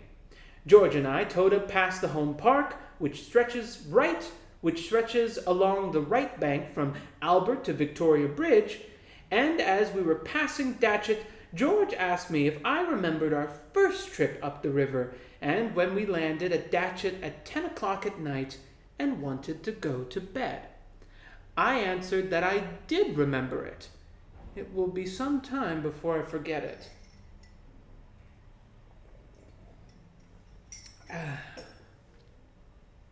It was the Saturday before the August bank holiday. We were tired and hungry, we same three, and when we got to Datchet, we took out the hamper, the 2 bags, and the rugs and coats, and such like things, and started off to look for diggings.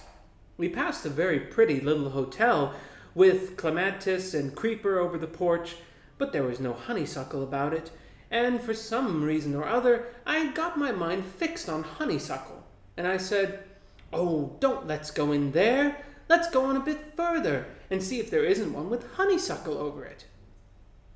And we went on till we came to another hotel. That was a very nice hotel too, and it had honeysuckle on it, round at the side, but Harris did not like the look of the man who was leaning against the front door. He said he didn't look a nice man at all, and he wore ugly boots. So we went on further. We went a goodish way without coming across any more hotels, and then we met a man, and asked him to direct us to a few. He said, "Why, You're coming away from them. You must turn right round and go back, and then you will come to the stag." We said, "Oh, we had been there and didn't like it. No honeysuckle over it." "Well, then," he said, "there's the manor house just opposite. Have you tried that?" Harris replied that we did not want to go there. Didn't like the looks of a man who was stopping there. Harris did not like the color of his hair. Didn't like his boots either. "Well, I don't know what you'll do, I'm sure," said our informant, "because they are the only 2 inns in the place." "No other inns?" exclaimed Harris. "None," replied the man. "What on earth are we to do?" cried Harris. Then George spoke up. He said Harris and I could get a hotel built for us, if we liked, and have some people made to put in. For his part, he was going back to the stag. The greatest minds never realize their ideas in any matter, and Harris and I sighed over the hollowness of all earthly desires and followed George. We took our traps into the stag and laid them down in the hall. The landlord came up and said, "Good evening, gentlemen." "Oh, good evening," said George. "We want 3 beds, please."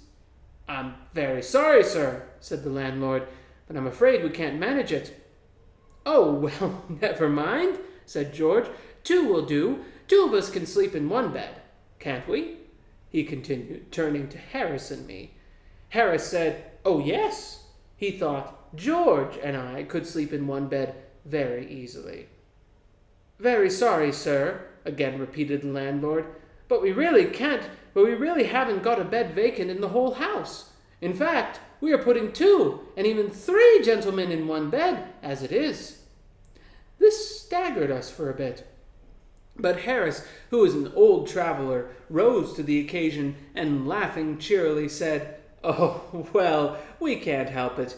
We must rough it. You must give us a shakedown in the billiard room." "Very sorry, sir. 3 gentlemen sleeping on the billiard table already, and 2 in the coffee room. Can't possibly take you in tonight." We picked up our things and went over to the manor house. It was a pretty little place. I said I thought I should like it better than the other house, and Harris said, "Oh, yes, it would be all right, and we needn't look at the man with the red hair. Besides, the poor fellow couldn't help having red hair." Harris spoke quite kindly and sensible about it. The people at the manor house did not wait to hear us talk. The landlady met us on the doorstep with the greeting that we were the 14th party she had turned away within the last hour and a half. As for our meek suggestions of stables, billiard room, or coal cellars, she laughed them all to scorn. All these nooks had been snatched up long ago. Did she know of any place in the whole village where we could get shelter for the night? "Well, if you don't mind roughing it, she did not recommend it, mind, but there's a little beer shop 1/2 mile down the Enton Road." We waited to hear no more. We caught up the hamper and bags and the coats and rugs and parcels and ran. The distance seemed more like a mile than 1/2 mile, but we reached the place at last and rushed, panting, into the bar. The people at the beer shop were rude. They merely laughed at us. There were only 3 beds in the whole house, and they had 7 single gentlemen and 2 married couples sleeping there already. A kind-hearted bargeman, however, who happened to be in the tap room, thought we might try the grocer's next door to the stag, and we went back. The grocer's was full. An old woman we met in the shop then kindly took us along with her for a 1/4 mile to a lady friend of hers, who occasionally lent rooms to gentlemen. This old woman walked very slowly, and we were 20 minutes getting to her lady friends. She enlivened the journey by describing to us, as we trailed along, the various pains she had in her back. Her lady friends' rooms were let. From there we were recommended to number 27. Number 27 was full, and sent us to number 32, and 32 was full. Then we went back into the high road, and Harris sat down on the hamper and said we would go no further. He said it seemed a quiet spot, and he would like to die there. He requested George and me to kiss his mother for him and tell all his relations that he forgave them and died happy. At that moment an angel came by in the disguise of a small boy, and I cannot think of any more effective disguise an angel could have assumed, with a can of beer in one hand, and in the other something at the end of a string, which he let down onto every flat stone he came across, and then pulled up again, and this produced a particularly unattractive sound, suggestive of suffering. We asked this heavenly messenger, as we discovered him afterwards to be, if he knew of any lonely house whose occupants were few and feeble, old ladies or paralyzed gentlemen preferred, who could be easily frightened into giving up their beds for the night to 3 desperate men, or, if not this, could he recommend to us an empty pigsty, or a disguised lime kiln, or anything of that sort. He did not know of any such place, at least not one handy, but he said that if we liked to come with him, his mother had a room to spare, and could put us up for the night. We fell upon his neck there in the moonlight and blessed him, and it would have made a very beautiful picture. The boy himself had not been so overpowered by our emotion as to be unable to sustain himself under it, and sunk to the ground, letting us all down on top of him. Harris was so overcome with joy that he fainted, and had to seize the boy's beer can and empty half of it before he could recover consciousness. And then he started off at a run and left George and me to bring on the luggage. It was a little four-roomed cottage where the boy lived, and his mother, good soul, gave us hot bacon for supper, and we ate it all, 5 pounds, and a jam tart afterwards, and 2 pots of tea, and then we went to bed. There were 2 beds in the room.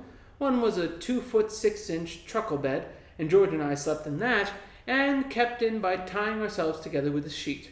And the other was the little boy's bed, and Harris had that all to himself, and we found him in the morning with 2 feet of bare legs sticking out at the bottom, and George and I used it to hang the towels on while we bathed. We were not so uppish about what sort of hotel we would have next time we went to Datchet. To return to our present trip, nothing exciting happened, and we tugged steadily on to a little below Monkey Island, where we drew up and lunched. We tackled the cold beef for lunch, and then we found that we had forgotten to bring any mustard.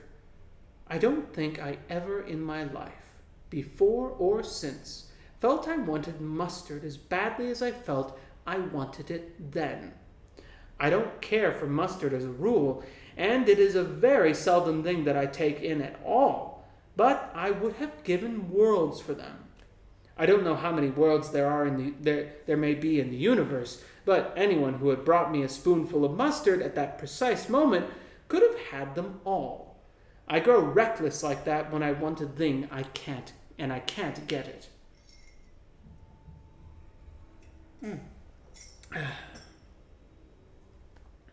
Harris said he would have given worlds for mustard too.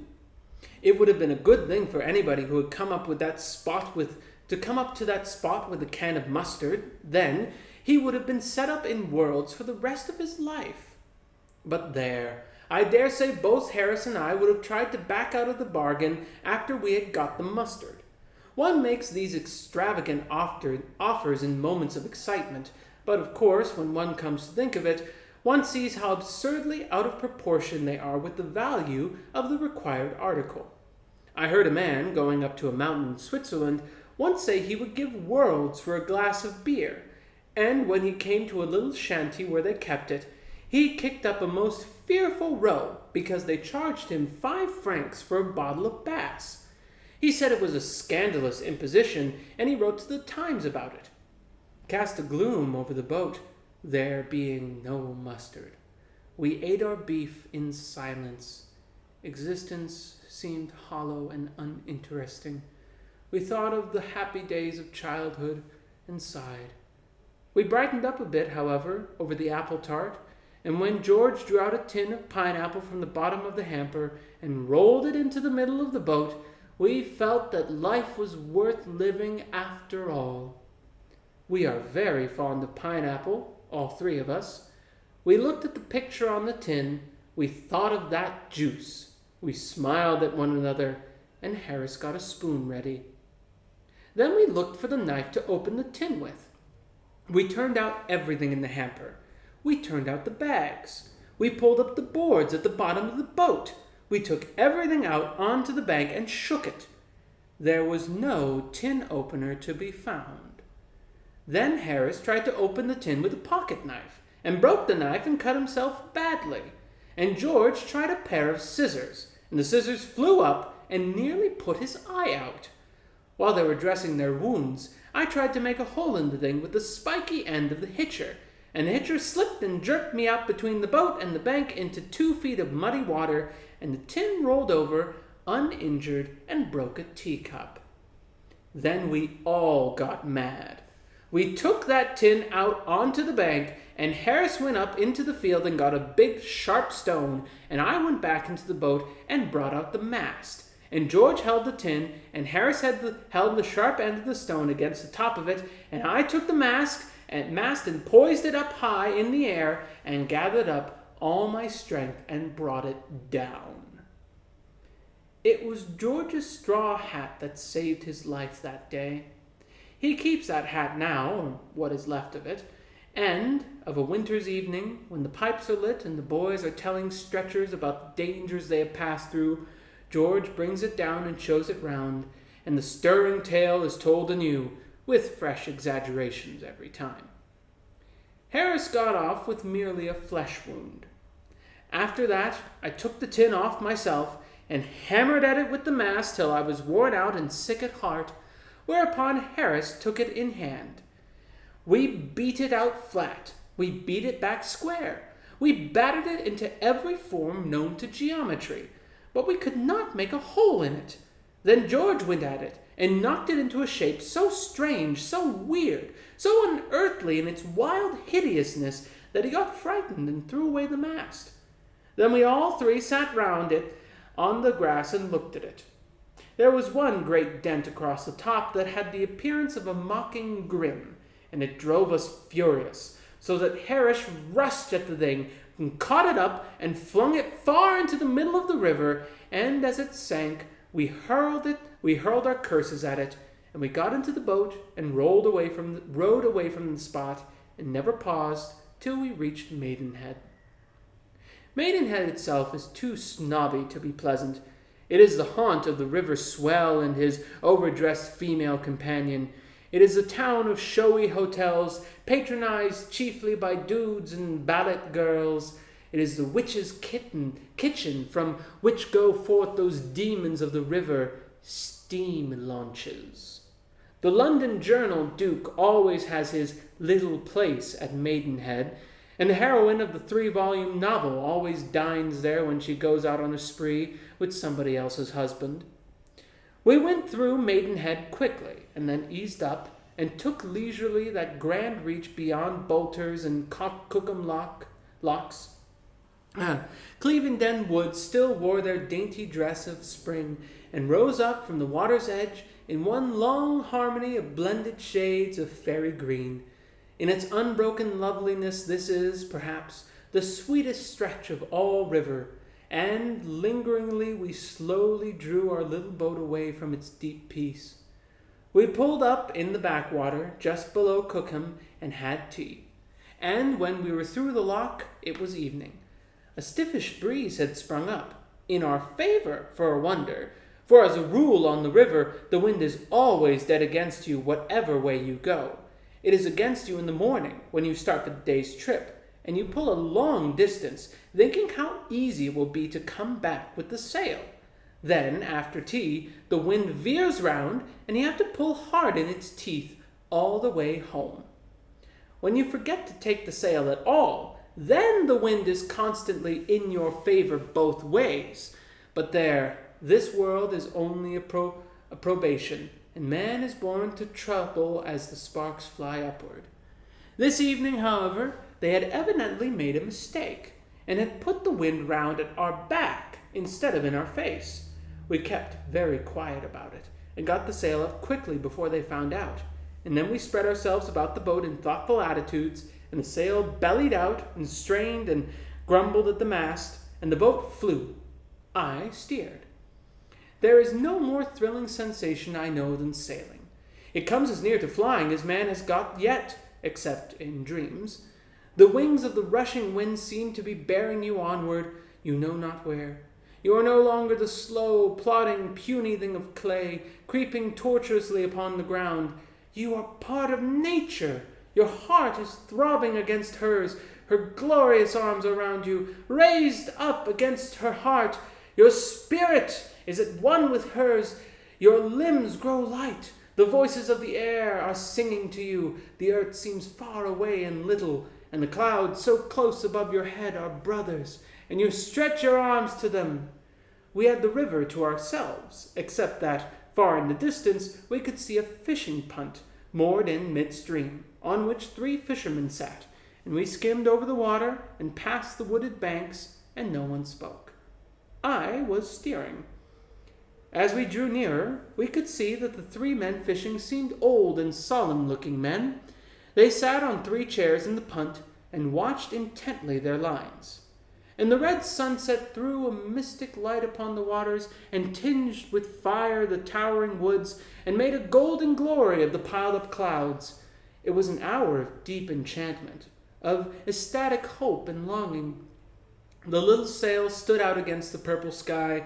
The glooming lay around us, wrapping the world in rainbow shadows, and behind us crept the night. We seemed like knights of some old legend, sailing across some mystic lake into the unknown realm of twilight, unto the great land of the sunset. We did not go into the realm of twilight. We went slap into that punt, where those 3 old men were fishing. We did not know what had happened at first, because the sail shut out the view, but from the nature of the language that rose up upon the evening air, we gathered that we had come into the neighborhood of human beings, and that they were vexed and discontented. Harris let the sail down, and then we saw what had happened. We had knocked those 3 old gentlemen off their chairs into a general heap in the bottom of the boat, and they were now slowly and painfully sorting themselves out from each other and picking fish off themselves, and as they worked, they cursed us, not with a common cursory curse, but with a long, carefully thought-out, comprehensive curses that embraced the whole of our career, and went away into the distant future and included all our relations and covered everything connected with us. Good, substantial curses. Harris told them they ought to be grateful for a little excitement sitting there fishing all day, and he also said that he was shocked and grieved to hear men their age give way to temper so. But it did not do any good. George said he would steer after that. He said a mind like mine ought not to be expected to give itself away in steering boats. Better let a mere commonplace human being see after that boat before we jolly well all got drowned. And he took the lines and brought us up to Marlow. And at Marlow we left the boat by the bridge and went out and put up for the night at the Crown. And that is the end of chapter 12. I will see you in the next chapter. All right, welcome back to 3 Men in a Boat to Say Nothing of the Dog by Jerome K. Jerome. This is chapter 13. Marlow is one of the pleasantest river centuries I know of. Centers I know of. Centuries. It's one of those days. Let me start again. Marlow is one of the pleasantest river centers I know of. It is a bustling, lively little town, not very picturesque on the whole, it is true, but there are many quaint nooks and corners to be found in it. Nevertheless, standing arches in the shattered bridge of time, over which our fancy travels back to the days when Marlow Manor owned Saxon Algar for its lord, ere conquering William seized it to give it to Queen Matilda, ere it passed to the Earls of Warwick or to the worldly wise Lord Paget, and the counsellor of 4 successive sovereigns. There is lovely country round about it too, if, after boating, you are fond of a walk, while the river itself is at its best here. Down to Cookham, past the quarry woods and the meadows, is a lovely reach. Dear old quarry woods, with your narrow climbing paths and your little winding glades, how scented to this hour you seem with memories of sunny summer days. How haunted are your shadowy vistas with the ghosts of laughing faces. How from your whispering leaves there softly fall the voices of long ago. From Marlow up to Sunning is even fairer yet. Great old Bisham Abbey, whose stone walls have rung to the shouts of Knights Templars, and which, at one time, was the home of Anne of Cleves, and at another of Queen Elizabeth, is passed on the right bank just half a mile above Marlow Bridge. Bisham Abbey is rich in melodramatic properties. It contains a tapestried bedchamber and a secret room hid high up in the thick walls. The ghost of the Lady Holy, who beat her little boy to death, still walks there at night, trying to wash its ghostly hands clean in a ghostly basin. Warwick, the kingmaker, rests there, careless now about such trivial things as earthly kings and earthly kingdoms, and Salisbury, who did good service at Poitiers. Just before you come to the abbey, and right on the river's bank, is Bisham Church, and perhaps, if any tombs are worth inspecting, they are the tombs and monuments in Bisham Church. It was while floating in his boat under the Bisham breeches that Shelley, who was then living at Marlow, you can see his house now in West Street, composed The Revolt of Islam.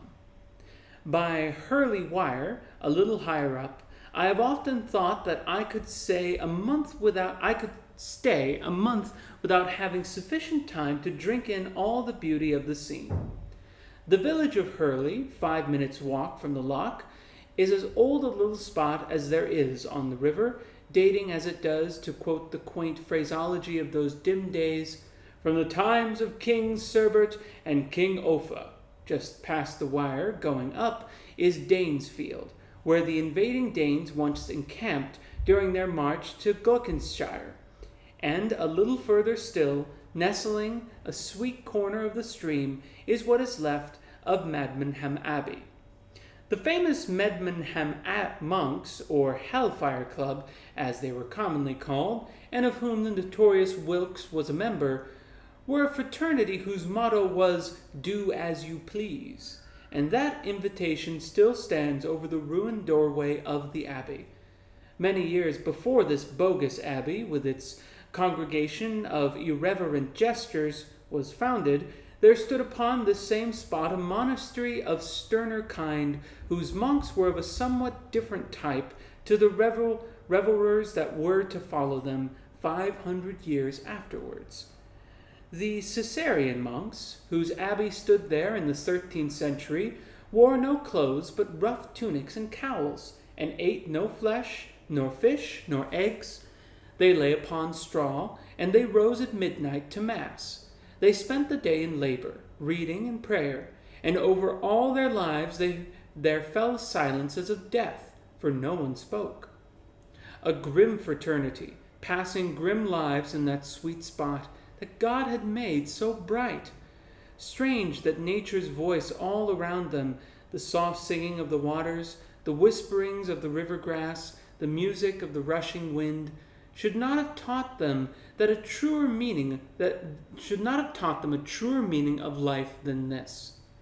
They listened there through the long days in silence, waiting for a voice from heaven, and all day long and through the solemn night it spoke to them in myriad tones, and they heard it not. From Medmenham to sweet Hambledon Loch, the river is full of peaceful beauty, but after it passes Greenlands, the rather uninteresting-looking river, residence of my news agent, a quiet, unassuming old gentleman who may often be met with about these regions during the summer months, sculling himself along in easy, vigorous style, or chatting generally to some old lock-keeper as he passes through, until well the other side of Henley, it is somewhat bare and dull. We got up tolerably early on the Monday morning at Marlow, and went for a bathe before breakfast. And, coming back, Montmorency made an awful ass of himself. The only subject on which Montmorency and I have any serious difference is cats. I like cats. Montmorency does not. When I meet a cat, I say, "Poor pussy," and stop down and tickle the side of its head, and the cat sticks up its tail in a rigid, cast-iron manner, arches its back, and wipes its nose up against my trousers, and all is gentleness and peace. When Montmorency meets a cat, the whole street knows about it, and there is enough bad language wasted in 10 seconds to last an ordinarily respectable man all his life, with care. I do not blame the dog, contenting myself, as a rule, with merely clouting his head or throwing stones at him, because I take it that it is his nature. Fox terriers are born with about 4 times as much original sin in them as other dogs are, and it will take years and years of patient effort on the part of us Christians to bring about any appreciable reformation in the rowdiness of the fox terrier nature. I need some tea.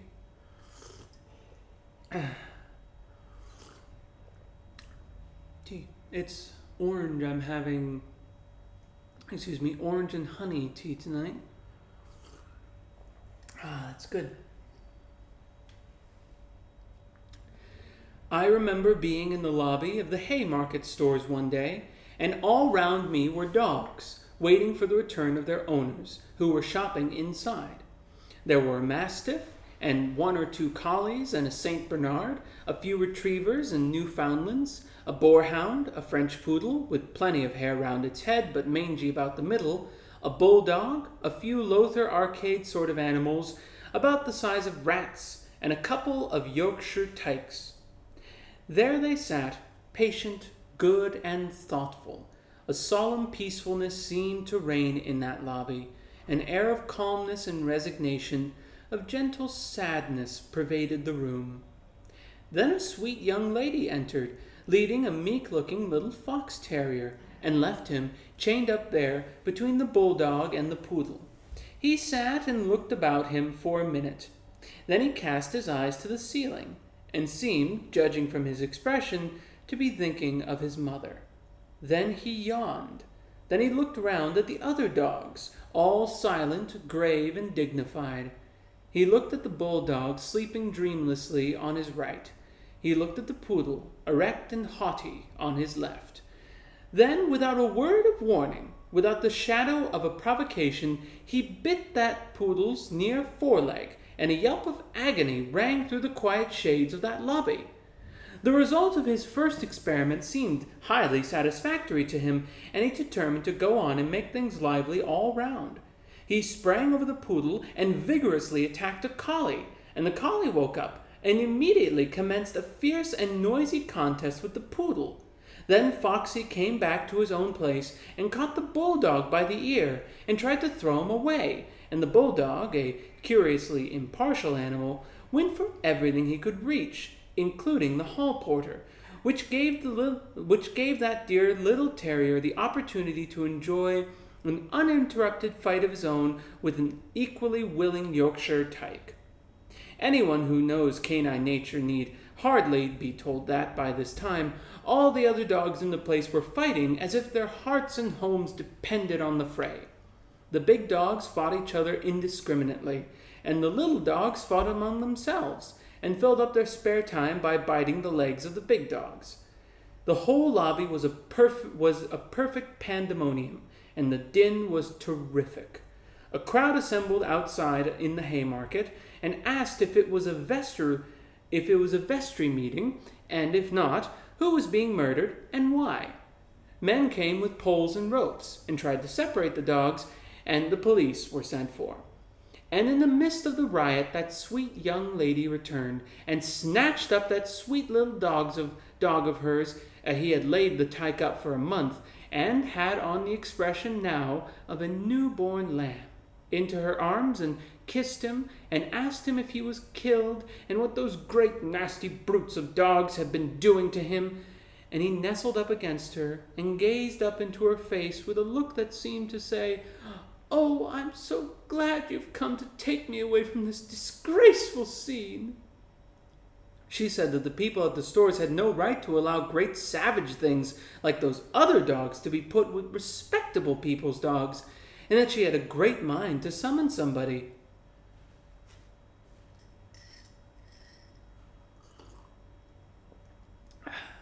Nice. Such is the nature of fox terriers, and therefore I do not blame Montmorency for his tendency to row with cats, but he wished he had not given way to it that morning. We were, as I have said, returning from a dip, and halfway up the high street a cat darted out from one of the houses in front of us and began to trot across the road. Montmorency gave a cry of joy, the cry of a stern warrior who sees his enemy given over to his hands, the sort of cry Cromwell might have uttered when the Scots came down the hill and flew after his prey. His victim was a large black Tom. I never saw a larger cat, nor a more disreputable-looking cat. It had lost half its tail, one of its ears, and a fairly appreciable portion of its nose. It was a long, sinewy-looking animal. It had a calm, contented air about it. Montmorency went for that poor cat at the rate of 20 miles an hour, but the cat did not hurry up, did not seem to have grasped the idea that its life was in danger. It trotted quietly on until its would-be assassin was within a yard of it, and then it turned round and sat down in the middle of the road, and looked at Montmorency with a gentle, inquiring expression that said, "Yes, you want me?" Montmorency does not lack pluck, but there was something about the look of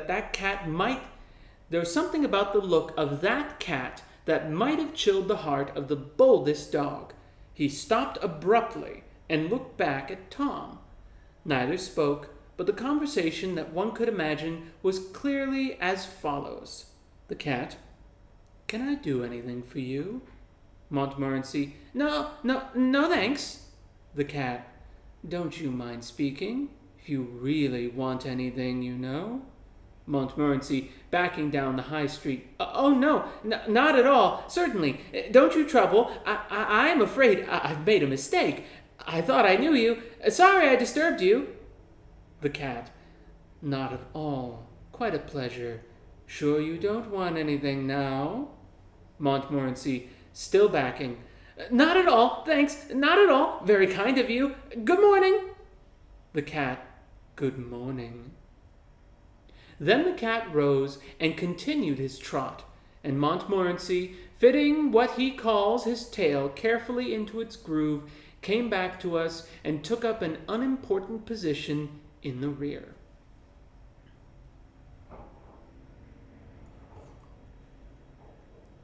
Tea.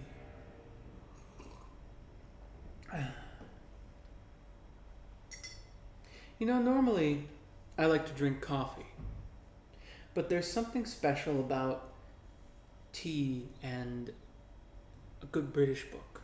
It just feels appropriate.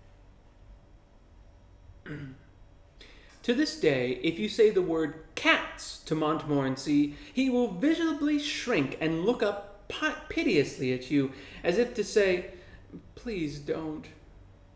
We did our marketing after breakfast, and re-victualled the boat for 3 days. George said we ought to take vegetables, that it was unhealthy not to eat vegetables. He said they were easy enough to cook, and that he would see to that. So we got 10 pounds of potatoes, a bushel of peas, and a few cabbages. We got a beefsteak pie, a couple of gooseberry tarts, and a leg of mutton from the hotel, and fruit and cakes and bread and butter and jam and bacon and eggs and other things we foraged round about the town for. Our departure from Marlow I regard as one of our greatest successes. It was dignified and impressive, without being ostentatious. We had insisted at all the shops we had been to that the things should be sent with us then and there. None of your, "Yes, sir, we'll send them off at once. The boy will be down there before you are, sir," and then fooling about on the landing stage and going back to the shop twice to have a row about them for us. We waited while the basket was packed and took the boy with us. We went to a good many shops, adopting this principle at each one, and the consequence was that by the time we had finished, we had as fine a collection of boys with baskets following us around as heart could desire, and our final march down the middle of the high street to the river must have been as imposing a spectacle as Marlowe had seen for many a long day. The order of the procession was as follows: Montmorency carrying a stick, 2 disreputable-looking curs, friends of Montmorency's, George carrying coats and rugs and smoking a short pipe, Harris trying to walk with easy grace while carrying a bulged-out Gladstone bag in one hand and a bottle of lime juice in the other, greengrocer's boy and baker's boy with baskets, Boots from the hotel carrying hamper, confectioner's boy with basket, grocer's boy with basket, long-haired dog, cheesemonger's boy with basket, old man carrying a bag, bosom companion of odd man with his hands in his pockets, smoking a short clay, fruiter's boy with basket, myself carrying 3 hats and a pair of boots and trying to look as if I didn't know it, 6 small boys, and 4 stray dogs. When we got down to the landing stage, the boatman said, "Let me see, sir, was yours a steam launch or a houseboat?" On our informing him it was a double-sculled skiff, he seemed surprised. We had a good deal of trouble with steam launches that morning. It was just before the Henley week, and they were going up in large numbers, some by themselves, some towing houseboats. I do hate steam launches. I suppose every rowing man does. I never see a steam launch, but I feel I should like to lure it to a lonely part of the river, and there, in the silence of the solitude, strangle it. There is a blatant bumpettiness about a steam launch that has the knack of rousing every evil instinct in my nature, and I yearn for the good old days when you could go about and tell people what you thought about them with a hatchet and a bow and arrows. The expression on the face of the man who, with his hands in his pockets, stands by the stern smoking a cigar is sufficient to excuse a breach of the peace by itself, and the lordly whistle for you to get out of the way would, I am confident, ensure a verdict of justifiable homicide from any jury of rivermen.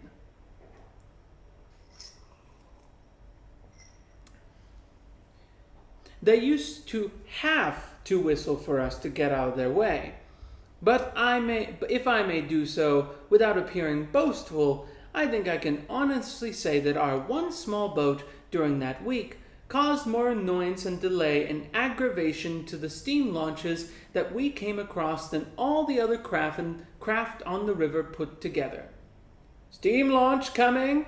one of us would cry out on sighting the enemy in the distance, and in an instant everything was got ready to receive her. I would take the lines, and Harris and George would sit down beside me, all of us with our backs to the launch, and the boat would drift out quietly into midstream. On would come the launch, whistling, and on we would go, drifting. At about 100 yards off, she would start whistling like mad, and the people would come over and lean over the side and roar at us, but we never heard them.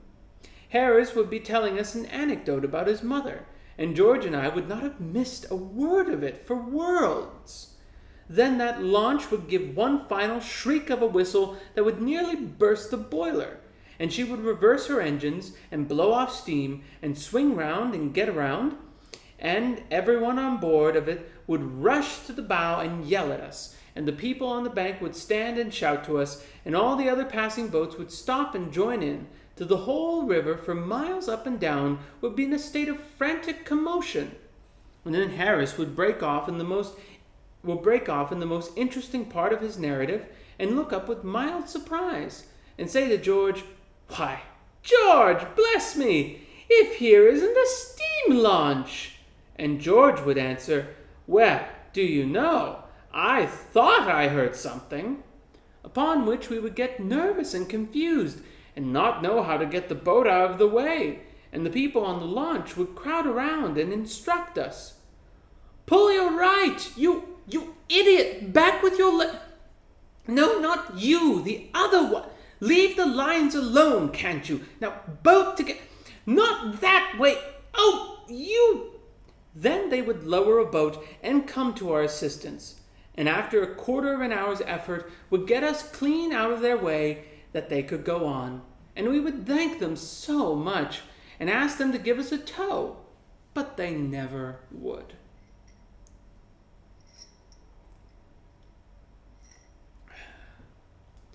Another good way we discovered of irritating the aristocratic type of steam launch was to mistake them for a bean feast and ask them if they were messers. Cubit's lot or the Bermondsey Good Templars, and could they lend us a saucepan.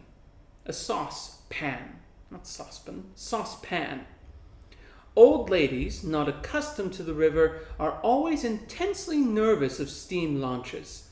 I remember going up once from Staines to Windsor, a stretch of water particularly rich in these mechanical monstrosities, with a party containing 3 ladies of this description.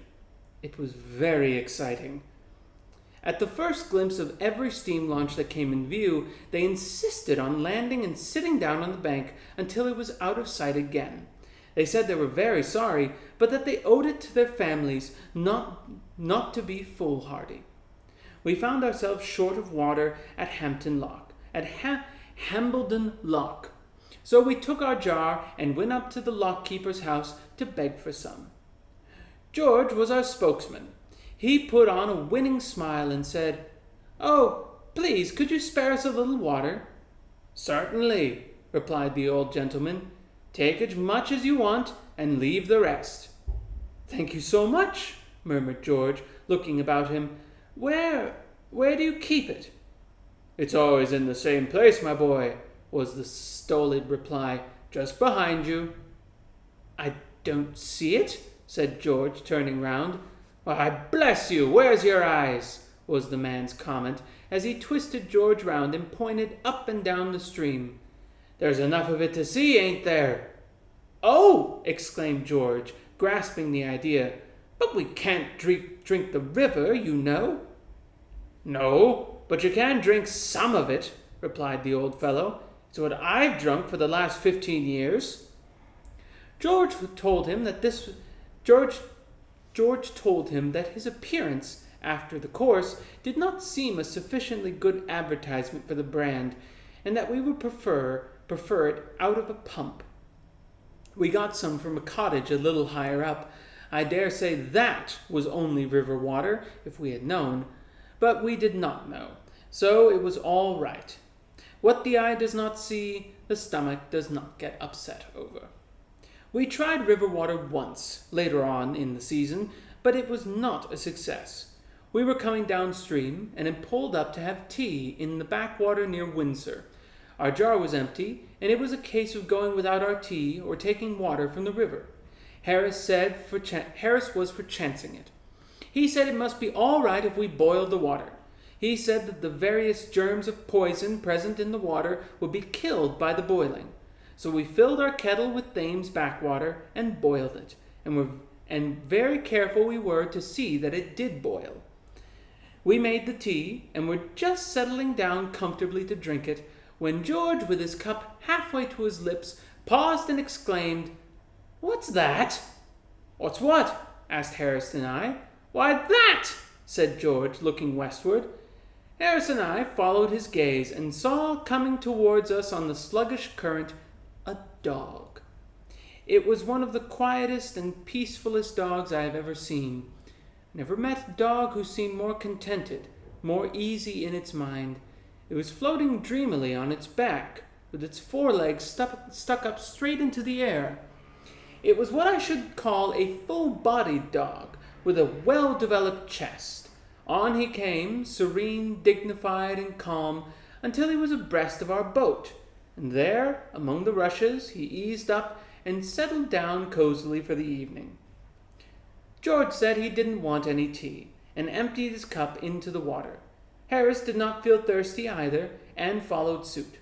I had drunk half of mine, but I wish I had not. I asked George if he thought I was likely to have typhoid. He said, "Oh, no." He thought I had a very good chance indeed of escaping it. Anyhow, I should know in a fortnight whether I had it or had not.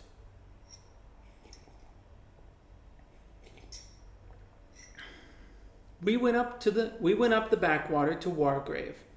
It is a short cut leading out of the right-hand bank about half a mile above Marsh Lock, and is well worth taking, being a pretty shady little piece of stream, besides saving nearly half a mile of distance. Of course, its entrance is studded with posts and chains, and surrounded with notice boards, menacing all kinds of torture, imprisonment, and death to everyone who dares set skull upon its waters. Plural.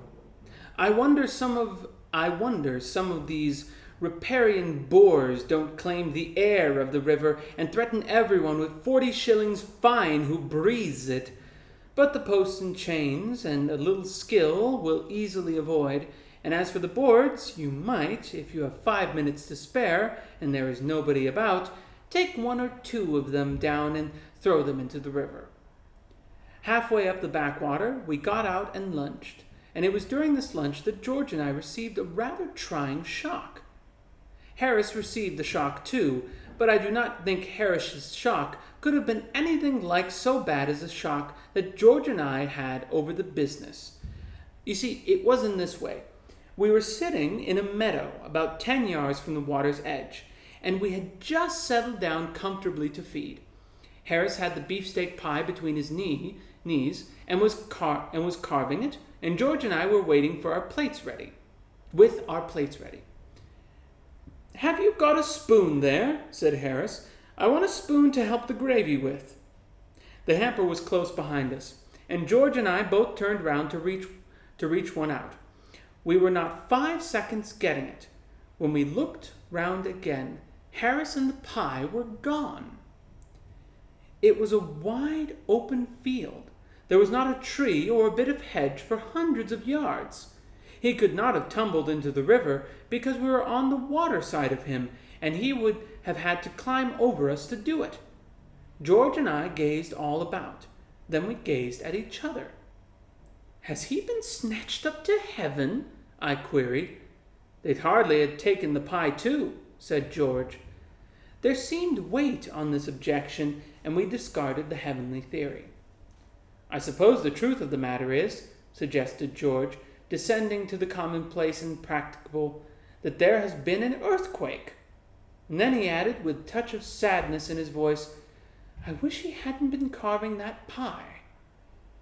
With a sigh, we turned our eyes once more towards the spot where Harris and the pie had last been seen on earth.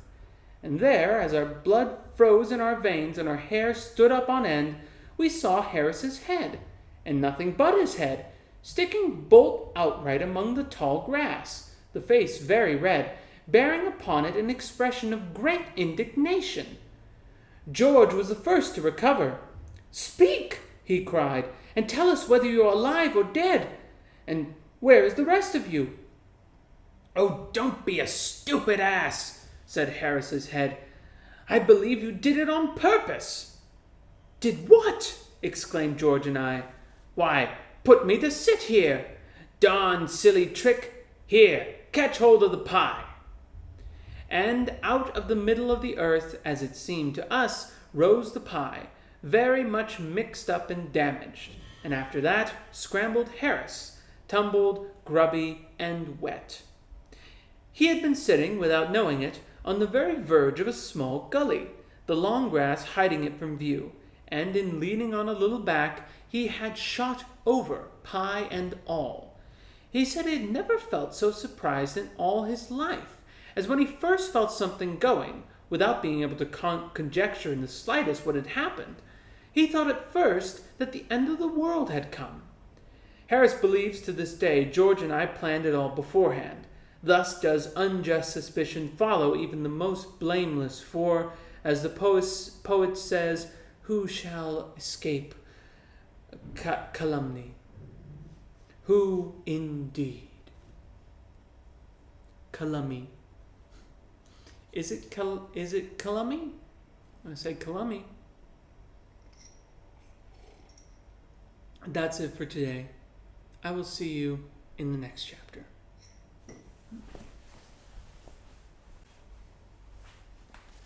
Hello!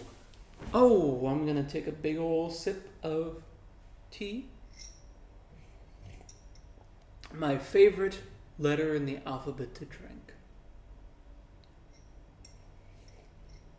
Excuse me, I'm a little bit tired today, but I will push forward because I want to make this. So this is Three Men in a Boat, to Say Nothing of the Dog by Jerome K. Jerome, chapter 14. As you can see here. And here's the first page. We caught a breeze after lunch, which took us gently up past Wargrave and Shiplake. Mellowed in the drowsy sunlight of a summer's afternoon, Wargrave, nestling where the river bends, makes a sweet old picture as you pass it, and one that lingers long upon the retina of memory. The George and Dragon at Wargrave boasts a sign painted on the one side by Leslie R.A. and on the other by Hodgson of that ilk. Leslie has depicted the fight. Hodgson has imagined the scene after the fight. George, the work done, enjoying his pint of beer. Day, the author of Stanford and Merton, lived and, more credit to the place still, was killed at Wargrave. In the church is a memorial of Mrs. Sarah Hill, who bequeathed £1 annually to be divided at Easter between 2 boys and 2 girls who have never been undutiful to their parents, who have never been known to swear or tell untruths, to steal or to break windows. Fancy giving up all that for 5 shillings a year. It is not worth it. It is rumored in the town that once, many years ago, a boy appeared who really never had done these things, or at all events, which was all that was required or could be expected, had never been known to do them, and thus won the crown of glory. He was exhibited for 3 weeks afterwards in the town hall under a glass case. What has become of the money since, no one knows. They say it is always handed over to the nearest waxwork show. Shiplake is a pretty village, but it cannot be seen from the river, being upon the hill. Tennyson was married in Shiplake Church. The river up to Sunning winds in and out through many islands and is very placid, hushed, and lonely. Few folk, except at twilight, a pair or 2 of rustic lovers, walk along its bank. Airy and Lord Fitznudel have been left behind at Henley, and dismal, dirty reading is not yet reached. It is a part of the river in which to dream of bygone days, and vanished forms and faces, and things that might have been, but are not, confound them. We got out at Sunning, and went for a walk round the village. It is the most fairy-like little nook on the whole river. It is more like a stage village than one built of bricks and mortar. Every house is smothered in roses, and now, in early June, they were bursting forth in clouds of dainty splendor. If you stop at Sunning, put up at the Bull behind the church, it is a venerable picture of an old country inn, with green, square courtyard in front, where on seats beneath the trees, the old men group of an evening to drink their ale and gossip over village politics, with low, quaint rooms and latticed windows, and awkward stairs and winding passages. We roamed about sweet Sunning for an hour or so, and then, in being too late to push on past reading, we decided to go back to one of the Shiplake Islands, put up there for the night. It was still early when we got settled, and George said that, as we had plenty of time, it would be a splendid opportunity to try a good slap-up supper. He said he would show us what could be done up the river in the way of cooking, and suggested that, with the vegetables and the remains of the cold beef and general odds and ends, we should make an Irish stew. It seemed a fascinating idea.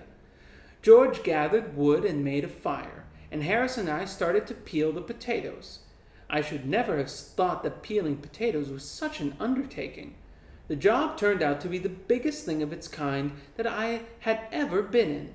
We began cheerfully, one might almost say skittishly, but our light-heartedness was gone by the time the first potato was finished. The more we peeled, the more peel there seemed to be left on. By the time we had got all the peel off and all the eyes out, there was no potato left, at least none worth speaking of. George came and had a look at it, and it was about the size of a peanut. He said, "Oh, that won't do. You're wasting them. You must scrape them."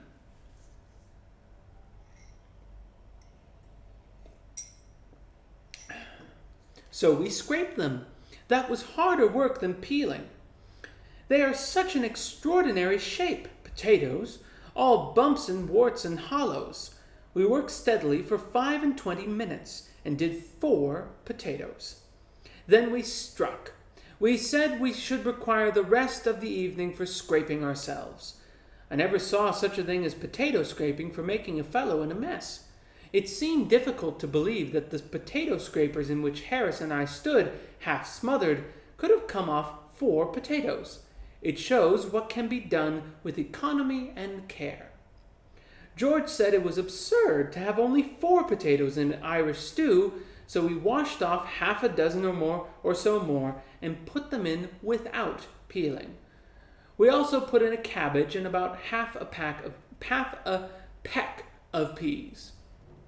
George stirred it all up, and then he said there seemed to be a lot of room to spare. So we overhauled both the hampers and picked out all the odds and ends and the remnants and added them to the stew. There were about half a pork pie and a bit of cold boiled bacon left, and we put them in. Then George found half a tin of potted salmon, and he emptied that into the pot. He said that was the advantage of an Irish stew. You got rid of such a lot of things. I fished out a couple of eggs that had got cracked, and put those in. George said they would thicken the gravy. I forgot the other ingredients, but I know nothing was wasted, and I remember that, towards the end, Montmorency, who had evidenced great interest in the proceedings throughout, strolled away with an earnest and thoughtful air, reappearing a few minutes afterwards with a dead water rat in his mouth, which he evidently wished to present as his contribution to the dinner. Whether in a sarcastic spirit or with a genuine desire to assist, I cannot say. We had a discussion as to whether the rat should go in or not. Harris said he thought it would be all right, mixed up with the other things, and that every little helped. But George stood up for precedent. He said he had never heard of water rats in Irish stew, and he would rather be on the safe side and not try experiments. Harris said, "If you never try a new thing, how can you tell what it's like? It's men such as you that hamper the world's progress. Think of the man who first tried German sausage." It was a great success, that Irish stew. I don't think I ever enjoyed a meal more. There was something so fresh and piquant about it. One's palate gets so tired of the old hackneyed things. Here was a dish with a new flavor, with a taste like nothing else on earth. And it was nourishing, too, and George said there was good stuff in it. The peas and potatoes might have been a bit softer, but we all had good teeth, so that did not matter much. And as for the gravy, it was a poem. A little too rich, perhaps for a weak stomach, but nutritious. We finished up with tea and cherry tart. Montmorency had a fight with the kettle during tea time and came off a poor second. Throughout the trip, he had manifested great curiosity concerning the kettle. He would sit and watch it, and as it boiled, with a puzzled expression, and would try and rouse it every now and then by growling at it. Then began to sputter and steam. He regarded it as a challenge, and would want to fight it. Only at that precise moment, someone would always dash up and bear off his prey before he could get at it. Today he determined he would be beforehand. At the first sound the kettle made, he rose, growling, and advanced toward it in a threatening attitude. It was only a little kettle, but it was full of pluck, and it up and spit at him. "Ah, would ye," growled Montmorency, showing his teeth. "I'll teach you to cheek a hard-working, respectable dog, you miserable, long-nosed, dirty-looking scoundrel. Come on!" And he rushed at that poor little kettle and seized it by the spout. Then across the evening stillness broke a blood-curdling yelp, and Montmorency left the boat and did a constitutional 3 times round the island at the rate of 35 miles an hour, stopping every now and then to bury his nose in a bit of cool mud. From that day Montmorency regarded the kettle with a mixture of awe, suspicion, and hate.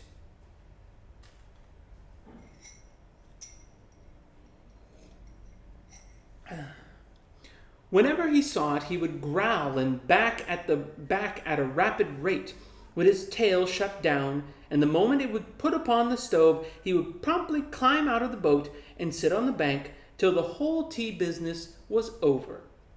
George got out his banjo after supper and wanted to play it, but Harris objected. He said he had got a headache and did not feel strong enough to stand it. George thought the music might do him good, said music often soothed the nerves and took away a headache, and he twanged 2 or 3 notes just to show Harris what it was like.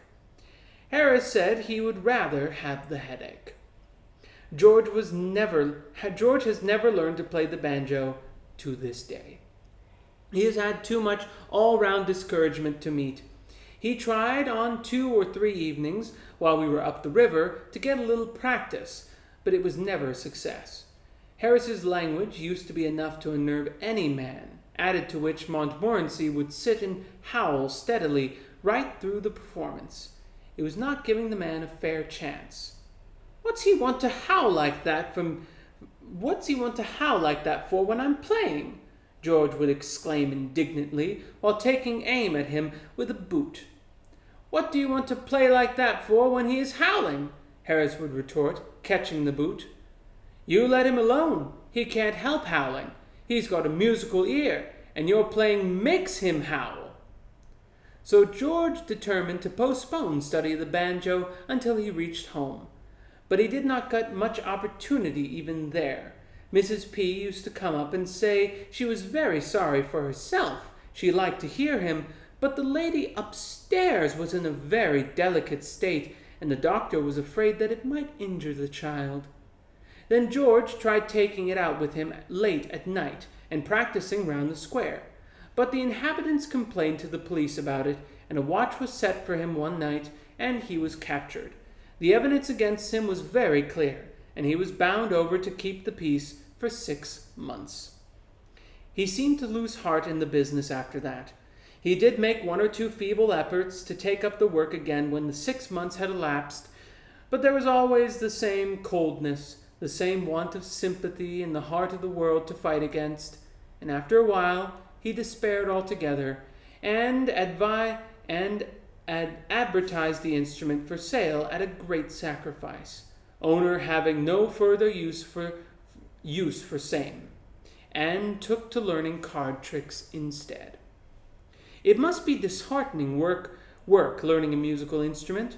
You would think that society, for its own sake, would do all it could to assist a man to acquire the art of playing a musical instrument. But it doesn't. I know a young fellow once who was studying to play the bagpipes, and you would be surprised at the amount of opposition he had to contend with. Why, not even from the members of his own family did he receive what you could call active encouragement. His father was dead against the business from the beginning, and spoke quite unfeelingly on the subject. My friend used to get up early in the morning to practice, but he had to give that plan up because of his sister. She was somewhat religiously inclined, and she said it seemed such an awful thing to begin the day like that. So he sat up at night instead, and played after the family had gone to bed. But that did not do, as it got the house such a bad name. People, going home late, would stop outside to listen, and then put it about all over the town the next morning that a fearful murder had been committed at Mr. Jefferson's the night before, and would describe how they had heard the victim's shrieks and the brutal oaths and curses of the murderer, followed by the prayer for mercy and the lasting dying gurgle of the corpse. So they let him practice in the daytime, in the back kitchen with all the doors shut, but his more successful passages could generally be heard in the sitting room, in spite of these precautions, and would affect his mother almost to tears. She said it put her in mind of her poor father. He had been swallowed by a shark, poor man, while bathing off the coast of New Guinea. Where the connection came in, she could not explain. Then they knocked up a little place for him in the bottom of the garden, about a quarter of a mile from the house, and made him take the machine down there when he wanted to work it.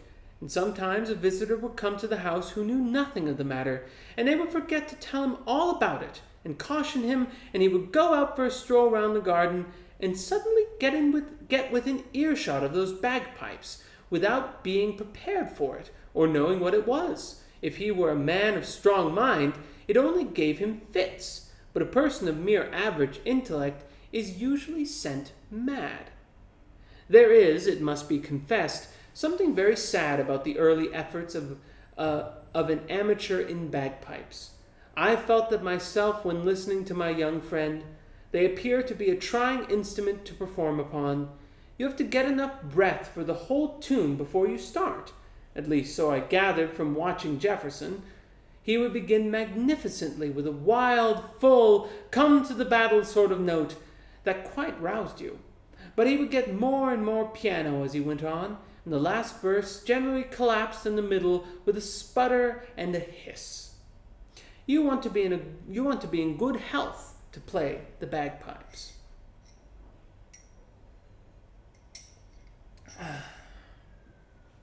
Young Jefferson only learned to play one tune on those bagpipes, but I never heard any complaints about the insufficiency of his repertoire. None whatever. This tune was, "The camp bells are coming, hurrah, hurrah."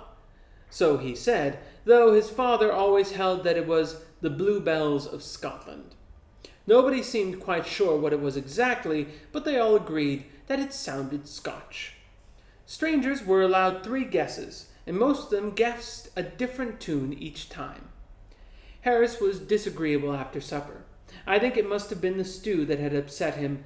He is not used to high living, so George and I left him in the boat and settled to go for a moach round Henley.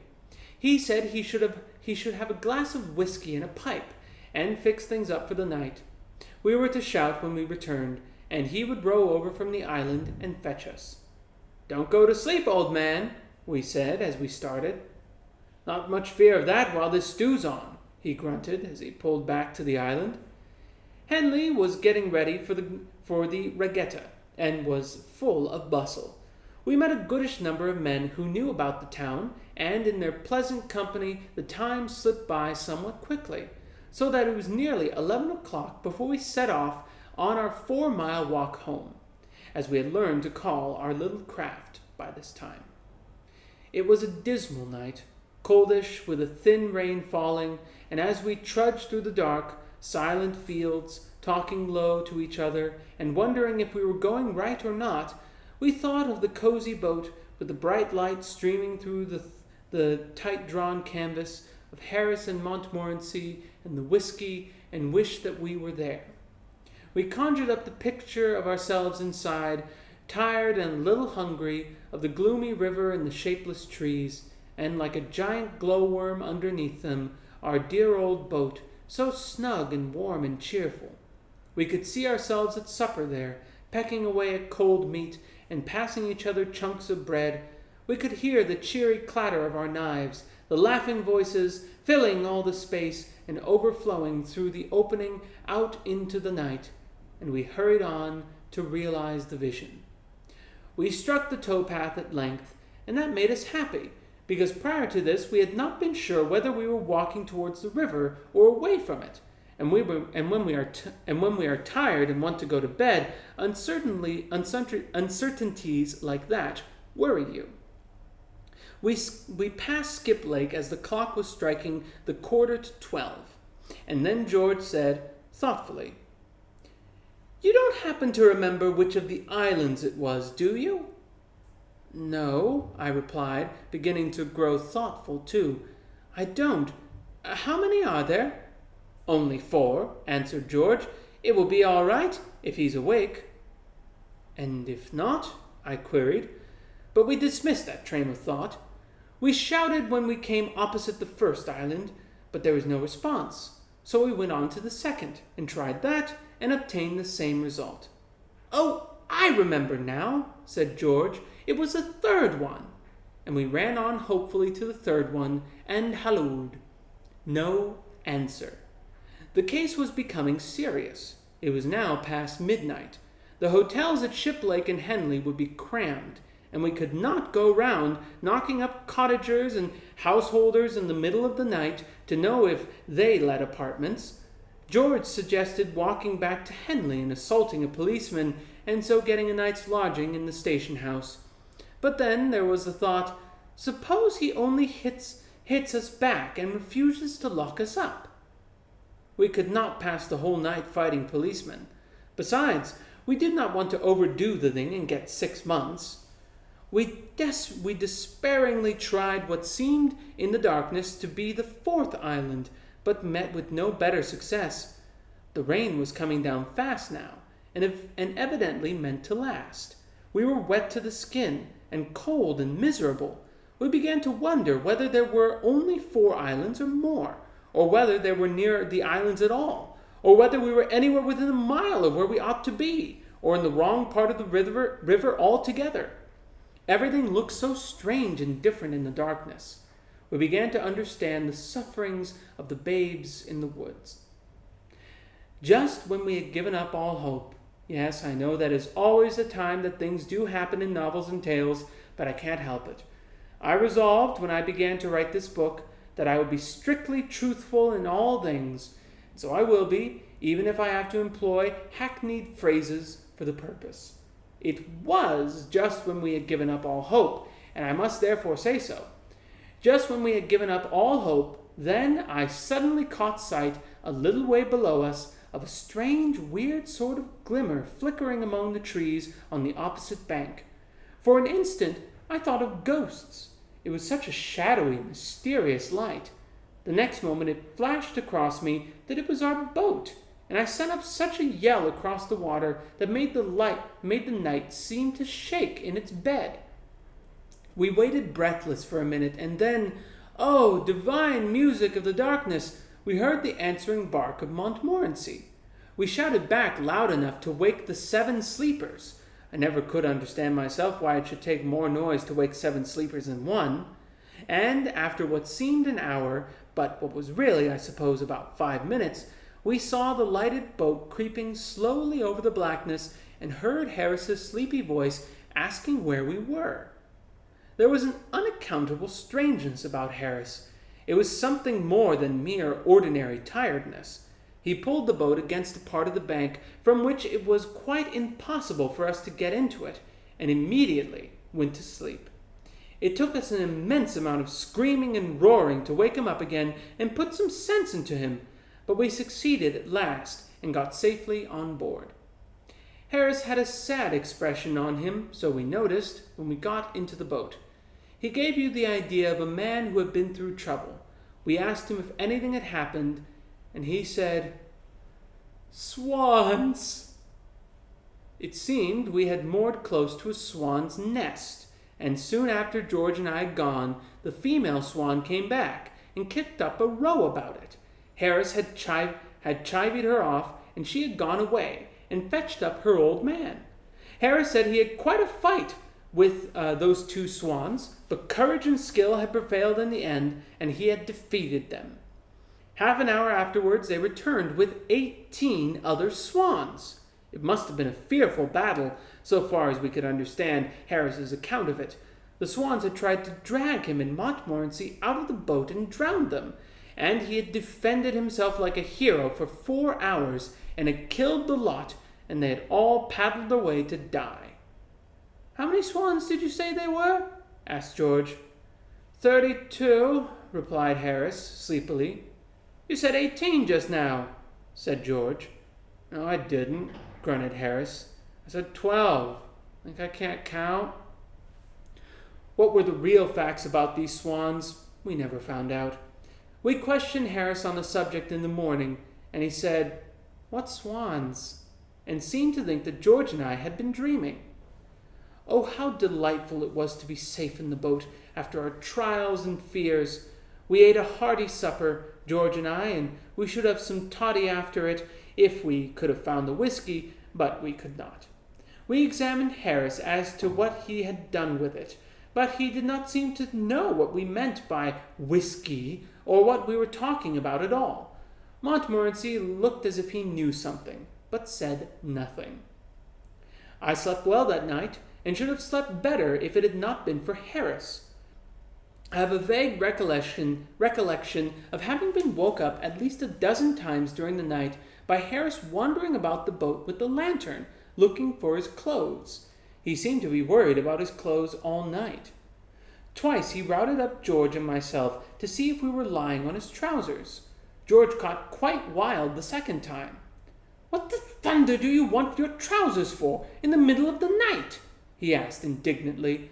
Why don't you lie down and go to sleep?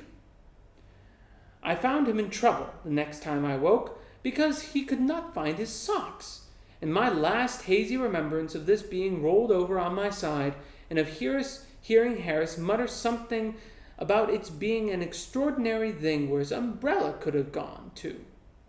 Let me say that one more time. Something about its being an extraordinary thing where his umbrella could have gone to. And that is the end of chapter 14. I will see you in the next chapter. Welcome back to 3 Men in a Boat to Say Nothing of the Dog by Jerome K. Jerome.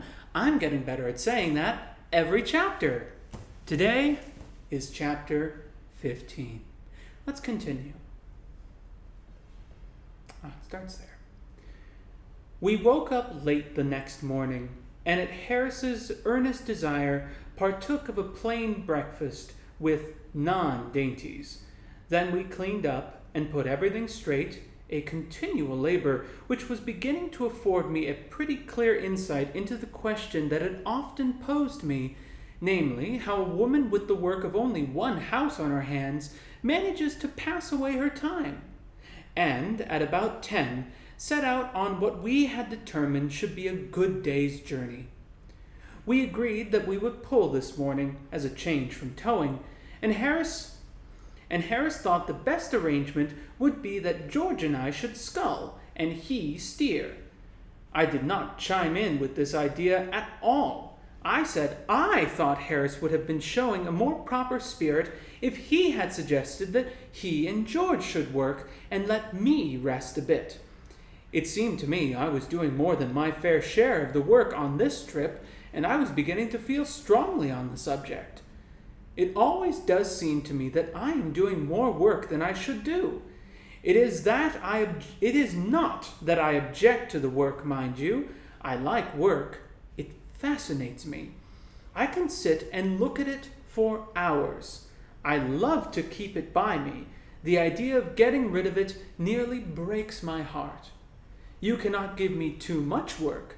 To accumulate work has almost become a passion of mine. My study is so full of it now that there is hardly an inch of room for it anymore. I shall have to throw out a wing soon. And I am careful with my work too. Why, some of the work that I have by me now has been in my possession for years and years, and there isn't a finger mark on it. I take a great pride in my work. I take it down now and then and dust it. No man keeps his work in a better state of preservation than I do. But though I crave for work, I still like to be fair. I do ask for more than my proper share, but I get it without asking for it, at least so it appears to me, and this worries me. George said he does not think I need trouble myself on the subject. He thinks it is only my over-scrupulous nature that makes me fear I am having more than my due, and that, as a matter of fact, I don't have half as much as I ought. But I expect he only says this to comfort me. In a boat, I have always noticed that it is the fixed idea of each member of the crew that he is doing everything. Harris's notion was that it was he alone who had been working, and that both George and I had been imposing upon him. George, on the other hand, ridiculed the idea of Harris's having done anything more than eat and sleep, and had a cast-iron opinion that it was he, George himself, who had done all the labor worth speaking of. He said he had never been out with such a couple of lazy skulks as Harris and I. That amused Harris. "Fancy old George talking about work," he laughed. "Why, about half an hour of it would kill him. Have you even seen George work?" he added, turning to me. I agreed with Harris that I never had, most certainly not since we had started on this trip. "Well, I don't see how you can know so much about it, one way or the other," George retorted on Harris, "for I'm blessed if you haven't been asleep half the time. Have you ever seen Harris fully awake, except at mealtime?" asked George, addressing me. Truth compelled me to support George. Harris had been very little good in the boat, so far as helping was concerned, from the beginning. "Well, hang it all, I've done more than old Jay, anyhow," rejoined Harris. "Well, you couldn't very well have done less," added George. "I suppose Jay thinks he is the passenger," continued Harris, "and that was their gratitude to me for having brought them and their wretched old boat all the way up from Kingston, and for having superintended and managed everything for them, and taken care of them, and slaved for them. It is the way of the world." We settled the present difficulty by arranging that Harris and George should scull up past Reading, and that I should tow the boat on from there. Pulling a heavy boat against a strong stream has few attractions for me now. There was a time, long ago, when I used to clamor for the hard work, but now I like to give the youngsters a chance. I notice that most of the old river hands are similarly retiring, whenever there is any stiff pulling to be done. You can always tell the old river hand by the way in which he stretches himself out upon the cushions at the bottom of the boat and encourages the rowers by telling them anecdotes about the marvelous feats he performed last season. "Call what you're doing hard work," he drawls between his contented whiffs, addressing the two perspiring novices who have been grinding away steadily upstream for the last hour and a half. "Why, Jim Biffles and Jack and I last season pulled up from Marlow to Goring in one afternoon. Never stopped once. Do you remember that, Jack?" Jack, who has made a bed up in the prow of all the rugs and coats he can collect, and who has been lying there asleep for the last 2 hours, partially wakes up on being thus appealed to, and recollects all about the matter, and also remembers that there was an unusually strong stream against them all the way, likewise a stiff wind. "About 34 miles, I suppose, it must have been," adds the first speaker, reaching down another cushion to put under his head. No, don't exaggerate, Tom," murmurs Jack reprovingly. 33 at the outside." And Jack and Tom, quite exhausted by this conversational effort, drop off to sleep once more. And the two simple-minded youngsters at the sculls feel quite proud of being allowed to row such wonderful oarsmen as Jack and Tom, and strain away harder than ever. When I was a young man, I used to listen to these tales from my elders, and take them in, and swallow them, and digest every word of them, and then come up for more. But the new generation do not seem to have the simple faith of the old ones, the old times. We, George Harris and myself, took a Rowan up with us once last season, and we plied him with the customary stretchers about the wonderful things we had done all the way up. Give me a moment. I have my tea. Very nice. Orange and honey tea again. Lovely stuff. We gave him all the regular ones, the time-honored lies that have done duty up the river with every boating man for years past, and added 7 entirely original ones that we had invented for ourselves, including a really quite likely story founded to a certain extent on an all but true episode, which had actually happened in a modified degree some years ago to friends of ours, a story that a mere child could have believed without injuring itself much. And that young man mocked at them all, and wanted us to repeat the feats then and there, and to bet us 10-1 that we didn't. We got to chatting about our rowing experiences this morning, and to recounting stories of our first efforts in the art of oarsmanship.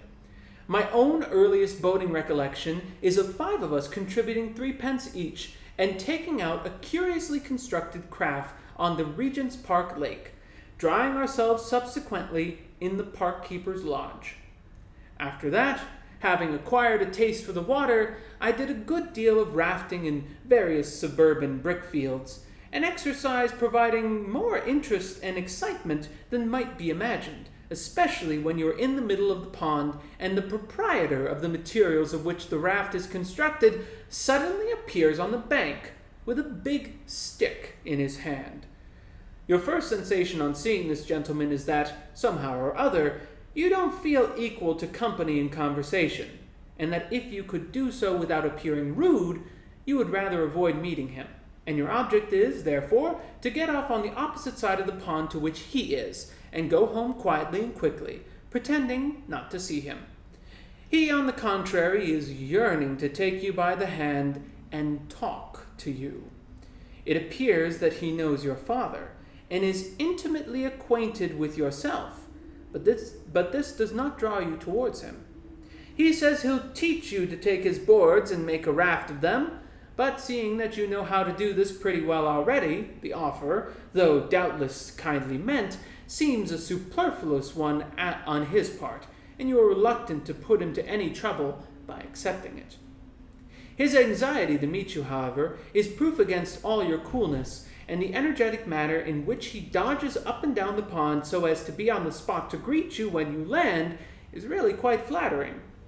If he be of a stout and short-winded build, you can easily avoid his advances. But when he is of the youthful and long-legged type, a meeting is inevitable.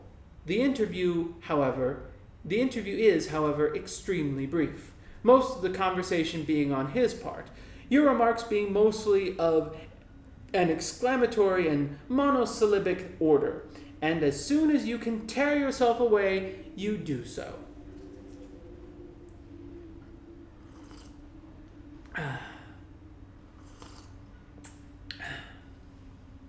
Soothing. Very nice. I devoted some 3 months to rafting, and being then as proficient as there was any need to be at the branch of the art, I determined to go in for rowing proper, and joined one of the Lee boating clubs. Being out in the boat on the River Lee, especially on Saturday afternoons, soon makes you smart at handling a craft and spry at escaping being run down by roughs or swamped by barges. And it affords plenty of opportunity for acquiring the most prompt and graceful method of lying down flat at the bottom of the boat so as to avoid being chucked out into the river by passing tow lines. But it does not give you style. It was not till I came to the Thames that I got my style. My style of rowing is very much admired now. People say it is so quaint. George never went near the water until he was 16. Then he and 8 other gentlemen of about the same age went down in a body to Kew one Saturday with the idea of hiring a boat there and pulling to Richmond and back. One of their number, a shock-headed youth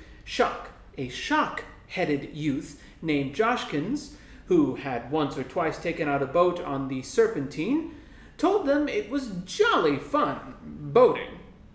The tide was running out pretty rapidly when they reached the landing stage, and there was a stiff breeze blowing across the river, but this did not trouble them at all, and they proceeded to select their boat. There was an eight-oared racing outrigger drawn up on the stage. That was the one that took their fancy. They said they'd have that one, please. The boatman was away, and only his boy was in charge. The boy tried to damp their ardor for the outrigger and showed them one or two very comfortable-looking boats of the family party build. But those would not do at all. The outrigger was the boat they thought they would look best in. So the boy launched it, and they took off their coats and prepared to take their seats. The boy suggested that George, who, even in those days, was always the heavy man of the party, should be number 4, and promptly stepped into Beau's place. George said he should be happy to be number 4, and promptly stepped into Beau's place, and sat down with his back to the stern. They got him into his proper position at last, and then the others followed. A particularly nervous boy was appointed cox, and the steering principal explained to him by Joshkins. Joshkins himself took stroke. He told the others that it was simple enough. All they had to do was follow him. They said they were ready, and the boy on the landing stage took a boat hook and shoved him off. What then followed, George is unable to describe in detail. He has a confused recollection of having, immediately on starting, received a violent blow in the small of the back from the butt end of number 5's skull. At the same time, that his own seat seemed to disappear from under him by magic and leave him sitting on the boards. He also noticed, as a curious circumstance, that number 2 was at the same instant lying on his back at the bottom of the boat, with his legs in the air, apparently in a fit. They passed under Kew Bridge, broadside, at the rate of 8 miles an hour, Joshkins being the only one who was rowing. George, on recovering his seat, tried to help him, but on dipping his oar into the water, it immediately, to his intense surprise, disappeared under the boat and nearly took him with it. And then Cox threw both rudder lines overboard and burst into tears. How they got back, George never knew, but it took them just 40 minutes. A dense crowd watched the entertainment from Kew Bridge with much interest, and everybody shouted out to them different directions. 3 times they managed to get the boat back through the arch, and 3 times they were carried under it again. And every time Cox looked up and saw the bridge above him, he broke out into renewed sobs. George said he little thought that afternoon that he should ever come to really like boating. Harris is more accustomed to sea rowing than to river work, and says that, as an exercise, he prefers it. I don't. I remember taking a small boat out to Eastbourne last summer. I used to do a good deal of sea rowing years ago, and I thought I should be all right. But I found I had forgotten the art entirely.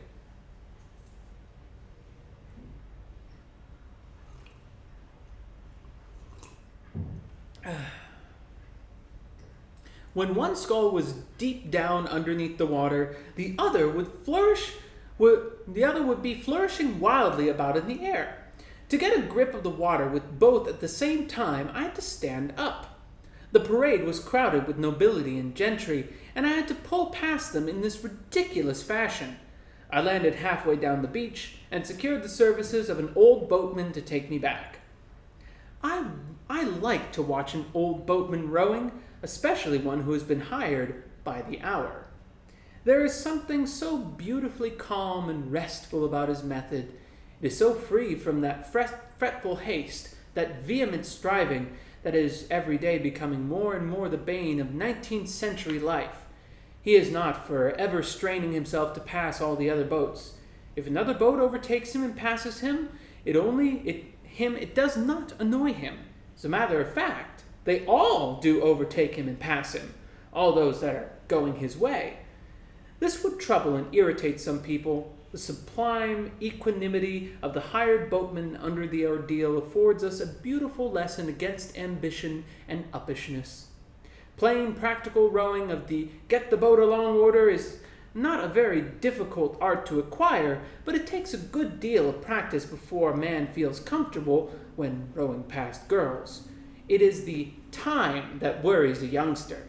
"It's jolly funny," he says, as for the 20th time within 5 minutes he disentangles his sculls from yours. "I can get on all right when I'm by myself." To see two novices try to keep time with one another is very amusing. Bo finds it impossible to keep pace with Stroke because Stroke rows in such an extraordinary fashion. Stroke is intensely indignant at this and explains that what he has been endeavoring to do for the last 10 minutes is to adapt his method to Bo's limited capacity. Bo, in turn, then becomes insulted and requests Stroke not to trouble his head about him, Bo, but to devote his mind to setting a sensible stroke. "Or shall I take Stroke?" he adds, with the evident idea that would at once put the whole matter right. They splash along for another 100 yards with still moderate success, and then the whole secret of their trouble bursts upon Stroke in a flash of inspiration. "I tell you what it is, you've got my sculls," he cries, turning to Bo. "Pass yours over." "Well, do you know, I've been wondering how it was I couldn't get on with these," answered Bo, quite brightening up, and most willingly assisting in the exchange. "Now we shall be all right." But they are not even then. Stroke has to stretch his arms nearly out of their sockets to reach his sculls now, while Bo's pair, at each recovery, hit him a violent blow on the chest. So they change back again, and come to the conclusion that the man has given them the wrong set altogether, and over their mutual abuse of this man they become quite friendly and sympathetic. George said he had often longed to take to punting for a change. Punting is not as easy as it looks. As in rowing, you soon learn how to get along and handle the craft, but it takes long practice before you can do this with dignity and without getting the water all up your sleeve. One young man I knew had a very sad accident happen to him the first time he went punting. He had been getting on so well that he had grown quite cheeky over the business, and was walking up and down the punt, working his pole with a careless grace that was quite fascinating to watch. Up he would march to the head of the punt, plant his pole, and then run along right to the other end, just like an old punter. Oh, it was grand! And it would have all gone on being grand if he had not, unfortunately, while looking round to enjoy the scenery, taken just one step more than there was any necessity for, and walked off the punt altogether. The pole was firmly fixed in the mud, and he was left clinging to it while the punt drifted away. It was an undignified position for him. A rude boy on the bank immediately yelled out a lagging chum to hurry up and see a real monkey on a stick. I could not go to his assistance because, as ill luck would have it, we had not taken the proper precaution to bring out a spare pole with us. I could only sit and look at him. His expression as the pole slowly sank with him I shall never forget. There was so much thought in it. I watched him gently let down into the river, and saw him scramble out, sad and wet. I could not help laughing. He looked such a ridiculous figure. I continued to chuckle to myself about it for some time, and then it was suddenly forced in upon me that really I had got very little to laugh at when I came to think of it. Here was I, alone in a punt, without a pole, drifting helplessly down midstream, possibly towards a wire. I began to feel very indignant with my friend for having stepped overboard and gone off in that way. He might, at all events, have left me the pole. I drifted on for about a quarter of a mile, and then I came in sight of a fishing punt moored in midstream, in which sat two old fishermen. They saw me bearing down upon them, and they called out to me to keep out of their way. "I can't," I shouted back. "But you don't try," they answered. I explained the matter to them when I got nearer, and they caught me and lent me a pole. The wire was just 50 yards below. I am glad they happened to be there. The first time I went punting was in company with 3 other fellows. They were going to show me how to do it. We could not all start together, so I said I would go down first and get out the punt, and then I could potter about and practice a bit until they came. I could not get a punt out that afternoon. They were all engaged, so I had nothing else to do but sit down on the bank, watching the river and waiting for my friends. I had not been sitting there long before my attention became attracted to a man in a punt who, I noticed with some surprise, wore a jacket and cap exactly like mine. He was evidently a novice at punting, and his performance was most interesting. You never knew what was going to happen when he put the pole in. He evidently did not know himself. Sometimes he shot upstream, and sometimes he shot downstream, and at other times he simply spun round and came up the other side of the pole. And with every result he seemed equally surprised and annoyed. The people about the river began to get quite absorbed in him after a while, and to make bets with one another as to what would be the outcome of his next push.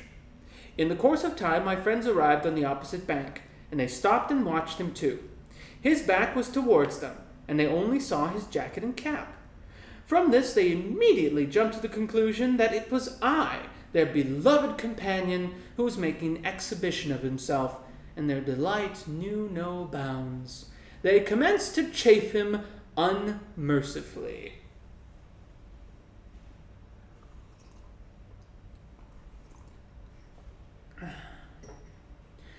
I did not grasp their mistake at first, and I thought, how rude of them to go on like that, with a perfect stranger, too.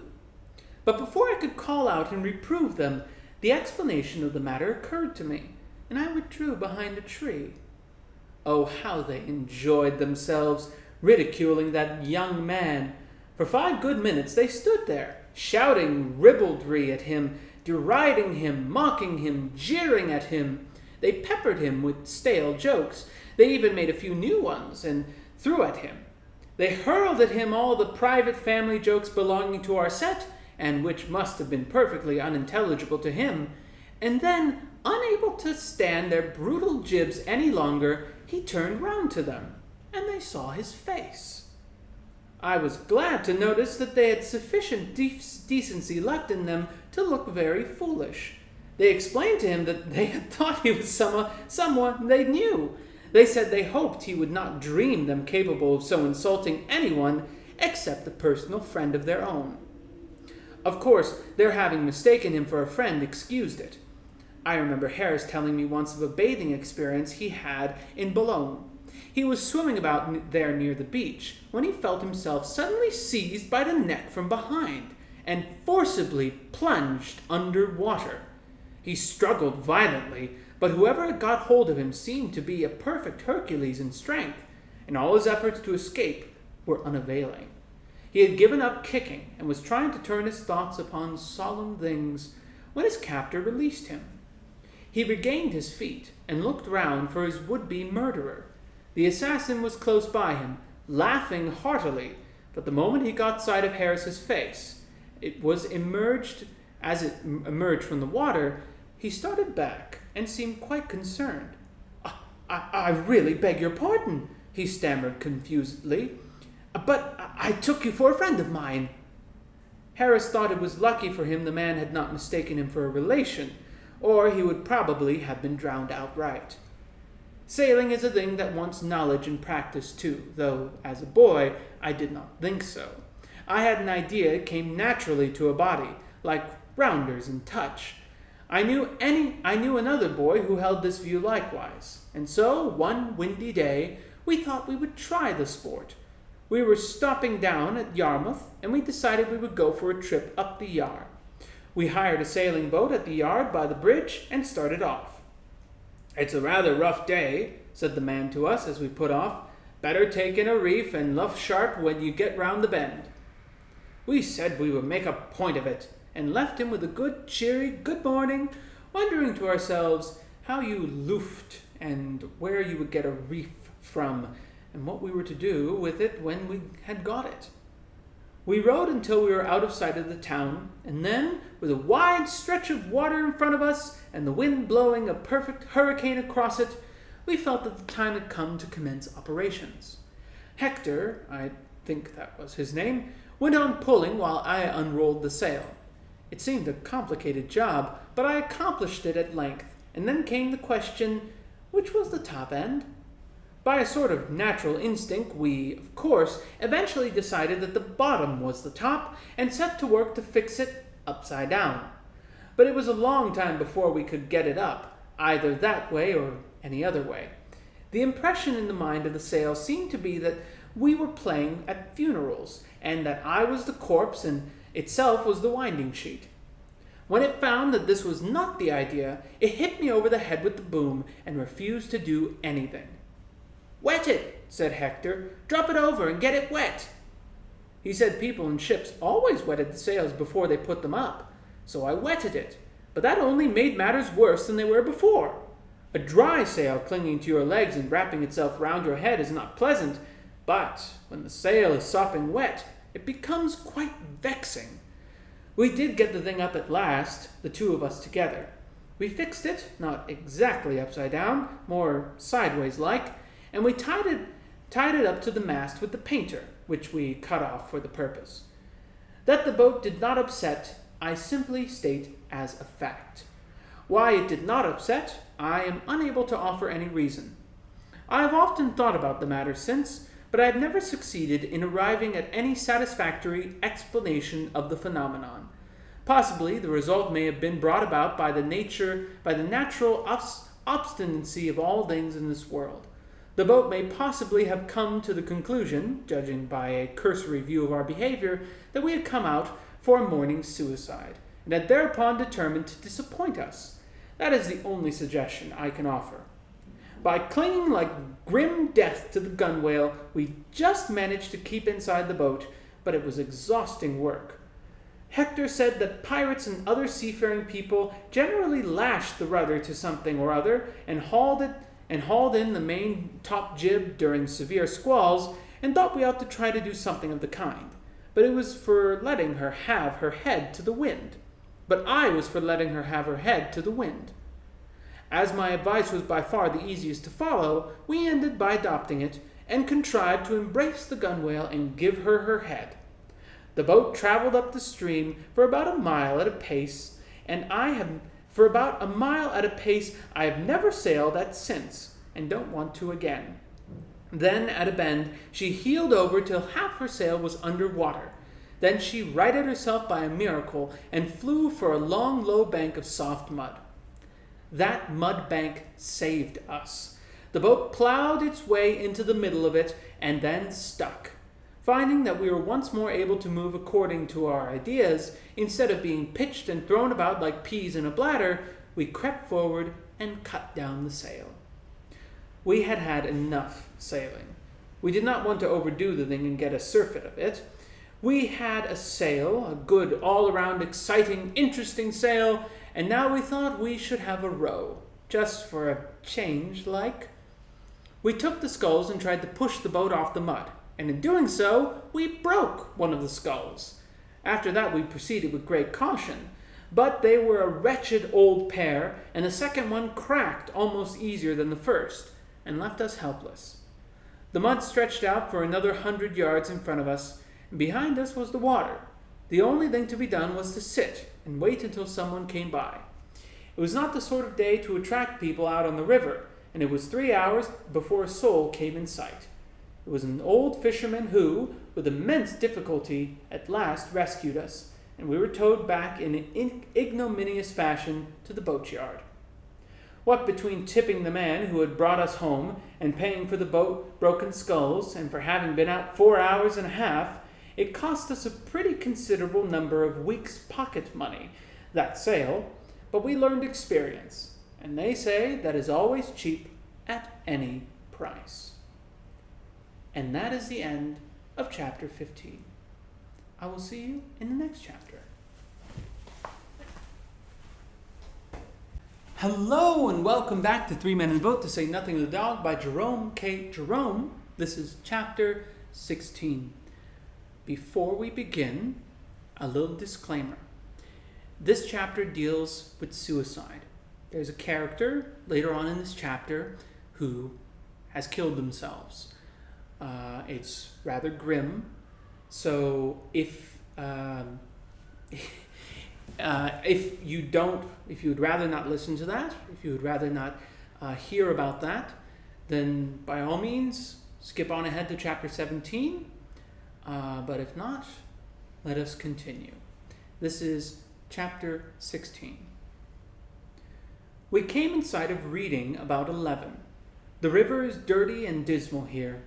One does not linger in the neighborhood of Reading.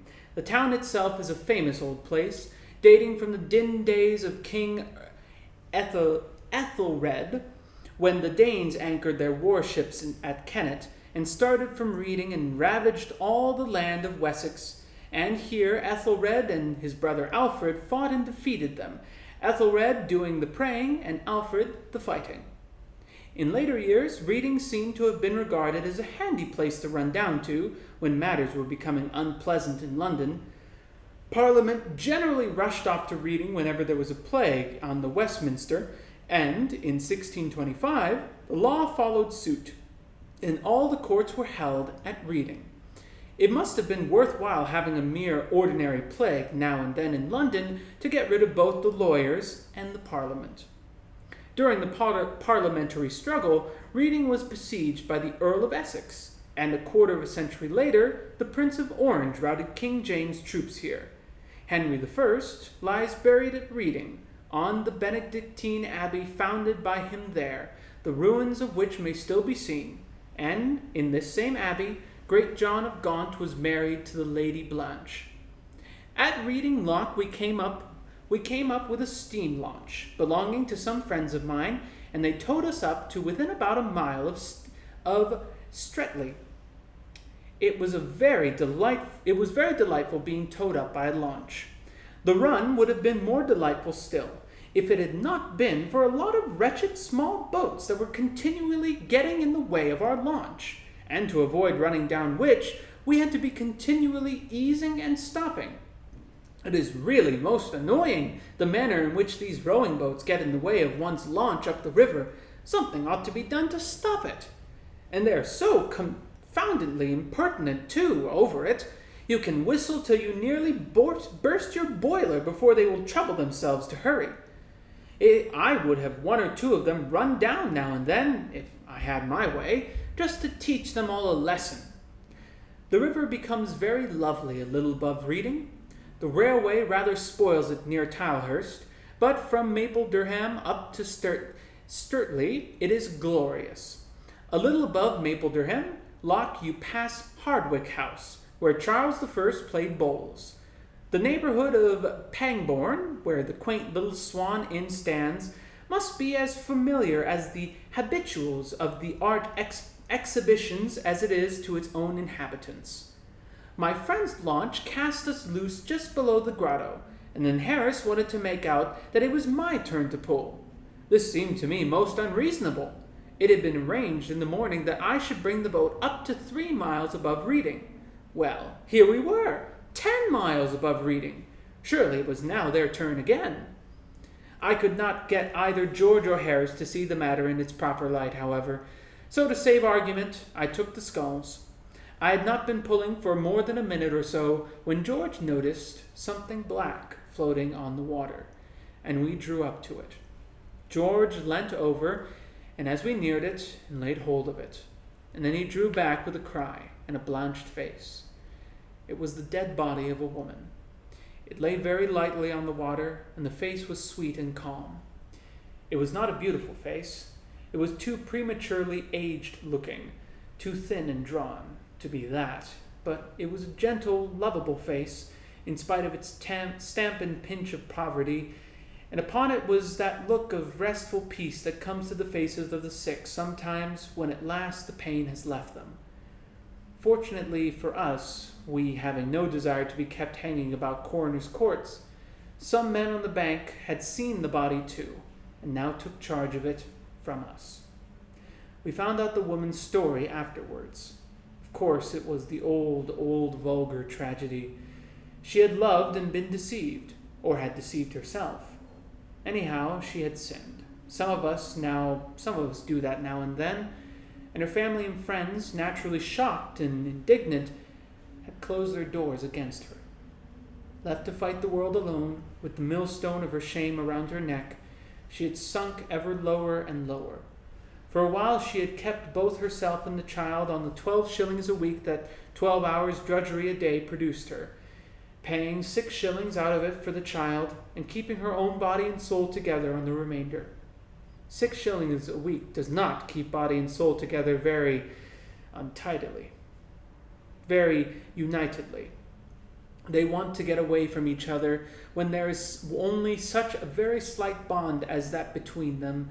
And one day, I suppose, the pain that the dull monotony of it all had stood before her eyes plainer than usual, and the mocking spectre had frightened her. She had made one last appeal to friends, but against the chill wall of their respectability, the voice of the erring outcast fell unheeded, and then she had gone to see her child, had held it in her arms and kissed it, in a wary, dull sort of way, and without betraying any particular emotion of any kind, and had left, after putting into its hand a penny box of chocolate she had bought it, and afterwards, with the last few shillings, had taken a ticket and come down to Goring. It seemed that the bitterest thoughts of her life must have centered about the wooded reaches and the bright green meadows around Goring. But women strangely hug the knife that stabs them, and perhaps amidst the gall there may have mingled also sunny memories of sweetest hours spent upon those shadowed deeps over which the great trees bend their branches down so low.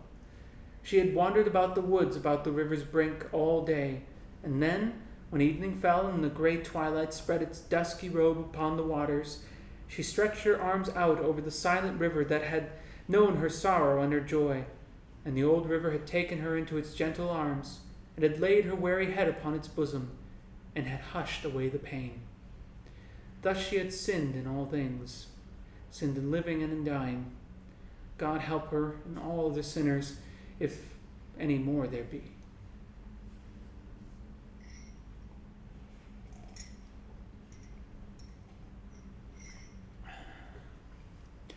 Goring on the left bank and Streatley on the right were both or either charming places to stay at for a few days.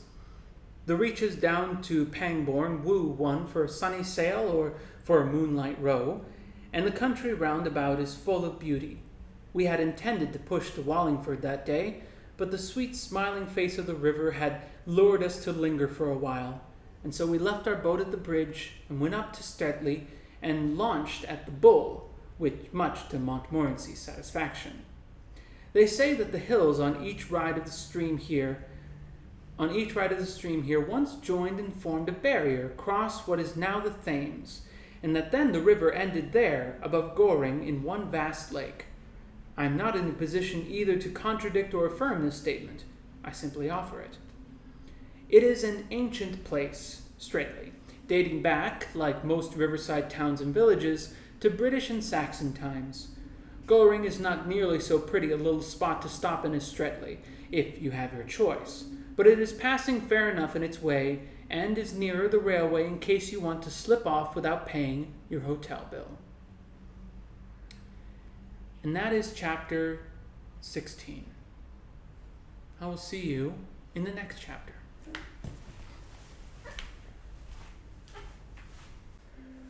Welcome back to 3 Men in the Boat to Say Nothing to the Dog by Jerome K. Jerome. This is chapter 17.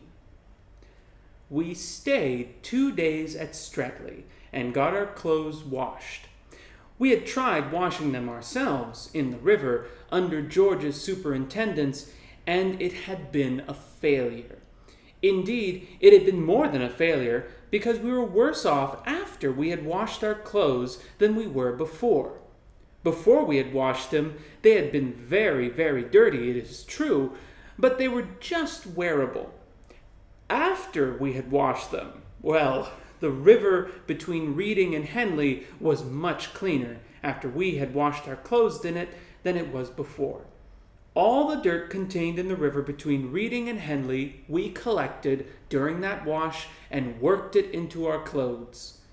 The washerwoman at Streatley said she felt she owed it to herself to charge us just 3 times the usual price for that wash.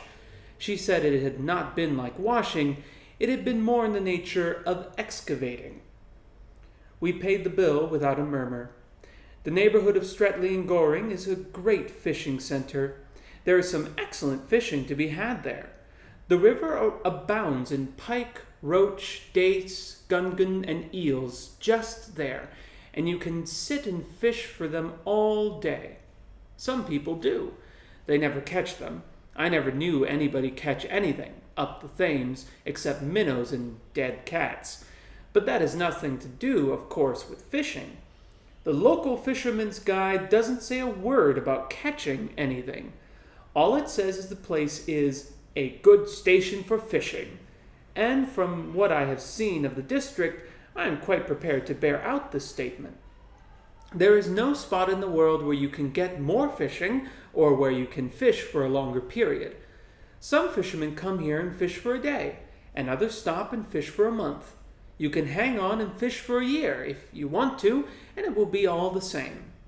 The Angler's Guide to the Thames says that jack and perch are also to be had about here, but there the Angler's Guide is wrong. Jack and perch may be about there. Indeed, I know for a fact that they are. You can see them there in the shoals. When you are out for a walk along the banks, they come and stand half out of the water with their mouths open for biscuits. And if you go for a bathe, they crowd round and get in your way and irritate you. But they are not to be had by a bit of worm on the end of a hook, nor anything like it, not they. I am not a good fisherman myself. I devoted a considerable amount of attention to the subject at one time, and was getting on, as I thought, fairly well. But the old hands told me that I should never be any real good at it, and advised me to give it up. They said that I was an extremely neat thrower, and that I seemed to have plenty of gumption for the thing, and quite enough constitutional laziness. But they were sure I should never make anything of a fisherman. I had not got sufficient imagination. They said that as a poet, or a shilling shocker, or a reporter, or anything of that kind, I might be satisfactory, but that to gain any position as a Thames angler would require more play of fancy, more power of innovation than I appear to possess. Some people are under the impression that all that is required to make a good fisherman is the ability to tell lies easily and without blushing, but this is a mistake. Mere bald fabrication is useless. The veriest trio may manage that. It is in the circumstantial detail, the embellishing touches of probability, the general air of scrupulous, almost of pedantic veracity, that the experienced angler is seen. Anybody can come in and say, "Oh, I caught 15 dozen perch yesterday evening," or "Last Monday I landed a good one, weighing 18 pounds and measuring 3 feet from the tip to the tail." There is no art, no skill required of that sort of thing. It shows pluck, but that is all. No, your accomplished angler would scorn to tell a lie that way. His method is a study in itself. He comes in quietly with his hat on, appropriates the most comfortable chair, lights his pipe, and commences to puff in silence. He lets the youngsters brag away for a while, and then, during a momentary lull, he removes the pipe from his mouth and remarks, as he knocks the ashes out against the bars, "Well, I had a haul on Tuesday evening that it's not much good my telling about it." "Oh, why's that?" they ask. "Because I don't expect anybody would believe me if I did," replies the old fellow calmly, and without even a tinge of bitterness in his tone, as he refills his pipe and requests the landlord bring him 3 of Scotch, cold. There is a pause after this, nobody feeling sufficiently sure of himself to contradict the old gentleman. So he has to go on by himself, without any encouragement. "No," he continues thoughtfully, "I shouldn't believe it myself if anybody told it to me. But it's a fact, for all that. I had been sitting there all the afternoon, and had caught literally nothing, except a few dozen dace and a score of jack, and that was just about giving it up as a bad job, when I suddenly felt a rather smart pull at the line. I thought it was another little one, and I went to jerk it up. Hang me if I could move the rod. It took me half an hour, sir, to land that fish, and every moment I thought the line was going to snap. I reached him at last, and what do you think it was?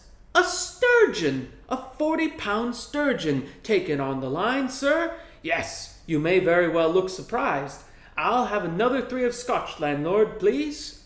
And then he goes on to tell of the astonishment of everybody who saw it, and what his wife said, and when he got home, and what Joe Buggles thought of it.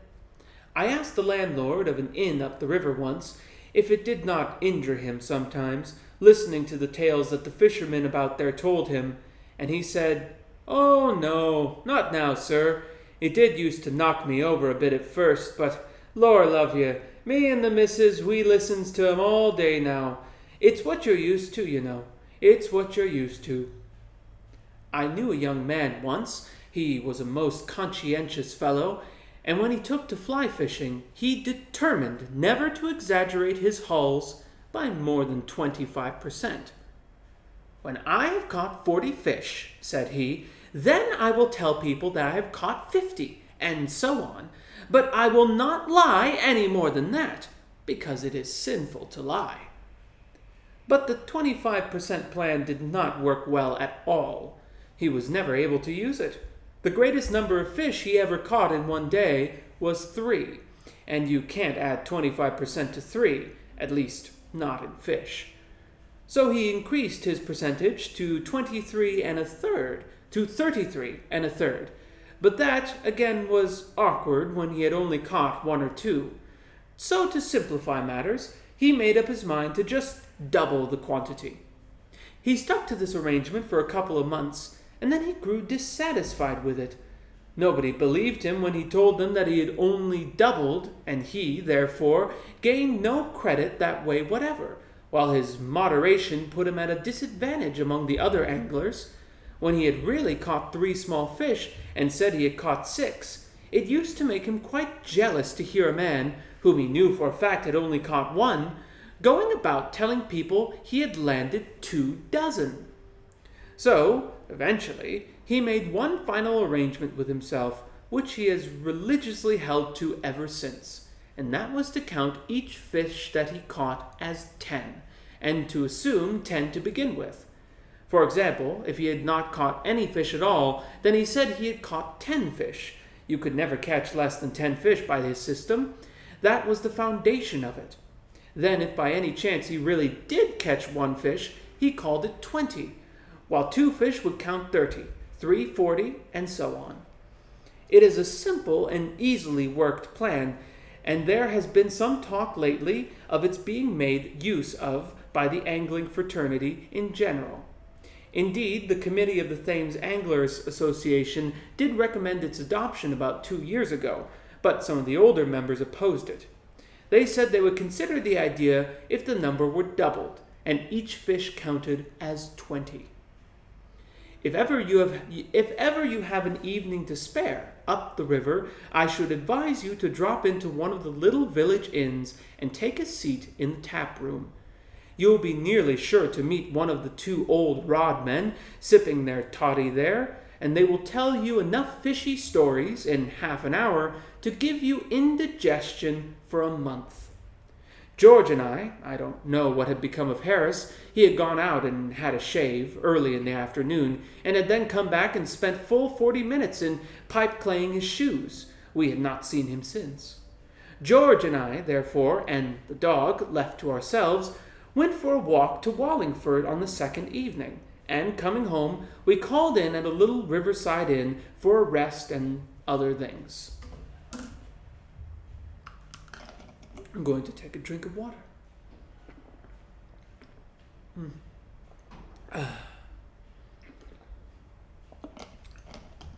Delicious.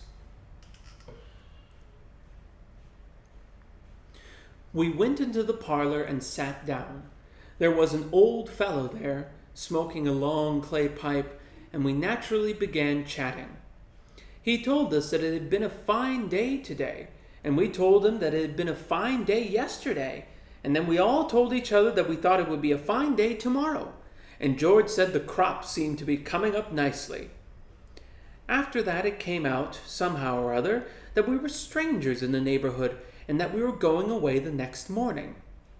Then a pause ensued in the conversation, during which our eyes wandered round the room. They finally rested upon a dusty old glass case, fixed very high up above the chimney-piece, and containing a trout. It rather fascinated me, that trout. It was such a monstrous fish. In fact, at first glance, I thought it was a cod. "Ah," said the old gentleman, following the direction of my gaze. "Fine fellow, ain't he?" "Quite uncommon," I murmured, and George asked the old man how much he thought it weighed. 18 pounds 6 ounces, said our friend, rising and taking down his coat. "Yes," he continued, "it were 16 year ago, come the 3rd o' next month, that I landed him. I caught him just below the bridge with a minnow. They told me he were in the river, and I said I'd have him, and so I did. You don't see many fish that size about here now, I'm thinking. Good night, gentlemen, good night." And he went out and left us alone. We could not take our eyes off the fish after that. It really was a remarkably fine fish. We were still looking at it when the local carrier, who had just stopped at the inn, came to the door of the room with a pot of beer in his hand, and he also looked at the fish. "Good-sized trout, that," said George, turning round to him.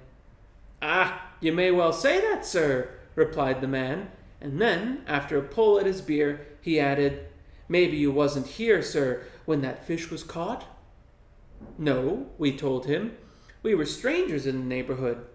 "Ah," said the carrier, "then, of course, how should you?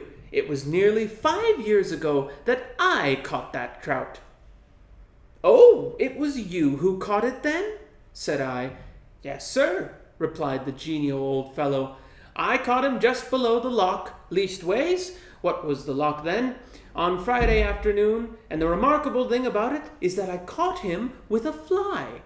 I'd gone out pike fishing, bless you, never thinking of a trout, and when I saw that whopper on the end of my line, blessed if it didn't quite take me aback. Well, you see, he weighed 26 pound. Good night, gentlemen, good night."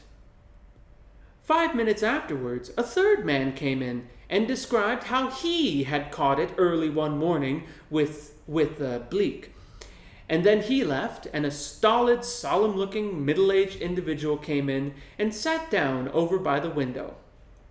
None of us spoke for a while, but at length George turned to the newcomer and said, "I beg your pardon. I hope you will forgive the liberty that we, perfect strangers in the neighborhood, are taking, but my friend here and myself would be so much obliged if you would tell us how you caught that trout up there."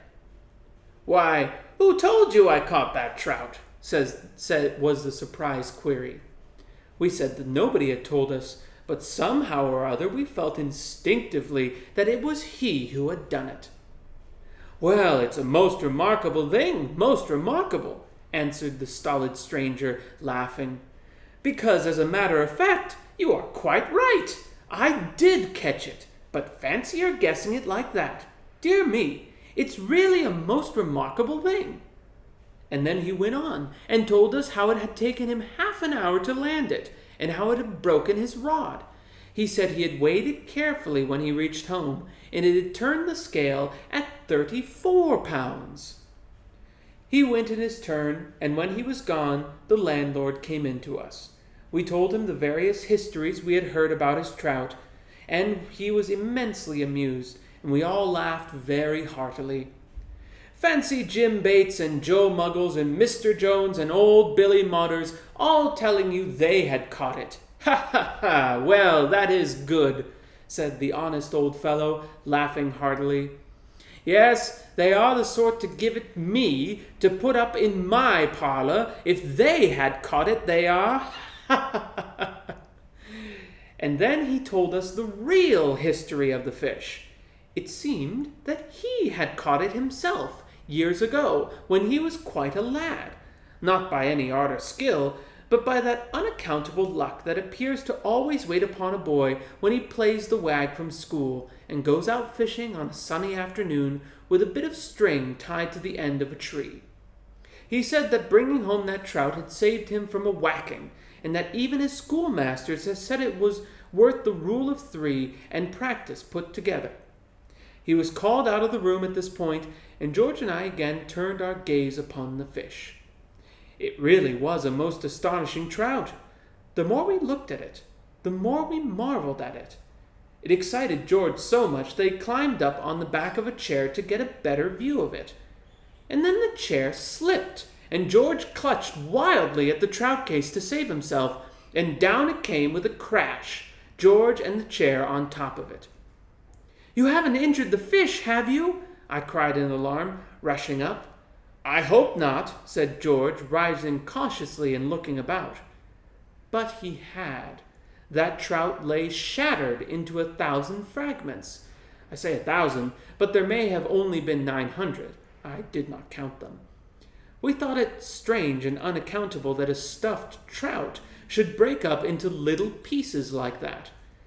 And so it would have been strange and unaccountable if it had been a stuffed trout. But it was not. The trout was plaster of Paris.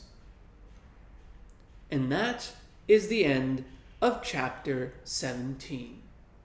I will see you in the next chapter. Welcome back to 3 Men in a Boat to Say Nothing of the Dog by Jerome K. Jerome. This is chapter 18.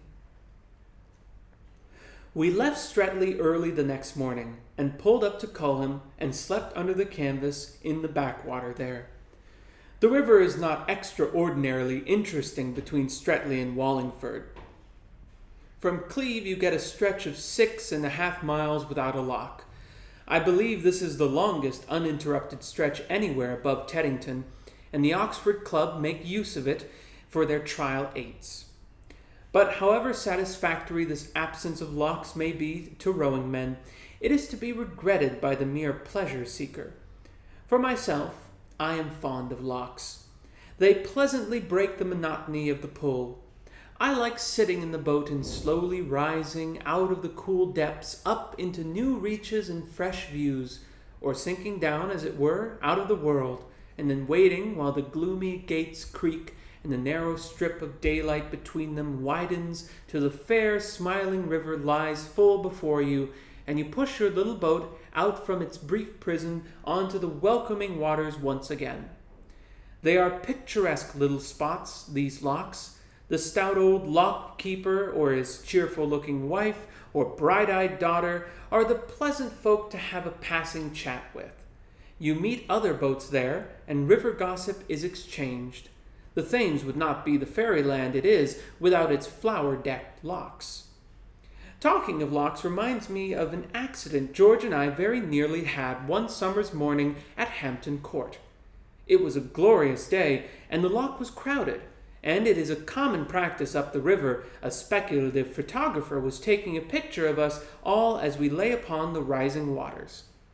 I did not catch what was going on at first, and was, therefore, extremely surprised at noticing George hurriedly smooth out his trousers, ruffle up his hair, and stick his cap on in a rakish manner at the back of his head, and then, assuming an expression of mingled affability and sadness, sit down in a graceful attitude and try to hide his feet. My first idea was that he had suddenly caught sight of some girl he knew, and I looked about to see who it was. Everyone in the lock seemed to have been suddenly struck wooden. They were all standing or sitting about in the most quaint and curious attitudes I have ever seen off a Japanese fan. All the girls were smiling. Oh, they did look so sweet. And all the fellows were frowning and looking stern and noble. And then, at last, the truth flashed across me, and I wondered if I should be in time. Ours was the first boat, and it would be unkind of me to spoil the man's picture, I thought. So I faced round quickly, and took up a position in the prow, where I leant with a careless grace upon the hitcher, with an attitude suggestive of agility and strength. I arranged my hair with a curl over the forehead and threw an air of tender wistfulness into my expression, mingled with a touch of cynicism, which I'm told suits me. As we stood, waiting for the eventful moment, I heard someone behind call out, "Hi! Look at your nose!"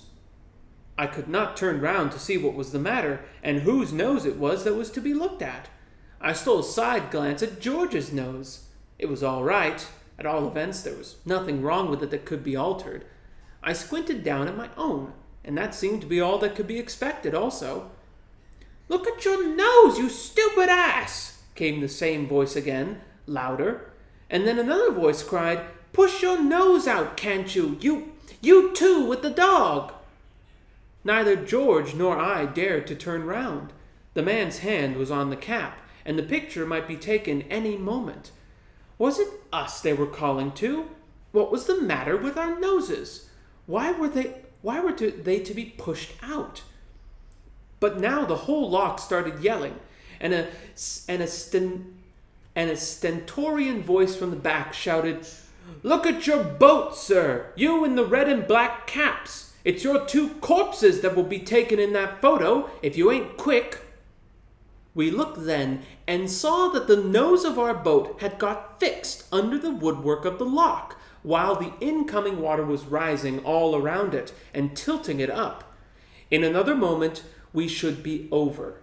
Quick as thought, we each seized an oar, and a vigorous blow against the side of the lock with the butt ends released the boat and sent us sprawling on our backs. We did not come out well in that photograph, George and I. Of course, as was to be expected, our luck ordained it, that the man should set his wretched machine in motion at the precise moment that we were both lying on our backs with a wild expression of "Where am I? And what is it?" on our faces, and our 4 feet waving madly in the air. Our feet were undoubtedly the leading article in that photograph. Indeed, very little else was to be seen. They filled up the foreground entirely. Behind them, you caught glimpses of the other boats and bits of the surrounding scenery, but everything and everybody else in the lock looked so utterly insignificant and paltry compared with our feet, that all the other people felt quite ashamed of themselves and refused to subscribe to the picture. The owner of one steam launch, who had bespoke 6 copies, rescinded the order on seeing the negative. He said he would take them if anybody could show him his launch, but nobody could. It was somewhere behind George's right foot. There was a good deal of unpleasantness over the business. The photographer thought we ought to take a dozen copies each, seeing that the photo was about 9/10 us, but we declined. We said we had no objection to being photoed full length, but we preferred being taken the right way up. Wallingford, 6 miles above Streatley, is a very ancient town and has been an active centre for the making of English history. It was a rude, mud-built town in the time of the Britons, who squatted there until the Roman legions evicted them and replaced their clay-baked walls with mighty fortifications, the trace of which time has not yet succeeded in sweeping away, so well those old-world masons knew how to build. But time, though he halted at Roman walls, soon crumbled Romans to dust, and on the ground, in later years, fought savage Saxons and huge Danes until the Normans came. It was a walled and fortified town up to the time of the Parliamentary War, when it suffered a long and bitter siege from Fairfax. It fell at last, and then the walls were razed. From Wallingford up to Dorchester, the neighbourhood of the river grows more hilly, varied, and picturesque. Dorchester stands half a mile from the river. It can be reached by paddling up the Thame, if you have a small boat, but the best way is to leave the river up at Day's Lock and take a walk across the fields. Dorchester is a delightfully peaceful old place, nestling in stillness and silence and drowsiness. Dorchester, like Wallingford, was a city in ancient British times. It was then called Ciar Dorin, the city on the water. In more recent times, the Romans formed a great camp there. Great camp here, the fortifications surrounding which now seem like low, even hills. In Saxons' days, In Saxon days, it was the capital of Wessex. It is very old, and it was very strong and great once. Now it sits aside from the stirring world and nods and dreams. I'll take some water.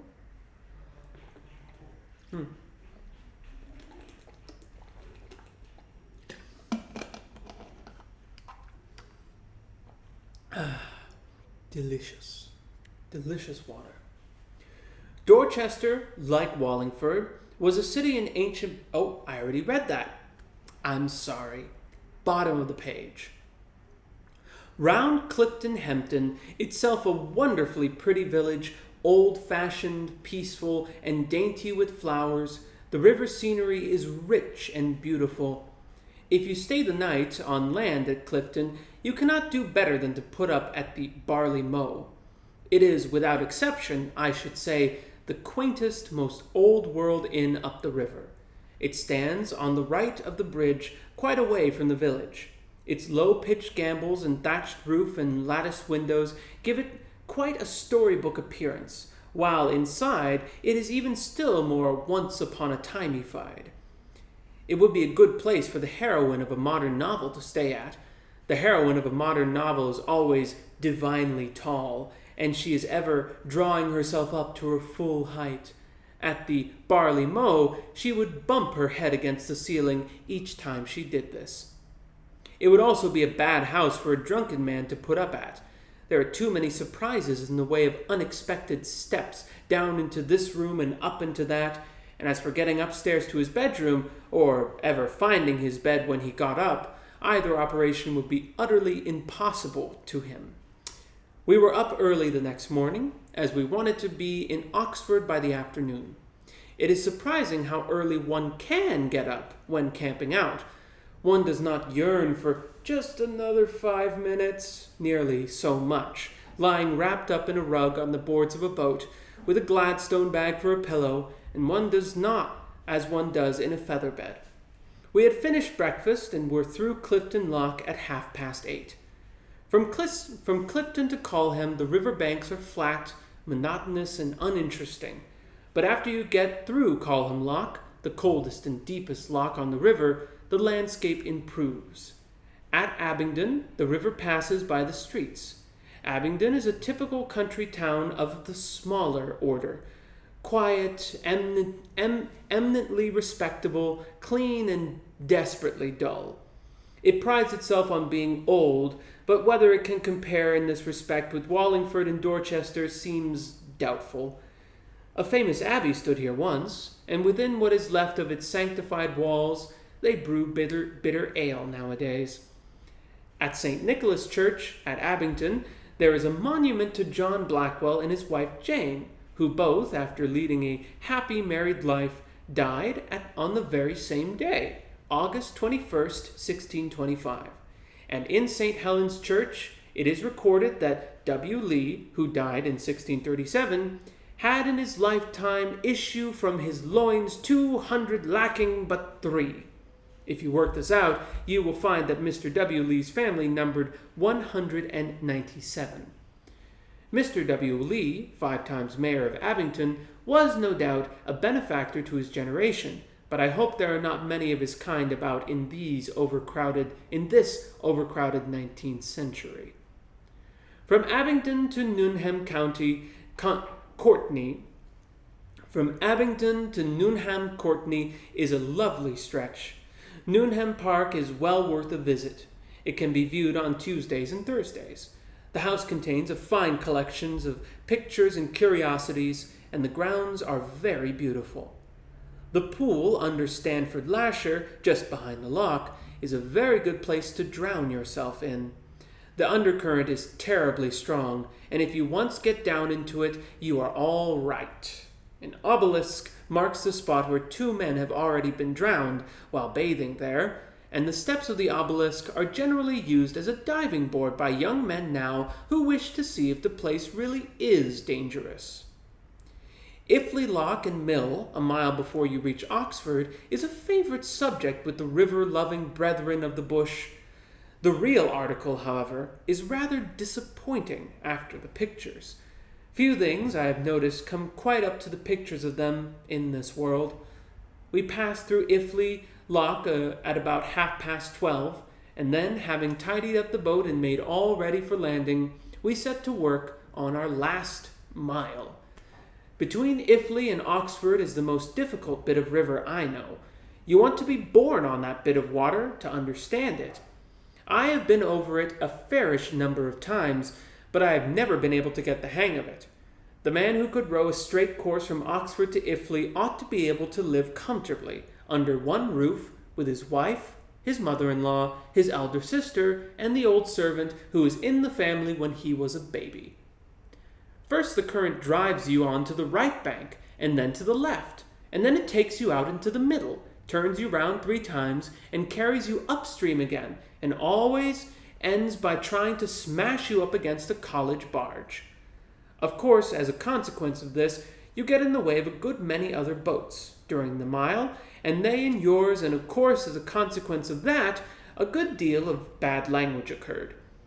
I don't know why it should be, but everybody is always exceptionally irritable on the river.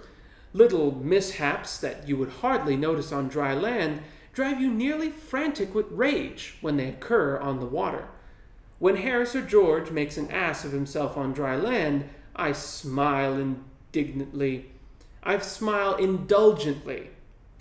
When they behave in a chuckle-headed way on the river, I use the most blood-curdling language to them.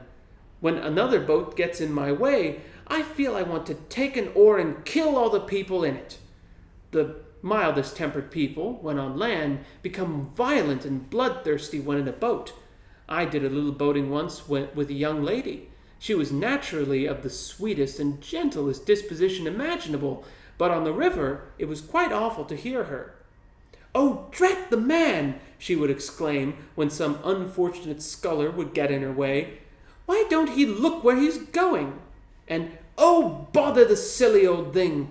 she would say indignantly when the sail would not go up properly, and she would catch hold of it and shake it quite brutally. Yes, I have said, when on shore she was kind-hearted and amiable enough. The air of the river has a demoralizing effect upon one's temper, and it is, I suppose, which causes even bargemen to be sometimes rude to one another, and use language which, no doubt, in their calmer moments they regret. And that is the end of chapter 18. I will see you in the next and the last chapter. All right. Hello. This is the last chapter of 3 Men in a Boat to Say Nothing of the Dog by Jerome K. Jerome. Chapter 19. We spent 2 very pleasant days at Oxford. There are plenty of dogs in the town of Oxford. Montmorency had 11 fights on the first day and 14 on the second, and evidently thought he had gone to heaven. Among folk too constitutionally weak, or too constitutionally lazy, whichever it may be, to relish upstream work, it is common practice to get a boat at Oxford and row down. For the energetic, however, the upstream journey is certainly to be preferred. It does not seem good to be always going with the current. There is more satisfaction in squaring one's back and fighting against it and winning one's way forward in spite of it. At least, so I feel when Harris and George are sculling and I am steering.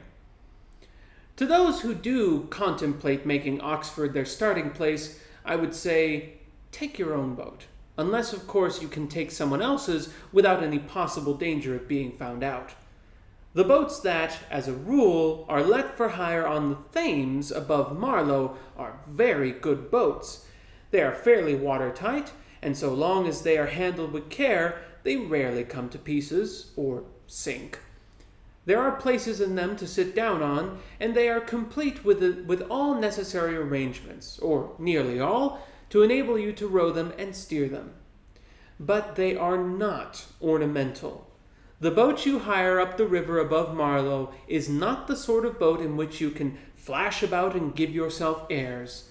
The hired upriver boat very soon puts a stop to any nonsense of that sort on the part of its occupants.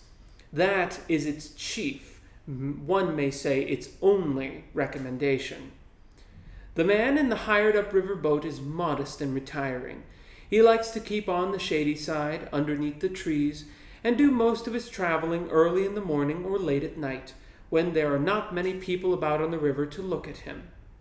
When the man in the hired upriver boat sees anyone he knows, he gets out onto the bank and hides behind a tree. I was one of a party who hired an upriver boat one summer for a day's trip.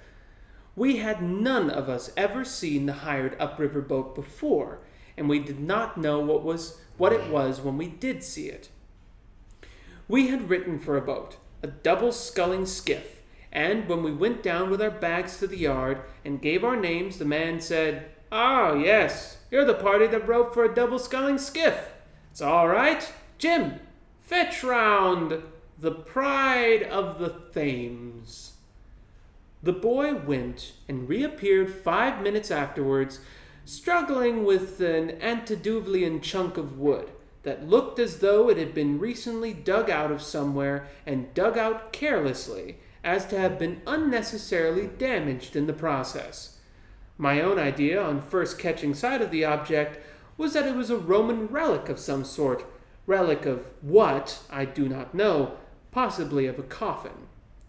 The neighborhood of Upper Thames is rich in Roman relics, and my surmise seemed to be a very probable one.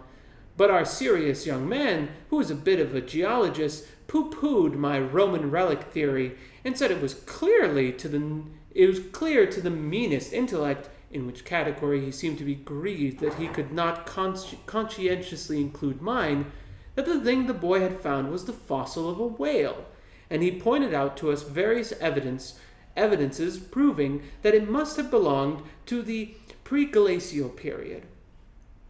To settle the dispute, we appealed to the boy. We told him not to be afraid, but to speak the plain truth. Was it a fossil of the pre-Adamite whale, or was it an early Roman coffin? The boy said it was the Pride of the Thames.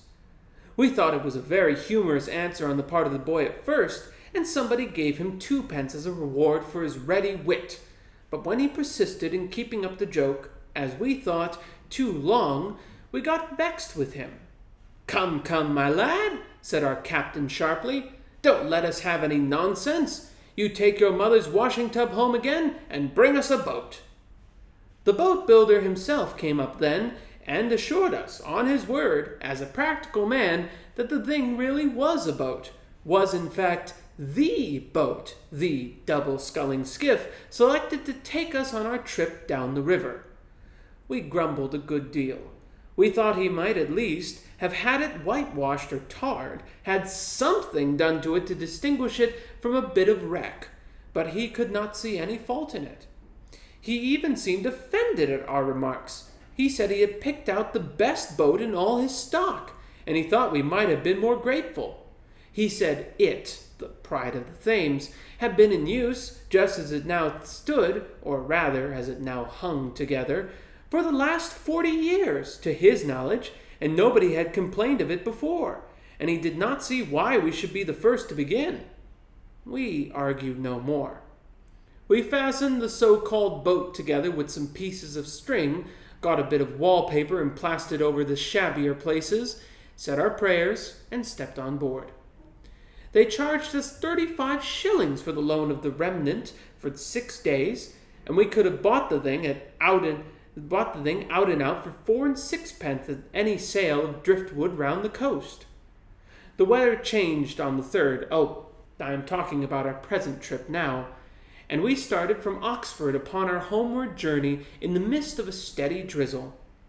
The river, with the sunlight flashing from its dancing wavelets, glittering gold and gray-green beech trunks, glinting through the dark, cool wood paths, chasing shadows over the shallows, flinging diamonds from the mill wheels, throwing kisses to the lilies, wantoning with the Wear's white waters, silvering moss-grown walls and bridges, brightening every tiny townlet, making sweet each lane and meadow, lying tangled in the rushes, peeping, laughing from each inlet, gleaming gay on many a far sail, making soft the air with glory, is a golden fairy stream. But the river, chill and wary, with the ceaseless raindrops falling on its brown and sluggish waters, with a sound as of a woman weeping low in some dark chamber, while the woods, all dark and silent, shrouded in their mists of vapor, stand like ghosts upon the margin, silent ghosts with eyes reproachful, like the ghosts of evil actions, like the ghosts of friends neglected, is a spirit-haunted water through the land of vain regrets. Sunlight is the life-blood of nature. Mother Earth looks at us with such dull, soulless eyes when the sunlight has died away from out of her. It makes us sad to be with her then. She does not seem to know us or to care for us. She is a widow who has lost the husband she loved, and her children touch her hand and look up into her eyes, but gain no smile from her. We rode on all that day through the rain, and very melancholy work it was. We pretended at first that we enjoyed it. We said it was a change, and that we liked to see the river under all its different aspects. We said we could not expect to have all sunshine, nor should we wish it. We told each other that nature was beautiful, even in her tears. Indeed, Harris and I were quite enthusiastic about the business for the first few hours. And we sang a song about a gypsy's life and how delightful a gypsy's existence was, free to storm and sunshine and to every wind that blew, and how he enjoyed the rain and what a lot of good it did him, and how he laughed at people who didn't like it. George took the fun more soberly and stuck to the umbrella. We hoisted the cover before we had lunch and kept it up all the afternoon, just leaving a little space in the bow for which one of us could paddle and keep a lookout. It was this way we made 9 miles and pulled up for the night a little below Day's Lock. I cannot honestly say that we had a merry evening. The rain poured down with quiet persistency. Everything in the boat was damp and clammy. Supper was not a success. Cold veal pie, when you don't feel hungry, is apt to cloy. I feel I wanted white bait and cutlet. Harris babbled of soles and white sauce, and passed the remnants of his pie to Montmorency, who declined it, and apparently, insulted by the offer, went and sat over on the other end of the boat by himself. George requested that we would not talk about these things, and at all events until he had finished his cold-boiled beef without mustard. We played penny nap after supper. We played for about an hour and a half, by the end of which time George had won 4 pence. George always is lucky at cards, and Harris and I had lost exactly 2 pence each. Take some water.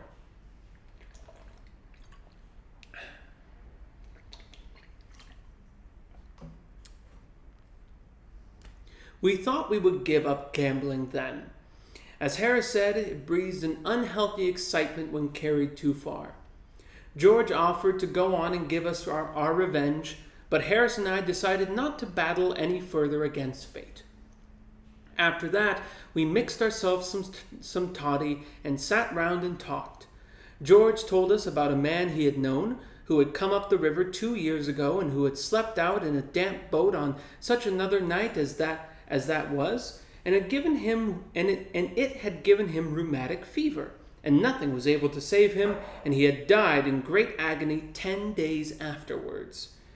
George said he was quite a young man, and was engaged to be married. He said it was one of the saddest things he had ever known. And that put Harris in mind of a friend of his, who had been in the volunteers, and who had slept out under canvas one wet night down at Aldershot, on just such a night as this, said Harris, and he had woke up in the morning a cripple for life. Harris said he would introduce us both to the man when we got back to town. It would make our hearts bleed to see him. This naturally led to some pleasant chat about some of these words, I tell you. This naturally led to some pleasant chat about scatia, fevers, chills, lung diseases, and bronchitis. And Harris said how very awkward it would be if one of us were taken seriously ill in the night, seeing how far away we were from a doctor. There seemed to be a desire for something frolicsome to follow upon this conversation, and in a weak moment I suggested that George should get out his banjo and see if he could not give us a comic song. I will say for George that he did not want any pressing. There was no nonsense about having left his music at home or anything of that sort. He had once fished out his instrument and commenced to play Two Lovely Black Eyes. I'd always regarded Two Lovely Black Eyes as a rather commonplace tune until that evening. The rich vein of sadness that George extracted from it quite surprised me.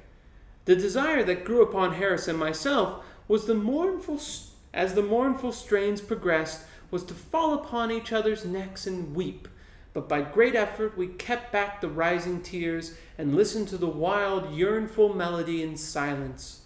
When the chorus came, we even made a desperate effort to be merry. We refilled our glasses and joined in. Harris, in a voice trembling with emotion, leading, and George and I following a few words behind. Two lovely black eyes, oh, what a surprise, only for telling a man he was wrong. Two... There we broke down.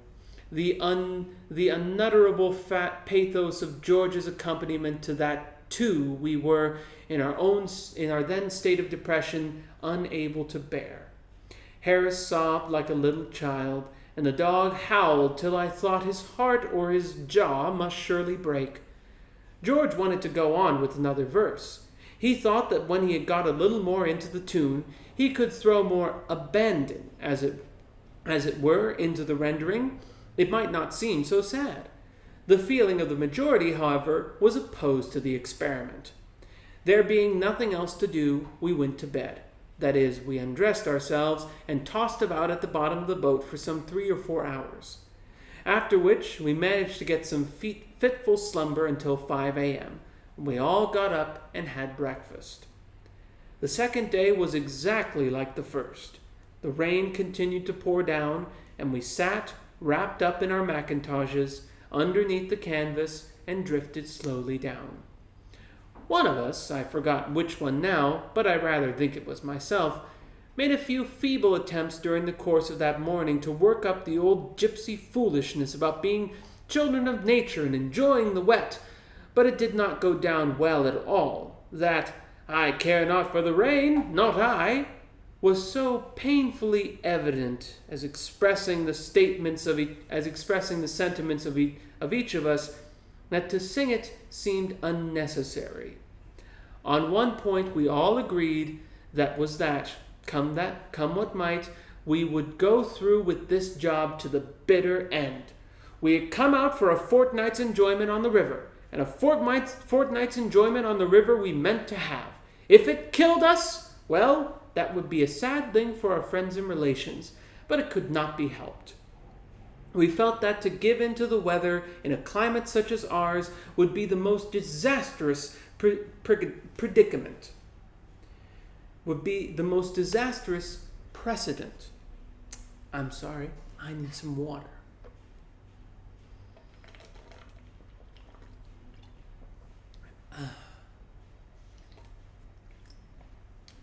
Very refreshing. "It's only 2 days more," said Harris, "and we are young and strong. We may get over it all right after all." At about 4 o'clock we began to discuss our arrangements for the evening.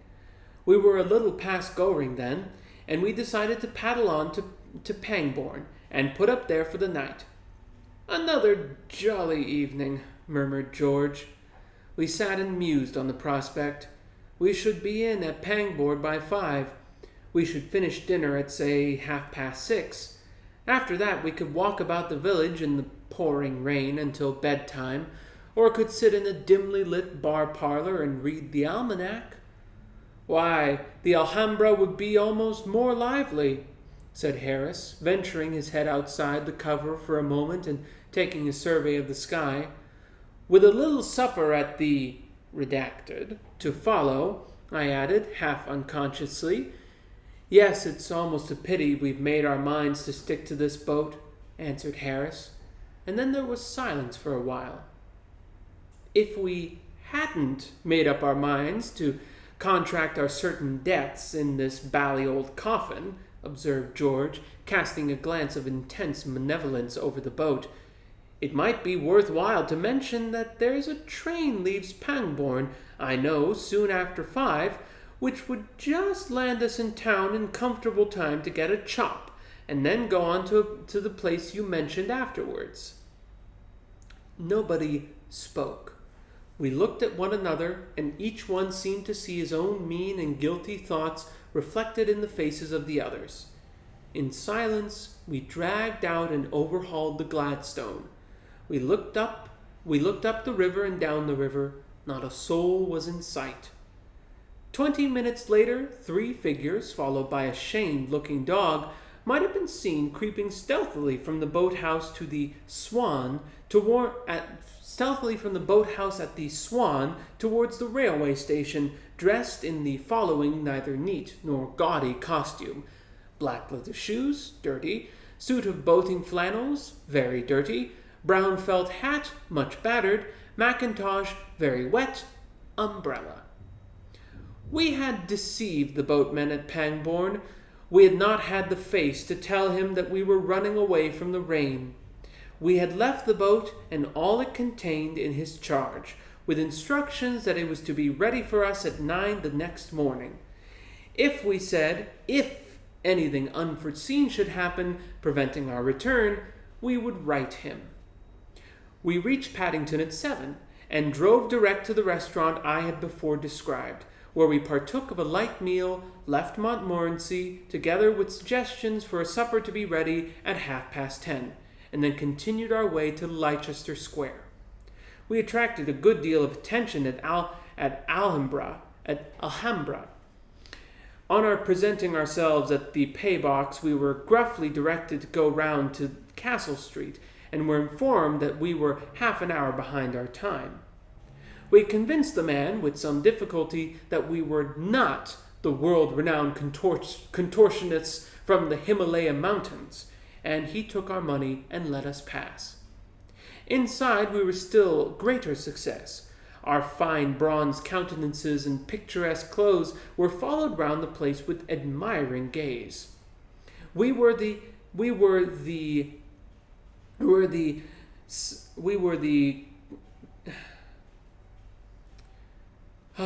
I need a drink of water. Apologies.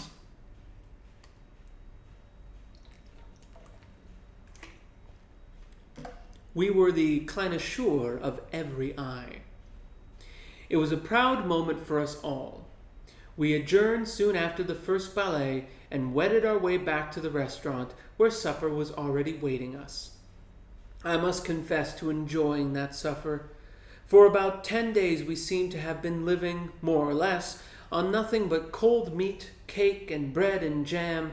It had been a nutritious diet, but there had been nothing exciting about it, and the odor of Burgundy and the smell of French sauces and the sight of clean napkins and long loaves knocked as a very welcome visitor at the door of our inner man.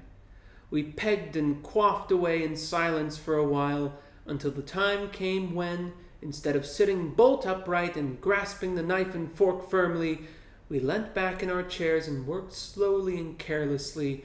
When we stretched our legs beneath the table, let our napkins fall unheeded to the floor, and found time to more critically examine the smoky ceiling than we had hitherto been able to do, when we rested our glasses at arm's length upon the table and felt good and thoughtful and forgiving.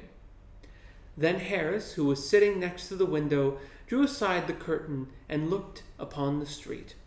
It glistened darkly in the wet, the dim lamps flickered with each gust, The rain splashed steadily into the puddles and trickled down the waterspouts into the running gutters. A few soaked wayfarers hurried past, crouching beneath their dripping umbrellas, the women holding up their skirts. "Well," said Harris, reaching his hand out for his glass, "we have had a pleasant trip, and my hearty thanks to old Father Thames, but I think we did well to chuck it when we did. Here's to 3 men well out of a boat." And Montmorency, standing on his hind legs before the window, peering out into the night, gave a short bark of decided concurrence with the toast. And that is the end of 3 Men in a Boat, to say nothing of the dog, by Jerome K. Jerome. I'll see you in the next book. Hello, and welcome to my epilogue of 3 Men in a Boat, to say nothing of the dog. So these are my own personal thoughts on the book. I have them written down because I'm not all that great on speaking on the spot, because I'm just going to ramble and repeat myself. So here's my epilogue of 3 Men in a Boat. I believe the strength of this book's humor lies in its innate humanness.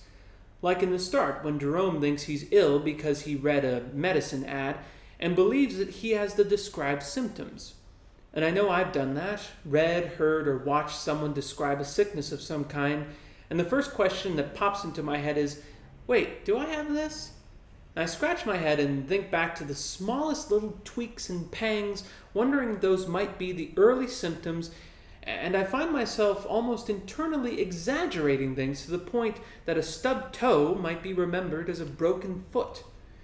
And we can relate to the pride and arrogance shown by the characters, like in Chapter 3 when Uncle Podger is trying to hang up a picture, an event that starts and ends with him boldly proclaiming how he is fully capable and that there is no need for anyone else's help, when in the end he's exhausted everyone in the house, nearly demolished the wall, and the picture isn't even hung up straight. And I think it's the acknowledgement of that innate human pride that makes this book so relatable, even 100 years after its original publication.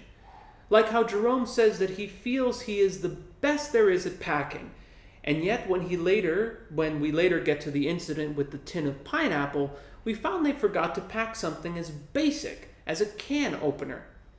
It's a pride that makes someone feel entitled to the position they hold, a pride that often makes us forget about when we felt the way those we might inconvenience felt. Like how Jerome talks about how much he hates a steam launch, and how he and his friends took such pride in drifting lazily and blocking the steam launch's way. And brag he did. The way Jerome puts it, he makes it sound as if inconveniencing a steam launch was an art form, an art that he was particularly adept at. But he is only proud of blocking and inconveniencing the steam launch when he is not on it. Later, when their boat is being towed by a steam launch, he gets incredibly upset at people who blocked the river in exactly the same way he and his friends had. Now, being in the steam launch, people blocking the river are suddenly horribly inconsiderate, and according to Jerome, a few ought to be run over to teach them a lesson. But I believe this is intentional. It is so often inbuilt pride that makes us feel these often contradicting things. That while we are in the position of the boater, we are angry at the steam launch. But when we are in the steam launch, we get angry at the boater. It is more than just a self-awareness that makes this book truly a classic. It is that ability to hold up a safe, non-judgmental mirror to us, the reader. We can laugh at the antics of these prideful men because, on some level, we can relate to them. We understand what it feels like to brag about our ability in something and immediately fail at it. We laugh at their stubbornness to admit fault and their quickness to assign blame because we have done that too. A great book does that. It holds up a mirror so that we might look at our own faults, from a non-judgmental and safe place. But there is much more to learn here than was Jerome's original intention. Perhaps ironically, in Jerome's self-aware prodding of men's ability to be oblivious to bad opinions and pride, he himself was oblivious to much of his own. Like in the story of the women towing the line, and how they just can't do it properly. Now we understand that this was a consequence of women not getting the same opportunity as men, and largely being expected to act a certain way. Or how he makes fun of their boating costumes for being too dainty and impractical. But he is oblivious to the fact that this sort of dress was expected of them. A lady wouldn't go out in practical clothes that the men would, because that would be indecent. There are even a few incidents of casual racism, just thrown in like it's no big deal. And it really wasn't a big deal, not at the time. How could Jerome be self-aware of his sexism and racism if he didn't know that what he was saying was just that? But now, reading well over 100 years after publication, we can reflect solemnly on what this teaches us. To remember that regardless of how self-aware we might feel we are, that we know our own faults so well that we can laugh at them, even then there might still be things lurking just out of our sight. Perhaps, like Jerome, there are things we've grown up believing to be the natural order of things so obvious that we believe to be so true that we may have a very hard time acknowledging their influence over our thoughts, words, and deeds. And so, if this book teaches us anything, it's that we must remain humble, that we must not fall into that comfortable trap of believing that all that we believe is right, and that we alone hold that special key to exclusive social truth, to be willing to grow, to listen, to change. And once those sharp pains of recognizing our faults or being told off have finally passed, we can look back and, much like Jerome, laugh at how silly we used to be.